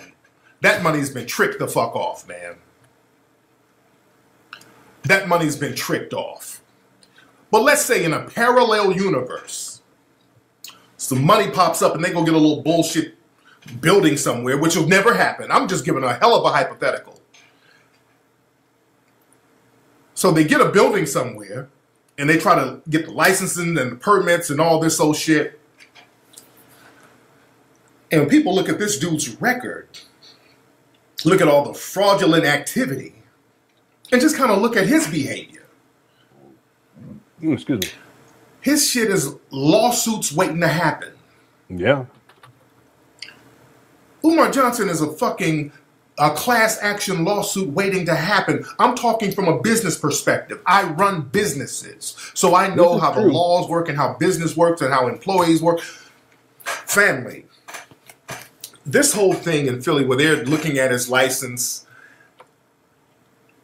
he made it seem like this was something recent. People have found out that the license thing, there was a notice that was dated back in August. So he's known about this whole thing about his license for a long time, but he put it out there publicly now and tried to put a spin on it. This nigga's a master spinner. This is true. He's making it seem like, oh, these black folks who don't like me, they're jealous of Papa, and they go telling the white man on me. Yeah, I don't know. I don't know if he even would want to be on. I donated to his school though. Yeah, I've donated to his school. But Q Butter has a school. It's in New York. I want to say Harlem, but I don't think it's Harlem. I can't remember exactly which borough. I always get the boroughs confused. I'm from the West Coast. But Umar has taken shots at Umar has taken shots at Q Butter for many years. And Q Butter hasn't raised nearly the amount of money that Umar has raised. And Q Butter actually has something going where it's benefiting the community out there. Whereas Umar, he's raised all this money and he has nothing to show for it, but he still takes shots at people like Q Butter and others who are actually doing stuff. Yeah. And I encourage people to donate too back a couple of years ago too. Yeah. He would be in the chat room. He was in the chat room a couple of times back in the day. No, that's not what's happening. That's not what's happening. He's always trying to spin it like he's a victim because he's so great and people don't like his greatness. They're not looking into his license because some people called up and complained. They're looking into his license based on his own behavior. If you are practicing medicine or psychiatry and it's state sanctioned, yeah, and you have a crazy nigga out here bucking his eyes, I'm the best, talking crazy and looking crazy, and somebody hires him or they assign him to help some child or help somebody and he does some janky shit, the state can be sued. Yep. Because they will point to all of this stupid shit this nigga is doing and be like, hey, y'all, the state of Pennsylvania, y'all saw how this nigga was acting. Why did you let him practice in the state? You know he was off. That nigga's a class action lawsuit waiting to happen. No, I'm not gonna put that up there, Saw 232. I ain't gonna put that up there because that Tariq went too far with that. I mean, it was funny, but he went too far. It ain't about they just hating on me because I'm the best. No. Thanks for super chat though. We almost done, y'all. The niggas own that bullshit. No, it was all the money there. No. The niggas, he's his own worst enemy. He's his own worst enemy. And I saw. Yeah, you know, some of them probably do know. The other thing, though, too, so Sun Kiss Melon, is that there are a lot of people who donated to Umar, but they stopped. They don't donate to this guy anymore because they realized the truth. It just took them a long time, or it may have taken them, well, not necessarily a long time. Some people may have realized it after they donated.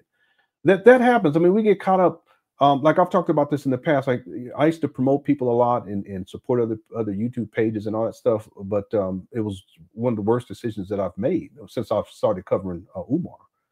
It's unfortunate because in my heart I want to help and I want to promote and that kind of stuff. I want to see people doing better on YouTube and in life. That's just how I am.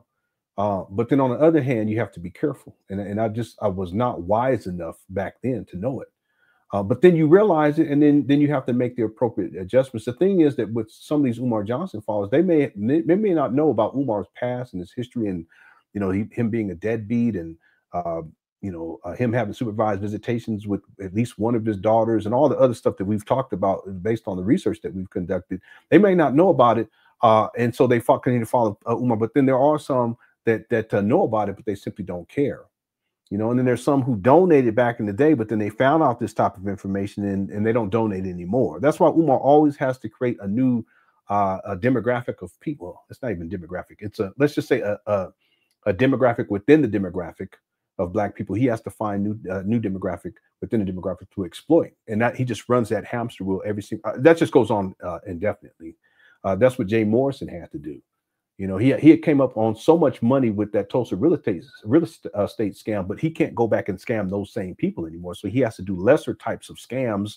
And you notice he's not on social media like he used to be because he's already taken the money. It's like leaving the scene of the crime. The crime was most of it was done virtually, although he had a building where people came and they probably thought that they were going to get some benefit and all this stuff. I mean, it was lavish shit that they was doing, but it was all a bunch of bullshit, smoke and mirrors. But you see what he's done at this point. He's tricked off not only a lot of the money, but then a lot of the people that would have provided resources for him to be successful in life. I mean, if he had done things legitimately, even though he didn't know what he was doing, he could have still made a way to make this work to where he didn't scam all these people out of millions of dollars, you know, and he could still have been able to live a decent life.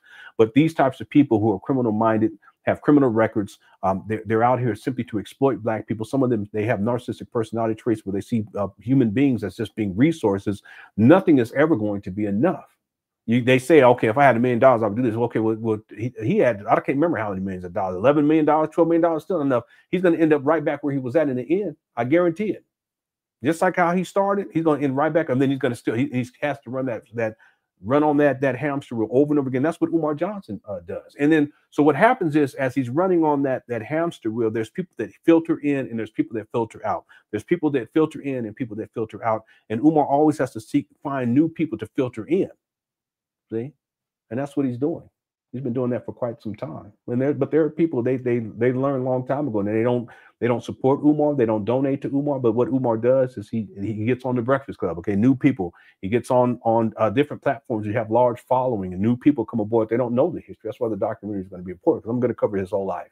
Okay, I'm not going to get to everything, but by the time people, if they get through it, without a shadow of a doubt, they're going to have to draw the conclusion, unless they so caught up in the cult aspect of this. Because there's people in the cult, they're not thinking rationally. There's nothing you can tell them. Just like with religious cults, you tell that's a bunch of bullshit. And they, what? No, what are you talking about? No, it is. It's a bunch of bullshit. But because they've been indoctrinated for such a long time, they'll never know the truth. That what they believe in is a bunch of bullshit. Just like a lot of these Umar Johnson followers.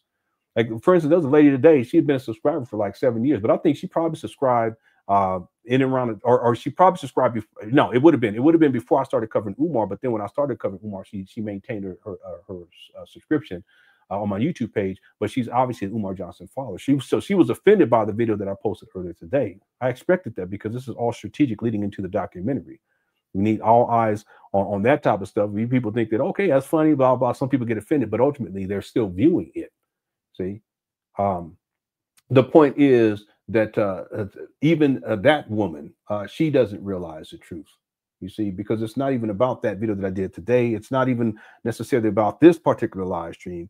It's really about coming to the truth about Umar Johnson. And not only is he a scam artist and a charlatan, but he has no business being around children. And I have receipts on that And once I go through those videos and I do my timestamps, I'm not going to sit on it. I can't just sit on it because I can't have it in a documentary either because, in my opinion, a crime is being committed. In my opinion, okay? At the very least, very much exploitive behavior against these children is being, it's actually being conducted in these videos, these college tours that Umar used to give. So once I get through those, I'm not going to sit on them. Again, I can't have them in the documentary, but I'm not just going to bury it. It's not going to happen. Okay? So one way or the other, see, I wonder, Sun-Kissed Melanin, if people saw those videos and actually watched them straight through and saw what Umar was doing, I wonder what, if all the Umar Johnson followers watched them, I wonder how many of them would still be supportive of Umar. But guess what? There are people who still support Polite. You guys know that? He in jail. There's people who still support Nature Boy. There's people who still support Jay Morrison. See? How's it going, Hassa? We almost done. What's up, Swaggle Nito? Oh, you on the midnight shift? Okay, hopefully this video, it'll help you get through. All right, let's finish this one up. I think I have one other timestamp to get to. Here we go. All that when he started talking slick and when he started talking that shit about the school. Yeah, the state has to protect the field of psychology. Mm-hmm. The state has to cover their ass. You have a state licensed psychiatrist out here yelling and sniffing and talking stupid ass shit, and people are justifiably filing suits and claims against fraudulent behavior that he's engaging in. Why y'all telling on me? Your coons telling on me. They hate because I'm so great. And we got to get on that, because this whole thing where we're supposed to let dusty ass bummy niggas run amok and not handle them, that's going to have to leave black society. What's up, Natural Charm? Natural Charm is a physician. He's psychologically unfit. Yeah, that's true. This nigga does real reckless bullshit, talks stupid. He's psychologically unfit. That's a the good point. Broke bummy nigga. The broke bummy niggerish mentality is coming out. Yeah. But the thing is, family, we got this thing in black society, and I've been lighting his ass up. That's why I'm cool now, because really I'm trying to talk to the family. Okay, let me scroll to the last part. Let me close this out. The last timestamp I have here was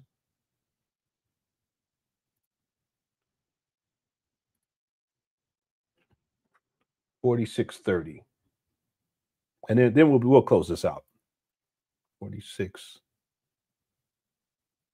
Here we go. This is guilty. Nigga, stop. You trolling. You never heard me talk about it. I'm Papa. I'm your daddy. Up in a damn room full of people. But the thing is, when you go run that game on these single mothers and say, you know what, Papa, you know what Papa's gonna do? I'm gonna open up a school for boys. I'm gonna open up a black school for boys. The black school for boys is gonna be phenomenal. It's gonna be the only black school in the world for boys that's gonna teach them agriculture.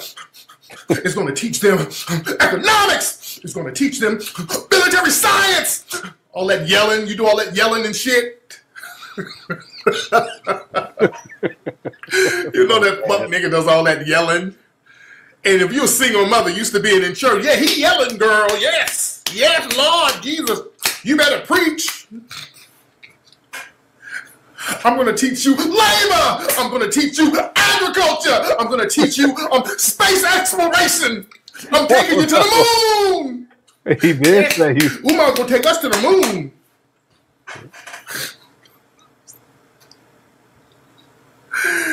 All right. That's crazy. Now, I need the money from the church.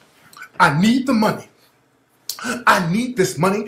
And you know, when he did that campaign, he put a date on it. I need the money. I have a school that I'm going to get. I need the money by 30 days. I need the money by 30 days. If I don't get the money in 30 days, I'm going to lose the school. I need this amount of money in 30 days. So people are hurrying up, donating the money. They're like, okay, damn, we put a whole bunch of money down. Damn, man. The cracker saw that I got all that money, and the cracker took it away. The cracker took the school away right when I got the money. See, the cracker's after me. See, the cracker don't want me to have it. They don't want our boys to have a school. They don't want our girls to learn. The crackers don't want our community to rise. To the moon. Yeah, when he started doing that, yeah, I'm on vacation, but I gotta go to bed. I'm too old. I'm trying to tell y'all, I gotta get my sleep these days. I was so much younger when I first started covering Umar, but you know, I gotta get my sleep. But I'll be on tomorrow. We'll hang out again. We'll just do the same thing and just kick it. It's all good. We going into the new year. Yeah, it really is. It's really devious what Umar is doing and what he's done. And it amazes me that there's still people who I can understand some people, the people that still follow him, but the thing that amazes me that people defend him because receipts are receipts, and I got them. You know, I mean, I can go into my notes and I can pull up all kind of shit that you guys be like, what? Like what we were watching earlier when he was talking. That's crazy. It looked like a video from 2005, 6, maybe 7. There's people who still I don't get that. I really don't. You know, but. People defended Doom. Remember the Doomsday Code? They defended what's his name? Remember he took it was mainly black people too. Had them drinking Kool-Aid. Jim Jones. You know, so it's just this is like in real time. You know, covering Umar. It's in real time. It's very much unique. Here we go. I said, okay, the scam is on. The scam is on. All right, that's why he does all of that shit in them churches. And now, at this point, the only people who are really fucking with Umar now, the middle-aged church ladies with them single kids. Papa's coming. Papa will sleep with you. I'll be a papa to you and your son. You dig? Yeah. You dig? Because this is the thing. You get a nigga, a bro. Okay. You know what? I'm thinking I should probably just go ahead and take another 30 minutes and get through the rest of this because I was looking through this notepad. I thought I went to the end, but there's like 5 pages at the end that are blank. So I'm going to hang out and go ahead and get through this particular. So that way I can just set this one to the side. I got so many of these. What's up, Eastby? Eastby said good content. Yeah, the thing is that the Umar Johnson saga, there's nothing like it. There really isn't. I mean, I haven't seen anything. I know that there's a lot going on with the guy, Billy Carson, that's going on right now. I actually downloaded all those videos. I was planning on I wanted to do it today, but I just had other stuff going on. But I wanted to cover all of that. It would be impossible to do it all in one live stream. But I wanted to cover all that and give my perspective on that because you see correlation. Same thing with Jay Morris, and there's stuff I've been wanting to get back to. It's hard to keep up. I mainly focus on. Well, that's all I really focus on is on Umar when it comes to the YouTube and my YouTube page and analysis of this stuff. But the Billy Carson stuff situation is really interesting in my opinion. Umar, Umar himself, just as a personality, he's unique in my opinion, because you get extremes with the guy. Sometimes, you know, you see him and he'll be saying something that kind of makes sense. You're like, okay, he sounds like he's halfway intelligent, but then other times he's talking crazy and talking out the side of his neck. And then sometimes he's more subdued. You know, he's not acting like a pookie, but then other times he's ranting and raging like a nut job. So it becomes good content, you know. Not that his behavior is what I focus on, but I think his behavior is indicative of a level of instability, mental instability. And that's important for people to understand too, because he has no business being around children. That's another thing, Eastby. I never could, and I still to this day, out of all of the years I've covered Umar, I never, and I still don't, I don't understand how it is that a parent, and I'll just say it, a black parent even, how it is that a black parent could even think that they would even want to have their child in Umar's presence. I don't get that shit. That's nuts to me. There's a few things that I've pondered on that there's no way in my mind, and I'll be trying to make things make sense. I drive myself crazy sometimes trying to make things make sense with Umar, because I try to give him the benefit of the doubt. But that thing right there, I don't understand that to this day. It makes absolutely no sense because there's so much content out here on Umar that, yeah, it's entertaining, but then there's some of this stuff is so disturbing. And as a parent, I would think that a parent would say, hey, no way, Umar's behavior is just ridiculous. And then on top of that, I think what makes good content is Umar seeing him manipulate people via lying, and then you can call the lie out once you've done enough research. That's good content too. Like, for instance, I was saying earlier how Umar was saying that he was in the UNIA for all this time, but really he wasn't. He was in and out of it, and then he put in his resignation letter in 2005. But I have videos, and one of them I'm going to show you all in just a minute, where he's talking like he's still in the UNIA. That provides good content because people can see in real time how he's a habitual liar. This guy lies so much. I think liars who get caught is good content. You know what I'm saying? Like, there's this one guy on YouTube, my kids be watching him. I only watched him a couple of times, but what he does is he has a voice modulator and he pretends like he's an old woman, and then they have the scammers be calling him, or he calls a scammer. I don't know how that actually works, and it'd be people from India a lot of times, and they're trying to get money out of them. So they're saying, well, we need this, we need your credit card, blah, blah, blah. And he'll just go along with it to a certain point, but ultimately he's just wasting their time, And my kids be cracking up at that, because it makes for good content when the person who is the scam artist is basically getting scammed. You know what I'm saying? There's also people, they be online and they'll they have the ability in terms of their mastery of internet protocols, where they can actually have, if they whoever's talking to them, if they have like cameras, they can actually turn the cameras on at that facility and show these people that kind of stuff. That provides good content. The difference is for us here, it's just Umar. He provides good content because we can catch him in lies over and over again. We've caught him in so many different lies. And one last thing, I don't mean to belabor this, but another thing that I think it provides good content is whenever Umar sees, because he watches these videos, he has been for years now.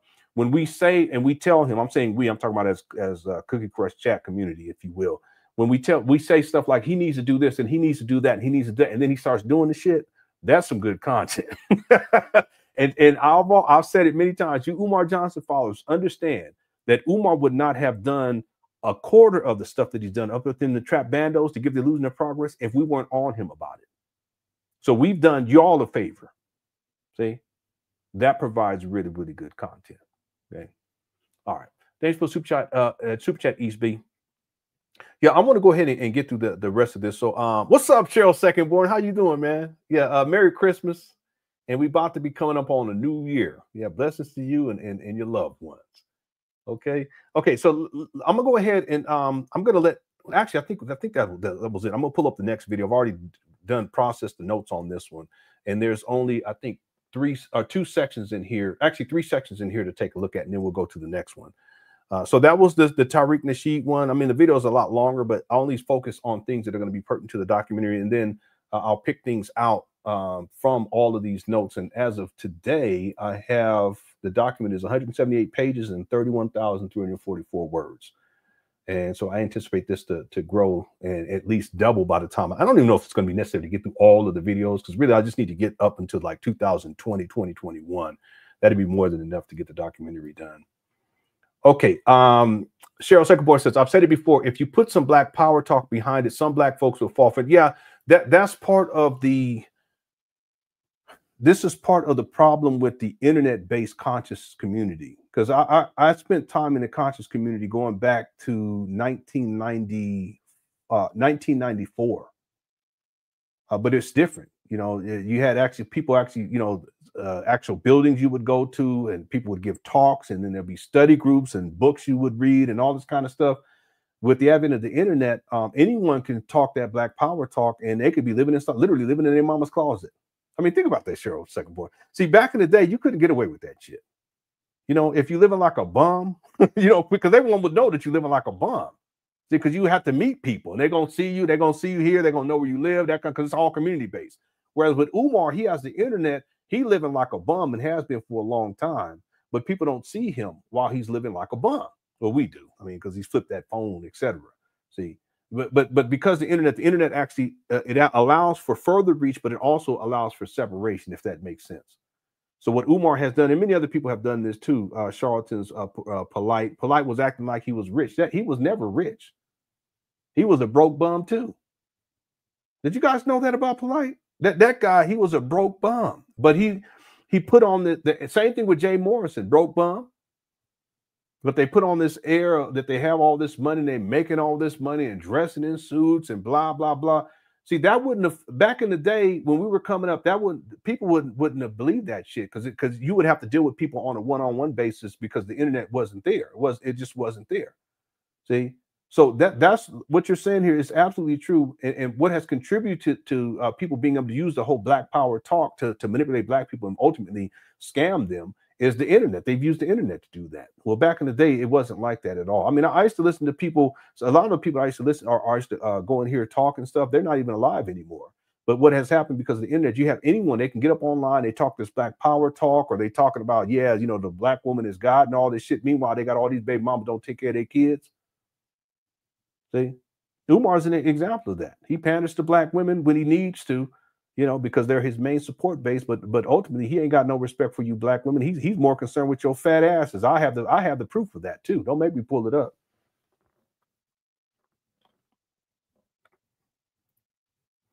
Man, I'm pulling it up, okay? Because I want to prove your point, sir.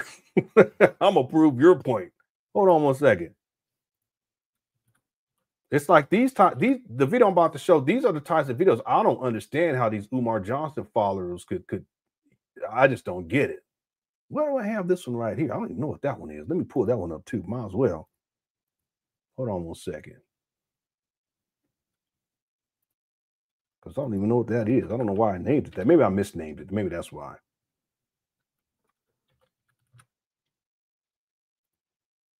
Oh, no, I think I remember. Y'all gonna see this is Umar trying to be nerdy. Hold on a second. Well, watch this right here. See, Umar be talking all that Black Power talk, but at the end of the day, and Black people fall for it, but watch this.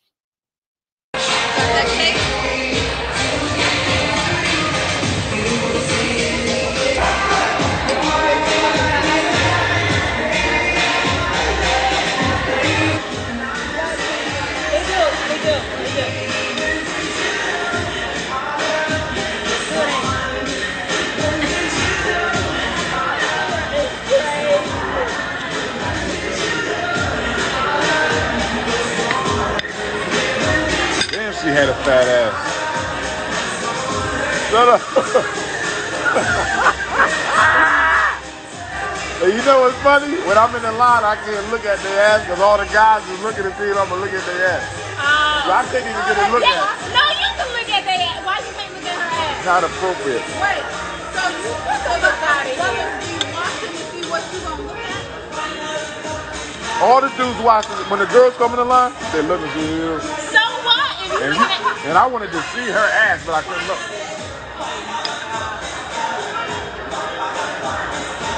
That's stupid. You can look. Why you have to? Well, I mean.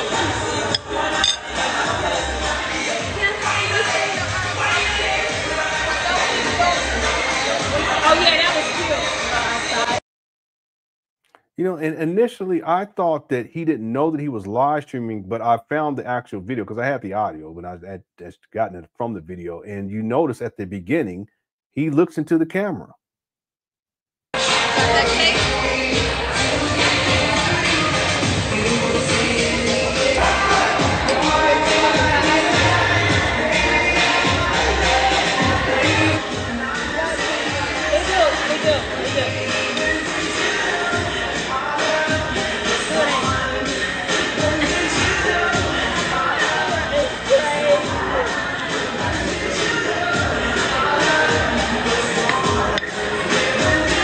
She had a fat ass. Shut up. Yeah, man, this guy. Yeah, but he's done this a lot though, Malik, over the years. I got all the receipts. Don't worry, I got them. I got all. That's y'all's principle. I don't know if it's a strip club. I mean, it could be. He took this video down, but I got it.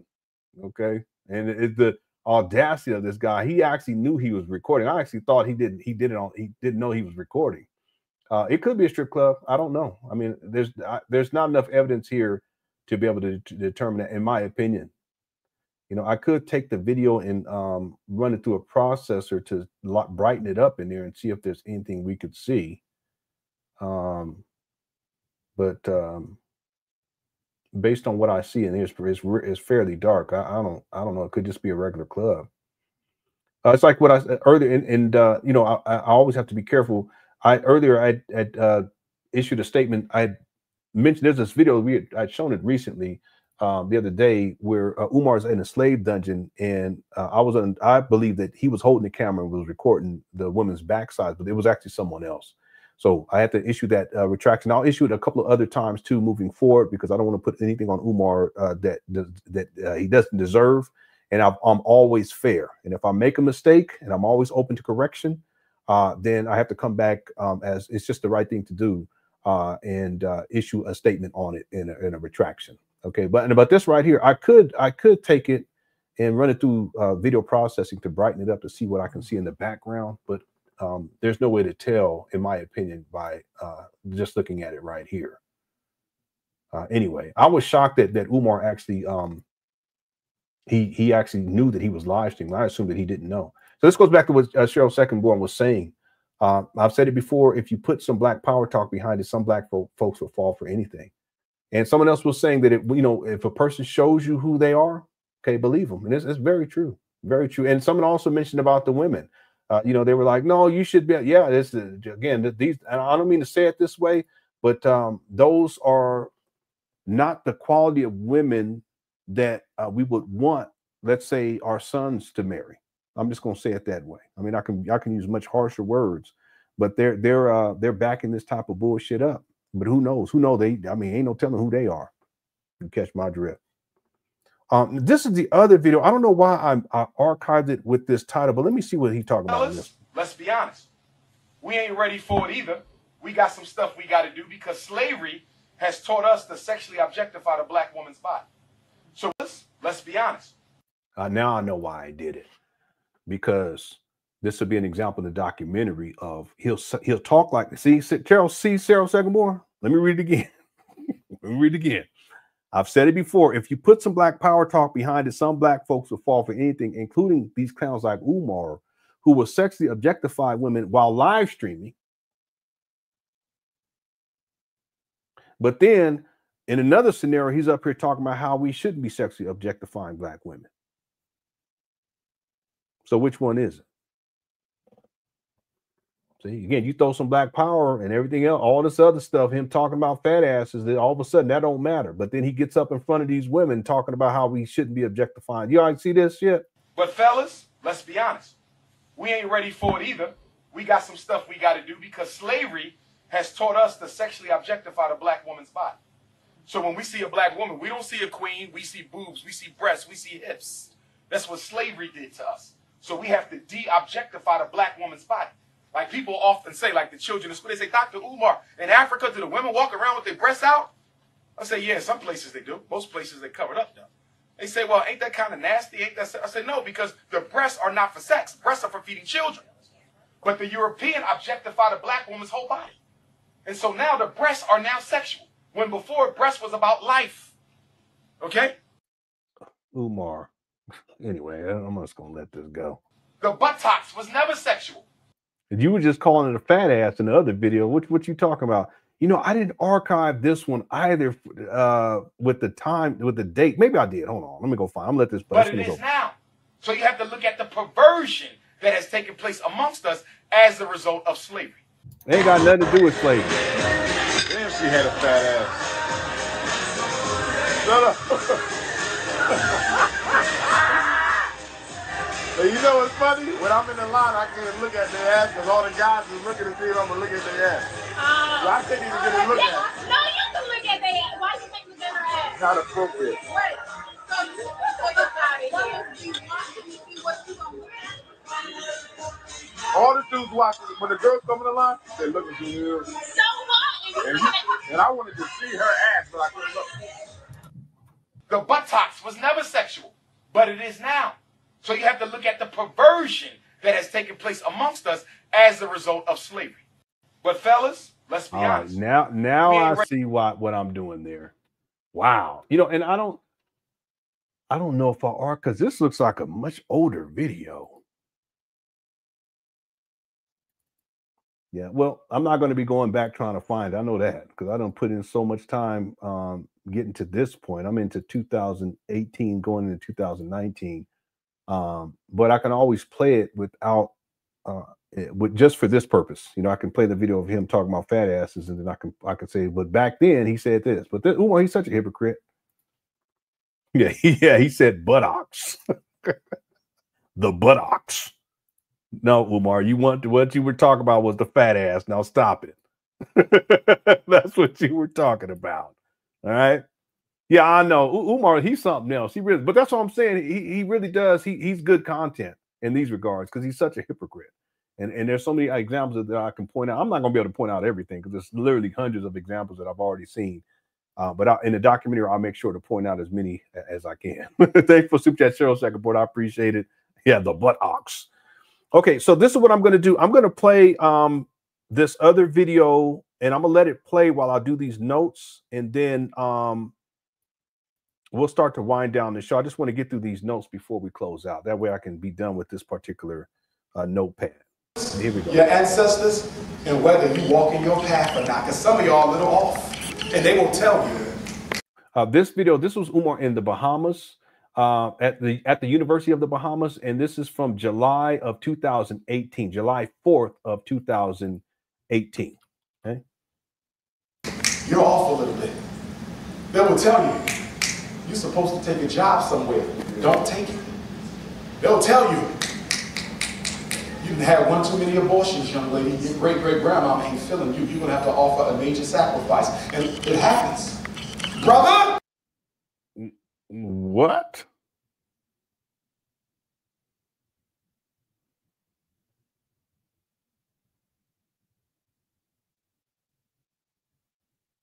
What in the world? I'm sorry. I'm just going to let it play. This guy, I know something is definitely wrong with this guy. One too many abortions, young lady. Your great-great-grandma ain't feeling you. You're going to have to offer a major sacrifice. And it happens. Brother! You've been a cookie monster too damn long. And your grandfather was a committed black. I'm serious. Projection. And let me say this, and I'll close on the spirituality. But again, you can always contact me if you want a real reading. I have another member of my spiritual team, but he does not do readings unless you are in the tradition. He only reads Ifa devotees, which means you got to be within the family of Lukumi, Palo, Santeria, Obia, Ifa, or he won't touch you. The rest of them will. We also believe, as the Hebrews, as the Muslims, as the Christians, that there's no redemption without sacrifice. We believe in sacrifice, not humans. Some of y'all look like, damn, but I got to die. No. Depending on the block and obstacle in your path, that depends the size of the sacrifice. When people hear about African religion, they say, oh yeah, y'all kill all them animals and stuff. But what you fail to realize is we eat the animals we kill. Yeah. And we don't pump them full of drugs like the restaurant you're about to eat at tonight. That food, we eat that, and it's good. Okay? But blood is redemptive. And if you're Christian, you should understand this. Because you believe God sent his only son as a blood sacrifice for your sins. Okay. So I'm trying to understand how people who believe that God sent his son as a blood sacrifice for their sins can have a problem. Hello. With people who spill blood for our redemption. Because blood contains what? Ashe. The divine energy of the universe. So guess what? You cheated on your husband? You might got to do a sheep. You might got to do a damn horse. No, I'm serious. If a woman can't get pregnant, and there's an ancestral block, because a lot of y'all can't get pregnant because you got ancestral blocks. It ain't because of your biology. You got an ancestral block that got to be removed. So you might got to do a couple pigeons, a couple turkeys, a couple quail, a couple turtles. It all depends. You got to pay a spiritual cost. But sometimes you can get a simple sacrifice. Don't eat no meat for 10 days. Simple. Go to your ancestors' graveyard and offer them some flowers and a plate of food. Simple. Don't eat no white beans as an offering to Obatala for 10 days. No white for Obatala because you need higher consciousness. You're weak right now. You need Ogun energy. So go and take some meat into the forest to Ogun and offer a prayer and leave it there. Go to the ocean and put a watermelon with 7 candles in it for Mama Yemoja, the great divine mother of the universe energy. Sacrifices ain't always blood. Most of you, when you get your reading, you're going to have to do sacrifices, but they're going to be very, very simple things, but you must honor your sacrifices. Yesterday we was at the restaurant, and the food was good, and they had plantains on the menu, and I love me some fried plantain. But guess what? One of my taboos for the 2018 year, I can't eat no plantain. Do I know why? No. But the priest said, that's in your reading, no plantain. I wanted to cheat my ass off. But if I would have ate the plantain, I will pay for it later. Ifa is called the system of half-truth. God only gives you a little bit of truth. Because your whole life is a mystery that you got to figure out on your own. And the beauty of African religion is you ain't got to leave the church. The beauty of African religion is it's not a religion. You could be a Christian and still practice Ifa. You could be a Muslim and still do voodoo. Now don't get me wrong. You got evil people in every system. Just like yours, the church. There's evil people in African religion, so you want to take your time. Don't let anybody access your spirit. Your spirit is sacred. You don't just walk up to a stranger and say, read me. You put a damn white devil on your ass. Make sure you know what you're doing. But African religion saved my life. I would never even be in it had it not been for my first trip to Africa. 2005, 13 years ago, I remember it like yesterday. I was Minister of Education for Marcus Garvey's UNIA. I went to Ethiopia for a week, South Africa for a week, building with Garveyites. Nigeria for a week, met with the son of the Nnamdi Azikiwe, the liberator of Nigeria. And then I went to Senegal. Now I was raised Muslim and Christian. I go into the female slave dungeon with a bottle of water. I said, you know what? I'm going to try this libation stuff. I got down on one knee, female dungeons, Gorial in Senegal, start pouring libation, asking my ancestors to help me help my people. Give me what I need to get African liberation done. I start crying, and then the tears came down even heavier. So I got out the dungeon because the tears felt heavier than my tears. I went back in, finished the libation, got back to my hotel room that night. We stayed out in a rural hotel. Called my mom on the payphone, let her know ain't nobody trying to eat me or nothing because you know black folks think Africans is crazy. Okay? I got back to my hotel room. I'm giving y'all the God's honest truth. I'm wide awake. This is not no dream. I sit down on my bed right after being in Gorial a few hours earlier. All of a sudden I start hearing chains, whips, screams, animals. Something starts tapping me in my third eye, just like this hard. I'm wide awake. The sun is still up. It ain't even dark. And then when I would try to lay down, something kept pushing me with 2 hands, but I don't have a roomie. I rolled to this side of the bed. It pushes me again. I rolled it out. I'm ready to pee on myself because I never heard of nothing like this. First thing I said is this some of that evil voodoo. I should never call up the ancestors. And by the way, do any of you guys notice how this story is similar to something else he talked about more recently? Anybody want to take a guess about what I'm talking about here? Let me rewind it just a little bit. I have a roomie. I rolled to this side of the bed. It pushes me again. I rolled it out. I'm ready to pee on myself because I never heard of nothing like this. And then when I would try to lay down, something kept pushing me with 2 hands, but I don't have a roomie. I rolled to this side of the bed. It pushes me again. I rolled it out. I'm ready to pee on myself because I never heard of nothing like this. First thing I said is this some of that evil voodoo. I should never call up the ancestors. So then all of a sudden I get back to America. And I start experiencing coincidences. Somebody I haven't seen for years, I'll think of them, they'll call my phone. Somebody's looking for a certain book, it's in my hand. I need a certain amount of money, it shows up unexpectedly. Coincidences, popping, popping. And then guess what? I get invited to speak in South Carolina. And guess where the brother brings me? The Oyo Tunji African village. I didn't even know I was going. Sat down, got my first read from Chief Olatunji. There it is. Who was in. There it is. Remember the alien story? There's another video where he talks about some sort of a spiritual experience where they pushed him in his third eye or poked him in the third eye, but it wasn't the alien story. It's just a rehashing of the alien story. Yeah, yeah, yeah. I know it is crazy. Yeah, Umar. That's what I'm saying. Umar, he's an interesting character. He's a very interesting character. And if you guys haven't seen the alien story, I'll have it in the documentary. We've talked about it. But Umar, it's like he's rehashing these stories and he's getting them all mixed up. It's interesting. In that tournament, he did my reading. He said, those were your ancestors who came to your glory. It ain't nothing for you to be scared of. They were not trying to make you scared. They were celebrating your return because they've been waiting too long for you to get there.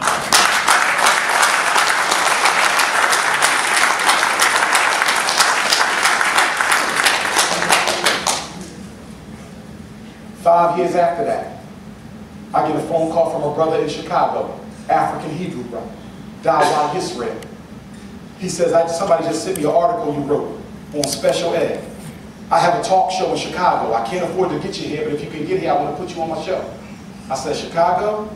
Damn Skippy, I'm coming. That's the second biggest black community in America. I fly to Chicago. I do the interview with Dawa Israel, psychoacademic Holocaust. Then I go to Harlem, New York, first time. I speak at the National Black Theater, 125th and 5th, the night before Halloween 2010. So Chicago, the second biggest city. By the way, I have a video where Umar takes shots at Dawa too. I was shocked when I heard it, but I have it. I got the receipts. Don't worry. Umar got his stinky cookies. Oh, no.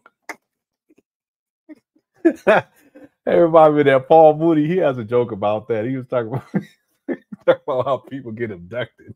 It was he was so over the top with it, but it was funny though. Thanks, user 225, and Merry Christmas. All right. Cheryl Secondborn says, "Got a roll. Peace and much love to you." Yeah. A peace and much respect to you, Cheryl Secondborn. A Merry Christmas and Happy New Year. If I don't see you before the New Year, thank you so much for tuning on. Thanks for super chats too. I appreciate it. Okay. Yeah, I'm working through these notes, so I figure maybe another 15 minutes. Okay. Here we go. September 18th, New York, the first biggest city, the night before Halloween, back to back, unplanned. I take copies of the Chicago interview on a DVD. I have them available in Harlem. I do my lecture, Miseducation of the Negro, Part 4, Post-Traumatic Slavery. I go back home to Philly. I didn't think nothing of the Ross. Within 24 hours, my name was known all across the world. I get phone calls from Europe, Africa, Canada, this. I said, wait a minute. I've been struggling for African people all my life. But then all of a sudden, I go from local to international. I'm here in front of you now because the ancestors put me here. Yes.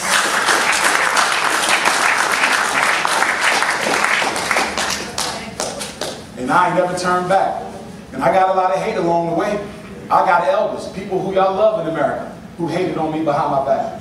They were jealous because they used to be the one. And they used to be this. And they used to be this until E5T, they came and kicked the damn door and said, I am Shaka Zulu! Then they start saying, does he really got a doctorate? Is he really this? And is he really that? And I go through this and I go through that because of jealousy and petty envies. But yeah, this is interesting because Umar, he has an identity crisis. He believes he's all these different people: Frederick Douglass, Marcus Garvey, and now he's saying Shaka Zulu. It's crazy. They came and kicked the damn door and said, I am Shaka Zulu! Then they start saying, does he really got a doctorate? And is he really this? And is he really that? And I go through this and I go through that because of jealousy and petty envies. But through the grace of God and the strength of the ancestors, I'm still here. And I'm not going to stop. Who's my number 2? Who's the real number 2? Where? Oh, here, my brother. Now, we got to be out of this room at 3:30. So we got about 15 minutes, and then we're going to go to the gazebo for those of y'all who want to take pictures. Okay. So let me see where I'm at in my notes here. This was Umar what? And what was he in? This was him in the Bahamas, right? Was that this video? Yeah. Okay. So okay, I'm working on the notes for this next. This one's crazy too. You guys are gonna trip off of this one. This was Umar's farewell tour. Let me just make sure I actually have it here. This is from 2018. Oh, I'm sorry. Let me do this. Okay, let me just reset. That way you guys won't be waiting while I pull this up. Here we go. See your eyes shine, she's my snow bunny queen. In the winter light, so she's my sweet love supreme. Talk to my nose, this love has got its so raw. Make you move, stepping out, from out of control. It's me and you tonight. Snow bunny, moving on the bar. Everything's alright. Got that smooth soul feel. No, that's dancing till the Lord with my snow bunny love. Been party by the night. see your eyes shine, she's my snow bunny queen. In the winter light, so she's my sweet love supreme. Talk to my nose, this love has got its so raw. Make you move, stepping out, from out of control. It's me and you tonight. Snow bunny, moving on the bar. Everything's alright. Got that smooth soul feel. no, that's Dancing till the Lord with my snow bunny love. Been party by the night. see your eyes shine, she's my snow bunny queen. In the winter light, so she's my sweet love supreme. Talk to my nose, this love has got its so raw. Make you move, stepping out, from out of control. It's me and you tonight. Snow bunny, Moving on the bar. Everything's alright. Got that smooth soul feel. no, that's Dancing till the Lord with my snow bunny love. Been party by the night. see your eyes shine, she's my snow bunny queen. In the winter light, so she's my sweet love supreme. Talk to my nose, this love has got its so raw. Make you move, stepping out, from out of control. It's me and you tonight. Snow bunny, Moving on the bar. Everything's alright. Got that smooth soul feel. no, that's Dancing till the Lord with my snow bunny love. Been party by the night.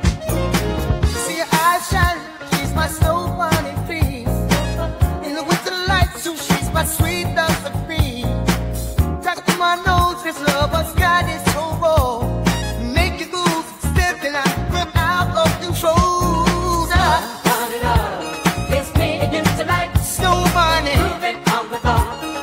Everything's alright. Got that smooth soul feel. no, that's Dancing till the Lord with my snow bunny love. Been party by Yeah, I have been unable to find this video. I know I have it, but the other thing is that it's not allowing me to download it either. So let me try something else. I'll be right back. see your eyes shine, she's my snow bunny queen. In the winter light, so she's my sweet love supreme. Talk to my nose, this love has got its so raw.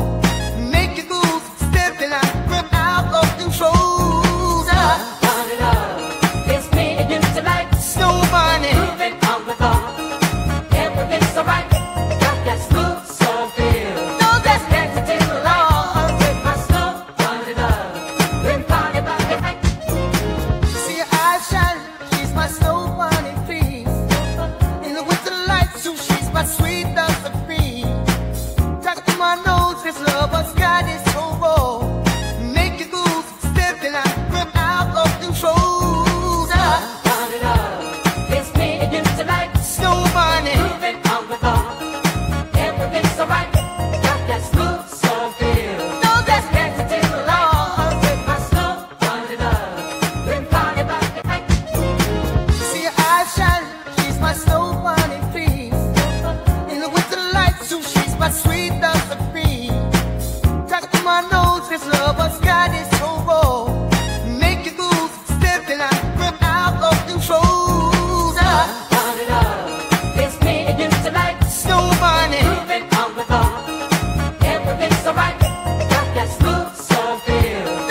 Okay, yeah, I don't know what's going on with this. I know I have it, but what I'll have to do, if you guys don't mind, I'll play it directly from YouTube.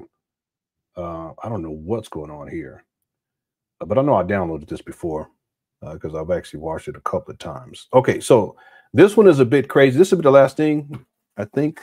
Yeah, this will be the last thing we cover for tonight. Because going through this one, I should be able to get through all of the videos that I have on this notepad. Let me do a screen share here again. Thank you all so much for tuning on in. I appreciate it. And I'm not doing as much talking, but that's because I'm typing out notes while we're watching this. Let me do a screen share. Oh, wait a minute. How am I going to do this though? This ain't going to work because, well, let me see. Okay, I know what I can do. I'll have to bring my document over on this side. Okay, this video is from 2018, January. It actually appeared online January 3rd, but I actually think it's at the end of 2017 when the video was recorded. And you'll see what I mean. It could be it could be in January of 2018 because I think this is after the I think this is after the SETI rant situation. All right, so let me go ahead and do a screen share and we can go from here. Let me do something else though. Let me see if I can get this just in case. Okay, let me know if you guys can hear the audio on this, and I'll mainly just let it play. Okay, so you guys I'll be typing out stuff. Here we go.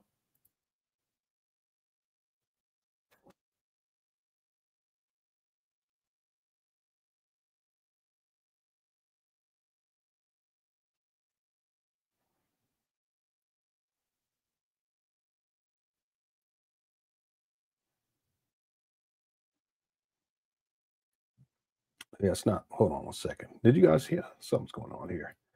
Let me try this again. Give me 1 second. Here we go. It should work now. Let me know if you can hear the audio. Production. January 8th, they're taking Umar before the board in Pennsylvania because of the good work he is doing. No. What is the crime of Dr. Umar Johnson? Helping Black parents, helping Black children, teaching some of us courage, teaching us to stand up, giving good, sound advice to parents who the system wants to put on the same type of drugs, Hakeem, as they did you and Marianne Gaboldo's daughter. Why are you telling all their business? And Umar is helping them. Goofy. But it is Black folks. It is Uncle Tom's and Auntie Thomasina's, the Coon Patrol. Snail mail and email and phone call and faxing the board in Pennsylvania. No. There are people itching about Umar in this school. Umar. Y'all can't hear. And the money. And I want to let you know right now. Allegedly. Here to ask you. Can y'all hear the audio? To support this school. Let's give God a hand clap. No, see this? You see this game right here? He about to ask for some money, but then he has to bring up God. You see this? And this God of all people. We're going to ask you for some money. I'm getting ready. I'm going to be to ask you for some money. You see this guy? They need to go get jobs. That's what they need. And the money. And I want to let you know right now. We're going to ask you for some money to support this school. Let's give God a hand clap. See that? Because we're going to move on. We're going to fight on. But Black folks calling white people. Listen, all y'all do is talk shit about Black people. By the way, Mr. Shabazz, this video is from the 2018, and there's still no school. We're going into the 2025. What you talk about? We're going to keep moving and moving out. On Umar Johnson. When you ask the triggers, how much money did you give Umar? Because let me tell you, knowing Umar like I do, if you got a copy of the canceled check or get a receipt or whatever, your debit card, get a receipt, he will refund it if he's not moving fast enough for you. No, that's not true. We know that. You can hear a rat urinate on Alabama cotton because the ones itching and complaining and writing ain't gave a dime. Do you hear me, family? How much money you give? And so, selling that that yellow drink, the fat burn drink. How much money? They want to pressure Umar into building this school haphazardly. Building it right really? now. Really? And then it not be done right, and it fall, and then we attack him about that. Rather than allowing the brother to take his time and to do it right. Let's give God a hand clap. Here we go. Dr. Umar should not feel pressured to do this school just like that, to please his critics, who didn't give him any money and ain't gonna give him no money. And then if it fails because it was done too quick, because across the country they talking about me, I'm stealing the money. Umar's a millionaire. Umar live in the lap of luxury.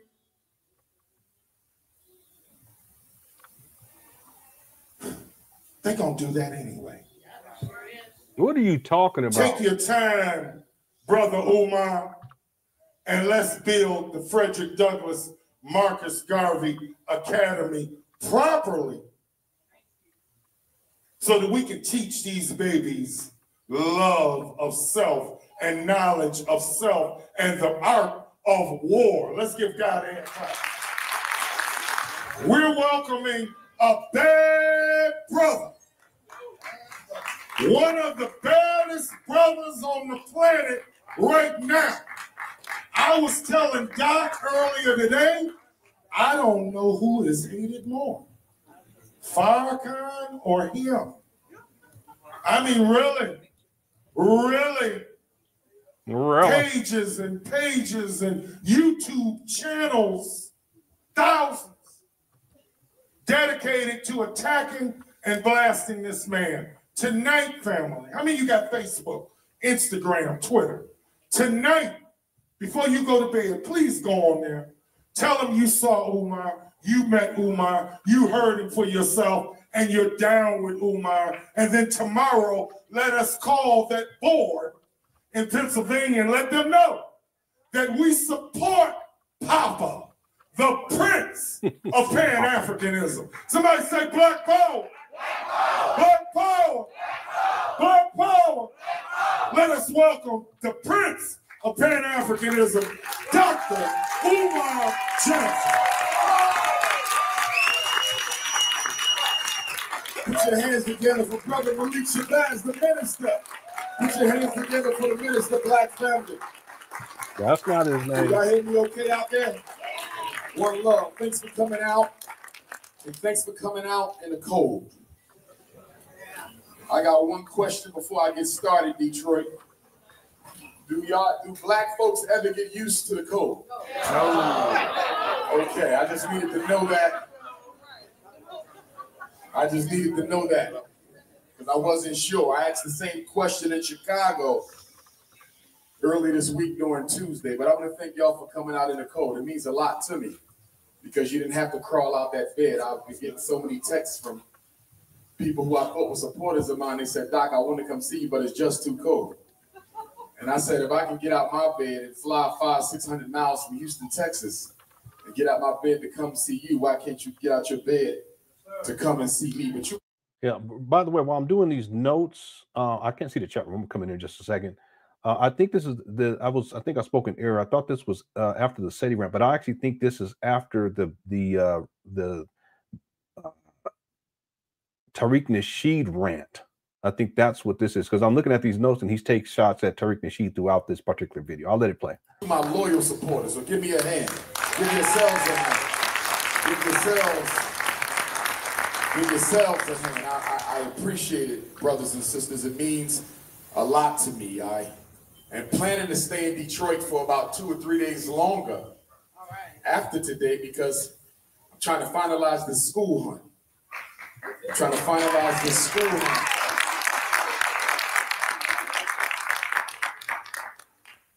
And where we are in the Detroit schools, and I got to tell y'all, Detroit, your city has not been kind to me when it comes to the school search. For a city like this to have so many abandoned buildings, why is it so hard for me to get in and see them? And y'all city is unique because the school district of Detroit, DPS owns schools, and then the city of Detroit owns schools. So when you find a school you like, you got to find out which one of them own it.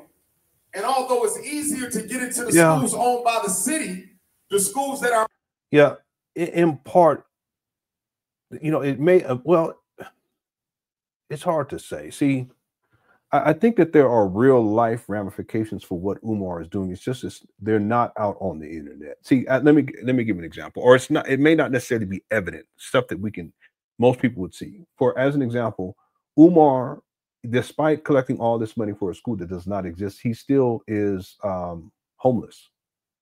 He doesn't have his own vehicle. I'm sure that he has potentially, I should say, hundreds of thousands of dollars he's in debt in terms of student loan debt. I have videos where he talks about his student loan debt. And given the fact that he doesn't even pay basic bills for FDMG, they're like $60 a month or $120 a month or even $300 a month. I highly doubt that, and he's been evicted and all this other stuff. I highly doubt that he's been taking care of his student loan debt. And if you think about the interest rate over the last, when did he graduate? 2012. Over the last 12 years, he was in school for 20 years. So there are ramifications for this type of a lifestyle. But in terms of justice being served for what he's doing to Black people, it may not be evident, at least at this point, clear. But in terms of Umar in his own life and what he has to endure day by day as a homeless Black man who has kids, don't take care of his kids, that has to be a form of suffering, in my opinion. And it is a result, in part, it's due to the fact that he's not an upstanding person and he's not handling business like he's supposed to be, and he's a charlatan. See, if you guys think about it, Umar could have lived out a successful life. Six degrees. I mean, he could have done it with 2 degrees. He could have done it with 1 degree. See, so but because he's gone on this path, starting in and around 2010, leading up to now, so we're talking about 14 years. I mean, again, he was a scammer back in 2005, but I'm just specifically talking about when he comes onto the stage in the Black conscious space from 2010 to 2024. He has had to pay a price, and it's not because he's doing good work. It's because he's a scam artist and a charlatan. He has a big old bump on his lip too, so they come up sometime. So there's ramifications for all of this. You see, what I think what we're really looking for is for this school scam to stop and for Umar to be put in a position where justice is served, where he can no longer prey upon Black people the way that he has. That's really, I think, what a lot of people are waiting on. And in part, that's why I do what I do, because ultimately justice has to be served for what he's doing. It's wrong. There's no way that anyone could tell me, based upon my research and what I know about Umar, there's no one who can tell me that he has good intentions for Black people. He's a charlatan, but he's a great deceiver. He's a master manipulator. And so many people have been deceived by him and they've been manipulated by him. So they're not even thinking clearly and they can't see the truth. It's like Sauron in the Rings of Power. He did the same shit to the elves. You know, and they thought that he was the shit, you know, but they had no clue. It's just that he had manipulated them slowly and surely over time. Well, that's what Umar has done to a lot of his followers, and as a consequence, he's been able to evade a level of justice. But ultimately, justice is going to be served. There's no doubt about that in my mind. Okay. Thanks for super chat. Okay, let me let this continue to play. And Abdul became a member. Thank you so much for your membership. Are owned by the city are not as in a good a shape as the schools owned by the public schools. But trying to get into the public schools is like trying to get into Fort Knox. See, this is just Umar making excuses why he hadn't found a school up to this point. Again, this is in 2018. He started collecting money in 2014. for the St. Paul's college. He had collected money for other stuff, but specifically for the St. Paul's college. You need 100 pieces of paperwork. I said, I can give you my bank statement to show you I have enough money to purchase. If we have 700,000, I can send you that. But then you got to fill this out and fill this out. So he's still stuck on 700,000, even though at the end of 2016, he said that he was at $1 million. See this? In 2008, he's saying now he's at 700,000. The number went down somehow. And fill this out. I was this close to buying one of your Catholic schools. I was this close 2 months ago to buying one of your Catholic schools. And guess what happened? The realtor, a Jewish white man who was working for the Catholics, and I didn't know Catholics had Jews selling their schools, but he told the Archdiocese of Detroit who I was, and I didn't hear from him ever again. He told me they wanted to see my curriculum. I said, I'm buying the school cash money. He didn't have a curriculum. Loan from the bank. I am not a charter school. This is an independent purchase. I'm going to give you the money. You're going to give me the deed. That's it. My curriculum. What I'm teaching black children ain't none of your damn business. You don't have a curriculum. Still doesn't.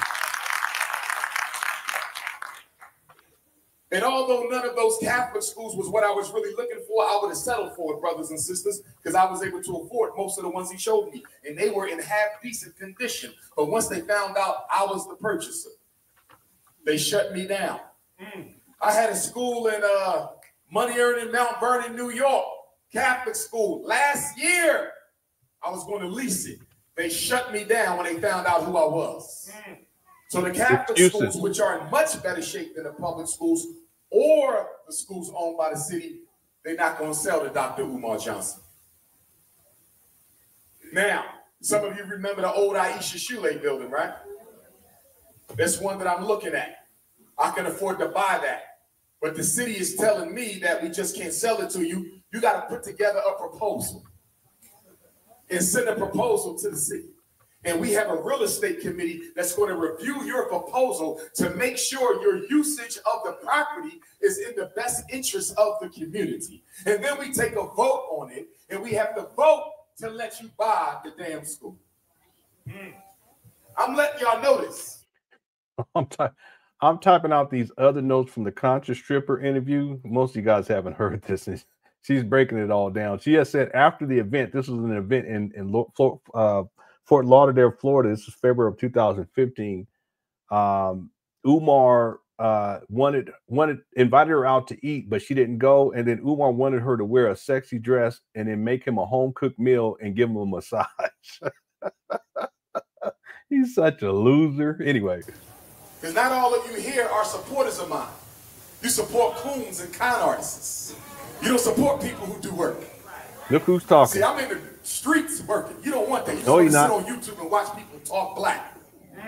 Okay? That's what you want. Some of y'all came here today so you can go back to that coon in LA and report what I got to say. But you ain't. Yeah, who is he talking about here, Cookie Crush chat? See this? Umar, he's something else. I see it didn't go to the event because okay. Yeah, she said, and then the Contra Stripper said that she didn't go to the event because of the text messages that he was sending her.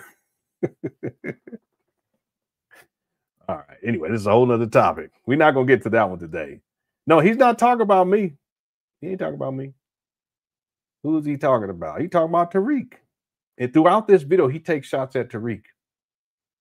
No, he ain't talking about me, Sporty D. I got to report to him what I got to say, because when I see his ass, I'm gonna let him know face to face what I got to say.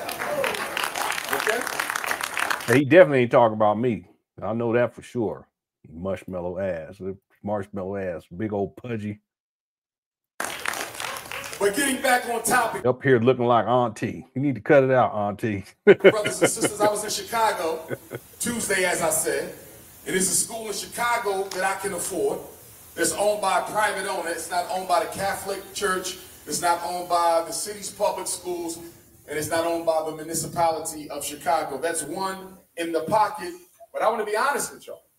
I'm almost done with these notes. I was really gunning for Detroit, and I'm going to tell you why. And it ain't over yet. That's right. Maybe one of y'all know somebody. Maybe one of y'all know somebody who knows the person who runs the school. But if you know somebody who knows somebody, now's your time to put that call in. I can't wait too much longer, and I'm going to tell you why. Because black people have reported me to white folks for the past 3 years. They reported me to the IRS. I've been audited. They reported me to GoFundMe. They shut the page down. By the way, there is no record of Umar ever being audited by the IRS. Okay, now could he have been? Yeah, but I have not seen any record of that whatsoever, and I've searched. Okay, I don't know, maybe it's not public record or whatever, but Umar, if he's going to make that claim, he should provide a receipt to back it up. He never provides receipts for anything. So never take anything that he says at face value, because as I stated, and I've shown clearly here, that he's a habitual liar. They were, and I'm going to tell you why. Because black people have reported me to white folks for the past 3 years. They reported me to the IRS. I've been audited. They reported me to GoFundMe. They shut the page down. They reported me to Facebook. I'm suspended. They reported me to Instagram. I can no longer go live. They reported me to the State Board of Psychology. And so one day from the day, this coming Monday, January 8th, I got to go before Caesar and try to defend why they should allow me to continue practicing as a certified school psychologist, something I've been doing since 2001. They want to strip me of that because coons have been writing letters and sending emails to white folks saying, he said people are not born gay. He said don't put your kids in special ed. He said ADHD is a fraud. He said Ritalin is crack. He said black men need to marry black women, not fat, nasty white girls. There you go.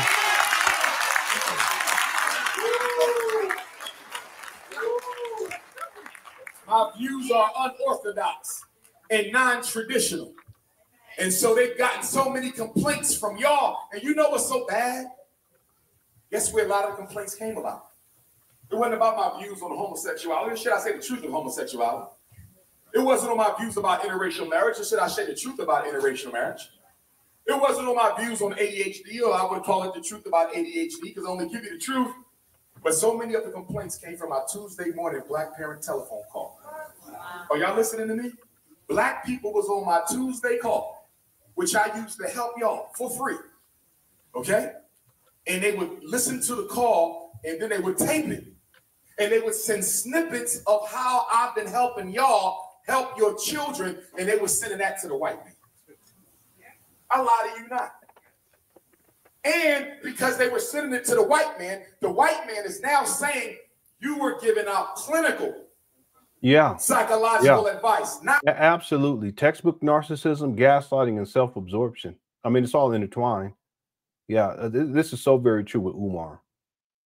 One of the things that he does, especially when he's trying to explain away things, is he always blames other people. But that's what narcissists do. They never want to hold themselves. They never hold themselves personally accountable for anything. It's always someone else's fault. Someone else is trying to sabotage them. Someone else is out to get them. Someone else is doing this. Someone else, because they don't want to look at themselves and admit that they're in the wrong, that they've done something wrong, that they made a mistake. But that's Umar. Gaslighting too.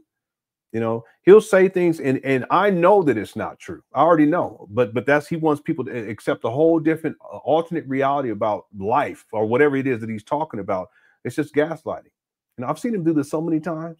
See, and then self-absorption. Well, that's part of the narcissism too. He like really thinks that and believes, at least it's more of a mental thing because it's not true.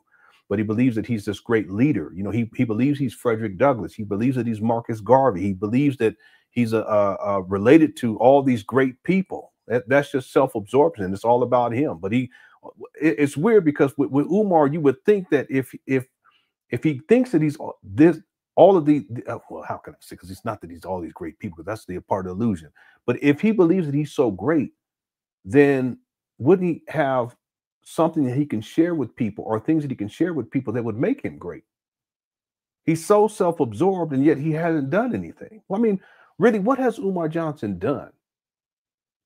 This is a question for everyone, especially Umar Johnson. You guys can't give me anything legitimate outside of him running his mouth. But running his mouth, anyone can do that. That's nothing. And he chastises people, and he disrespects people, and he says, well, you know, all they're doing is they're on YouTube all day and they're running their mouth. But Umar, you're on Instagram all day running your mouth. You're doing videos. You're posting memes. You're on Facebook. You're all over the place. They kicked you off of TikTok already. because I mean, Umar, his social media is his life. You see, but if because he's so self-absorbed, someone like that, it's mind-boggling. If you have all of this going for you and you're all this, you're the most requested scholar, you 6 degrees and blah, blah, blah. Okay, well, what do you have to show for it? But I think he's so self-absorbed that he doesn't see the truth that he hasn't really accomplished anything in life. And then someone can argue, well, he got 6 degrees. Yeah, but it took him 20 years. They kicked him out of the PsyD program. I have the video. He admits that. See? It's in one of these, because I actually, over the last couple of weeks, that's when I actually saw, I said, oh, really? You know? But anyway, yeah, he's self-absorbed and he does a lot of gaslighting and he has narcissistic personality traits. Delusions of grandeur, you know? And yet, what has he accomplished? Nothing. He blames everyone for everything. School psychological advice. Yes, oh, you and thanks for the doctor of clinical psychology, but you never applied for your license. And since you don't have your license, you are only limited to give advice about school psychology, special ed issues, behavioral health. But once you start giving out opinions that have to do with clinical issues. By the way, Umar doesn't have a license. You see him, he admits that here. He doesn't have a license. Certification is not a license. He can't practice alone and do his own thing. He has to be supervised as a certified. That cert is not up to date these days, but that's besides the point. The point that I'm making is that Umar could never go and do any type of work by himself. He had to either be attached to a school, but it's not like he can be out there doing whatever he wants to clinically or doing diagnoses or any of that stuff as a psychologist. He couldn't do that by himself. He has to have someone else above him who is licensed, because he only had a certification at some point, and they have to sign off his work. In other words, they have to look over what he's doing and they have to kind of monitor him, and then they put the signature on the paperwork. But Umar makes it seem like he's the greatest psychologist of all time. He never even had a license. You're now crossing your boundaries. And my response to them is going to be, who the hell ain't got a right to their opinion? I thought that was a First Amendment protection. Oh, really, Umar? See, the problem is because of Dr. Umar Johnson, special ed rates are down in America. Problem Really? is because of Dr. Umar Johnson, so many black parents have wisened up and you stop letting your children get evaluated for crap that can't even be proven to exist. Because of Dr. Umar Johnson, the Wall Street drug companies ain't making enough money no more off that Ritalin. That Concerta ain't cashing in the way it used to. That Prozac and Risperdal and Meditate ain't bringing in the money for the investors like it used to. So they see me as a one-man army that's making it difficult for them to castrate black males politically and economically. And I need to be stopped. And whenever white folks are trying to stop a black man, the best ally they can find is another black man whose ego cannot stand the shine of another black man's success. I'm going to tell y'all right now, if they take the cert, let them keep it. The way I look at it, Detroit, if Nat Turner... Listen, Umar did not keep up with his certification. I already talked about this. He is such a master manipulator. He spins these false narratives and people just buy into it. This guy, he's something else. Turner could be hanged and dismembered for your freedom. If Marcus Garvey could be deported for your freedom. If Dr. King can have his brains blown out on a hotel for your freedom. If Malcolm here's the narcissism. Can be murdered in front of his daughters for your freedom. If Medgar Evers can be shot in the back outside his own home for your freedom. If Emmett Till can be castrated and have his tongue choked out and his eye shot out and his skull split in two for your freedom, what the hell is a white man's piece of paper for your freedom as well, bro? So I'm going to fight this fight, brothers and sisters. I'm going to fight it. Let them have the paper. For all I know, that could be God's design that you done enough testing. You done enough therapy. I need you for a bigger calling now. I don't know if that's what it is. This is 2018. Umar hadn't worked since 2010. This guy. But I'm just going to follow the spirit and let it take me where it got to go. All right. I got to rely on God a little bit more now and leave it where it be. So I'm going to push forward with the school. We got one in Atlanta that I'm looking at. Not as modern as I wanted to be, but I get a lot of love in Atlanta. Atlanta is like Detroit to me. Atlanta, Detroit, Chicago, New York, Houston, where I just came from, those are big cities for Dr. Umar Johnson. So I'm going to just see what happens. But Detroit, I really wanted you guys, because Atlanta has an infrastructure. They got a burgeoning black middle class. They have an infrastructure. And I don't want to do a Kevin Durant move, if you understand what I'm saying. You understand? I don't want to be the best player going to the best team. That ain't helping us. Narcissism. I want to go to a team that can use a power forward like Dr. Umar Johnson to slam dunk some crackers. Do you understand me? Umar funny. I don't want to do a Kevin Durant. If I go to Atlanta, that's like doing a Kevin Durant. I'm not against it, but I'm like, you know what? Detroit black folks is a little bit more on the ground type. Roll up your sleeves tight. If it ain't nothing to eat, make some grits tight. You understand me? And so your working class nature fits in with my Garveyite character, if you can understand what I'm saying. Yeah. So that's why I've spent more time in Detroit than any other city in America looking for schools this year. Minister, I tell you every time I come, Minister, you got a show coming on tonight? That's right. He's talking about Malik Shabazz. I already showed you the receipts on him a couple of live streams ago with the criminal history and selling of the crack and the cocaine powder and et cetera, et cetera. We ain't gonna get into that right now. Every time you see me on his show, it's because I'm here looking for schools, and I'm trying, y'all, but the wheels ain't turning fast enough. So if you can turn them, you need to turn them, because I believe, and I hope I'm wrong, and I don't want to speak nothing wrong into existence, that I asked my ancestors to hold it back if it ain't true. Watch this. If they can shut down my GoFundMe, if they can shut down my Facebook, if they can stop my Instagram live, if they can, the reason why these seats are empty today, because you know I sell out every time I come to Detroit. The reason I haven't sold out today is because Eventbrite, where you bought your tickets to come in, they kept freezing the Detroit sales. And then I redid it, and they froze them again. Here he goes. So people is like, I want to go see Dr. Umar, but it's so damn. He got excuse of everything. No, they shut him down off of Eventbrite and Eventbrite because he was selling tickets for events and then canceling events and then not issuing refunds. He's such a scammer. Normally when I listen to these videos, I'll put it on 2x speed.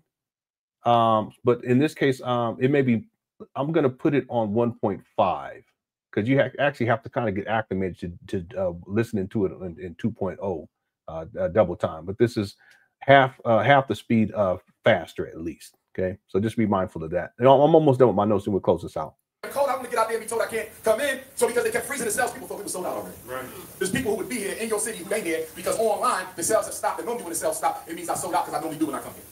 So that means I need to come back to Detroit sooner than later. I can't wait another year. So what I'm saying, brothers and sisters, I think it's only a matter of time before black folks get these white people to freeze that school account. And once they freeze that school account, ain't gonna be no FDMG. So the haters have forced my hand to move faster. I don't want to move faster, but I ain't got no choice because I'm looking at what's going on around me. Everything is freezing up around me. Everything is freezing up. So I got to move quick. Chicago in the cut. I'm trying to wait and see what's going on in Detroit because the realtor I'm working with, who, works for the city, showed me a school. I don't know the name of it, so I can't tell you. But it's a pretty modern school. It ain't one of the old ones. It looked like it was a charter school. It's downtown. I think it's downtown. And it sits on the corner. He showed it to me, but we couldn't get inside when I was here last time, about 3 weeks ago. Right. So he's trying to get the keys to let me in. He said it's definitely for sale. They want the low 400s. I said, we got that. Get them keys. I've been pressuring him to get the damn keys for January 2nd, January 3rd. I said, if I need to hang around in Detroit to January 4th, January 5th, I'll hang around. But I got to get back to Philly because I got to go before Caesar on Monday night. So when I'm done with y'all tonight, I got to call him. Did you get the damn keys? I can't keep waiting because these fools want to destroy everything I'm working for. Some of you sitting here right with me. Keep it a ball. Most of you not, but 1 or 2 of you coons in here can't see what I'm trying to get done. So you're feeding and retweeting, and then as soon as somebody go to war, you're the first one saying, y'all not acting like leaders. Right. I didn't know sitting on your laptop doing radio shows, paying white people to make white supremacy documentaries made you a leader. See, he's talking about Tariq Nasheed. I'm going to get back to that kind of artist in a minute. Mr. Mac lessons. I'm going to come back to that ass. Okay? I'm a Mac daddy by night and a black leader by daytime, and y'all love it. And you know why you love that coon? Because he don't make you do no damn work. All you got to do is tune into a radio show. Dr. Umar Johnson don't make you work. I ain't about radio shows. I'm about real measurable progress. But everybody knows the quickest way to make a buck in America right now is to get into black consciousness. That's right. We the new mega church. You can hotep your way to a nice paycheck if you know what to say. Shea butter Negroes, hoteppers. Change your name to Antoinette Rossonette Ma'akano. But your damn paycheck still say Randy Jackson. I want to talk to my parents first because we got babies in the You are house. funny. First of all, remember I got the Tuesday morning call tomorrow. Okay? Now, if I ain't on the phone tomorrow, you know what that means? Hey, shut that down too. Okay, but if you got a child and you have any issues, Dr. Umar Johnson gives out free expert advice every Give me Tuesday 2 minutes. morning. So from my hotel here, We'll wind this I'll be down. up, waking up early, 6 o'clock. You can call in, and I'm gonna make sure you have that number to call in. In fact, take your phone out now. I'm gonna give you the number now so I don't forget. Because you know, once I get to my message in the spirit pop, that's it. Okay? The phone number for the Tuesday morning call, because some of y'all dealing with issues with your children. They want to suspend them, expel them, diagnose them with autism, which is real. But you don't get babies diagnosed with anything because they're too young for us to really tell if they got it or not. My baby 2 years old, he's autistic. How the hell you know? Because he ain't talking? Maybe he got an ear infection. Maybe he got bilateral hearing damage. Maybe it's social anxiety. Maybe it's trauma. Or maybe he's just a slow bloomer. How about giving the boy some time before you throw the label on him? Learning disabilities isn't like cancer. Cancer, you want to catch cancer early so you can cut it out. You can't cut out autism. You can't cut out a reading disability. If he got autism, it ain't no cure. So whether he gets diagnosed at 2 or 3 or 4, the trajectory is the same because there's no cure. So why y'all feel so much better misdiagnosing him early instead of just being patient? I know why. The Early Intervention Center wants you to diagnose him early so they can put him in the system and start getting paid for him early. This is about money. It's not about helping nobody. That's right. You go into the same white man that caused your problems to solve them. What is a black parent taking black kids to? Okay, I've gotten through all of my notes, so I'm going to wind this down. What I want to do, though, is I want to just pinpoint just a couple of things in this particular video that I have inside of my notes. So at the 23-minute and 25-second mark, 24:40. This is something that Umar Johnson, I've caught him engaged in this behavior. It's predatory towards black women. Here we go. 415-989-9858. Ladies, it ain't that type of party. I ain't been through one scandal already. I'm not looking for another. By the way, you know the FBI is reading every text I got. So unless you want Donald Trump looking at that phone, don't send it. Ashe. See that? This is called reverse psychology. And Umar knows this. He says something that he doesn't want them to do, but he wants them to do it. And I've seen him do this many times. When he gives out his number, he'll say, you know, don't send me no pictures, etc. And but he receives them. He's talked about receiving these types of lewd pictures, but that's really what he wants. It's called reverse psychology. Ashe.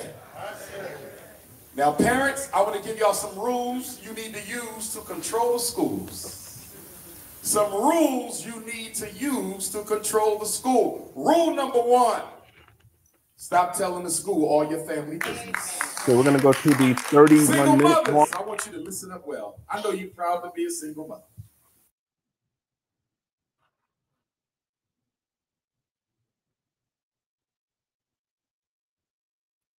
Here's a rule number 1A. And guess what rule number 1A is? Make sure your children understand that the school don't get your business. Have you ever seen cocaine on the kitchen table? I'm serious, brothers and sisters. I work in schools. Okay, he doesn't. This is 2018. Remember, 2010, that's when he makes a decision to give up his career to start to go on the speaking circuit. Okay, so he hadn't worked for at least 7 years at this point. Been in them for 20 years as a principal and a school psychologist. I know how they play you. And one thing you don't understand is the minute you walk out that school. You've been in it for 20 years? That's simply not true, Umar. You stopped in 2010. Anyway. They talk about you behind your back like you a dog. They will smile. And you don't know how many times I almost vomited to watch white women smile in a black mother's. The school is an extension of the prison system. The principal is the new warden, and Miss Lurbanowski is the new police officer. And anything you say can and street his wife is miseducating your child. And I got Negroes whining about $700,000 when you spent $2 billion last year on Air Jordans. I got.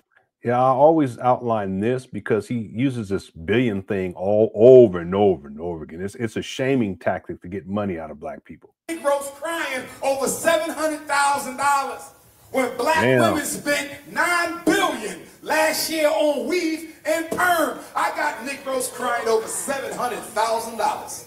when you spent the same amount on McDonald's last year? Crying over 700 grand when you spent $4 billion on liquor and alcohol?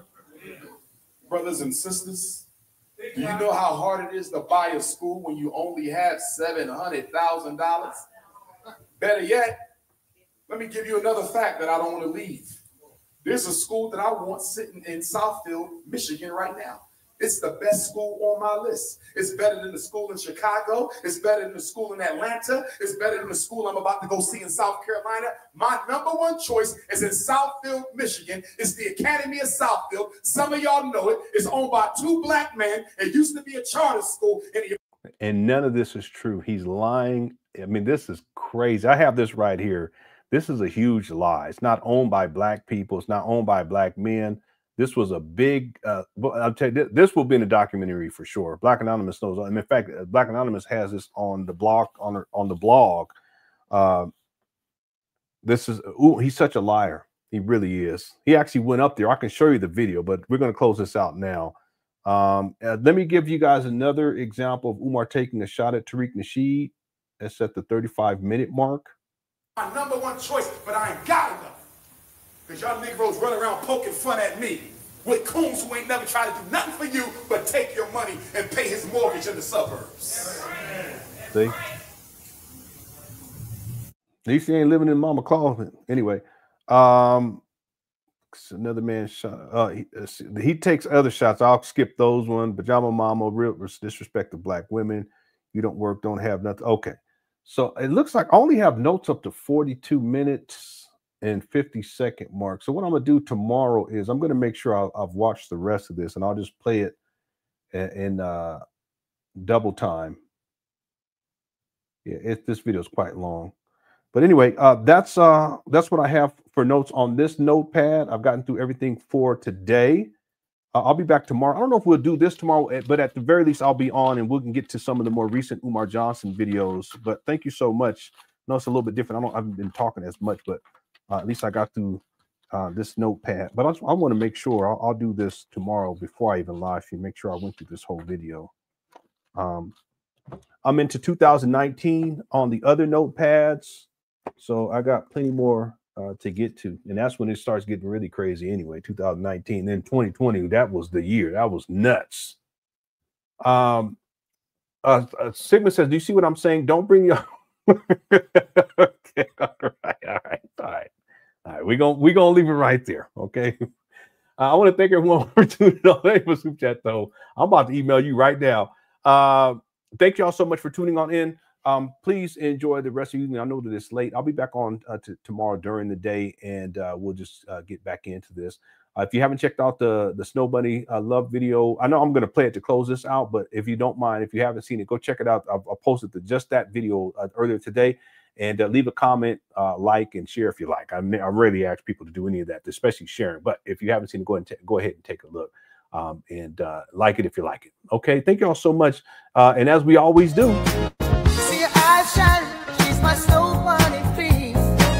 In the winter light, so she's my sweet dove queen. Tuck to my nose, this love has got it so raw. Make you move, stepping out of control. It's me against the light. Snow bunny, moving on the floor. Everything's alright. Got that smooth soul feel. No, that's dancing till the light. With my snow bunny love. Been party by the night. see your eyes shine, she's my snow bunny queen. In the winter light, so she's my sweet dove queen. Tuck to my nose, this love has got it so raw. Make you move, stepping out of control. It's me against the light. Snow bunny, Moving on the floor. Everything's alright. Got that smooth soul feel. no, that's Dancing till the light. With my snow bunny love. Been party by the night. see your eyes shine, she's my snow bunny queen. In the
All right. Thank y'all again for tuning on in. Please enjoy the rest of the evening, and I'll see y'all tomorrow. Okay. Love y'all. Take care. Oh, also, thanks everyone who sent in super chats. I appreciate the support. And thanks to the moms for handling business. And Cook Chat is undefeated. I'll talk to y'all soon. Take care. Peace.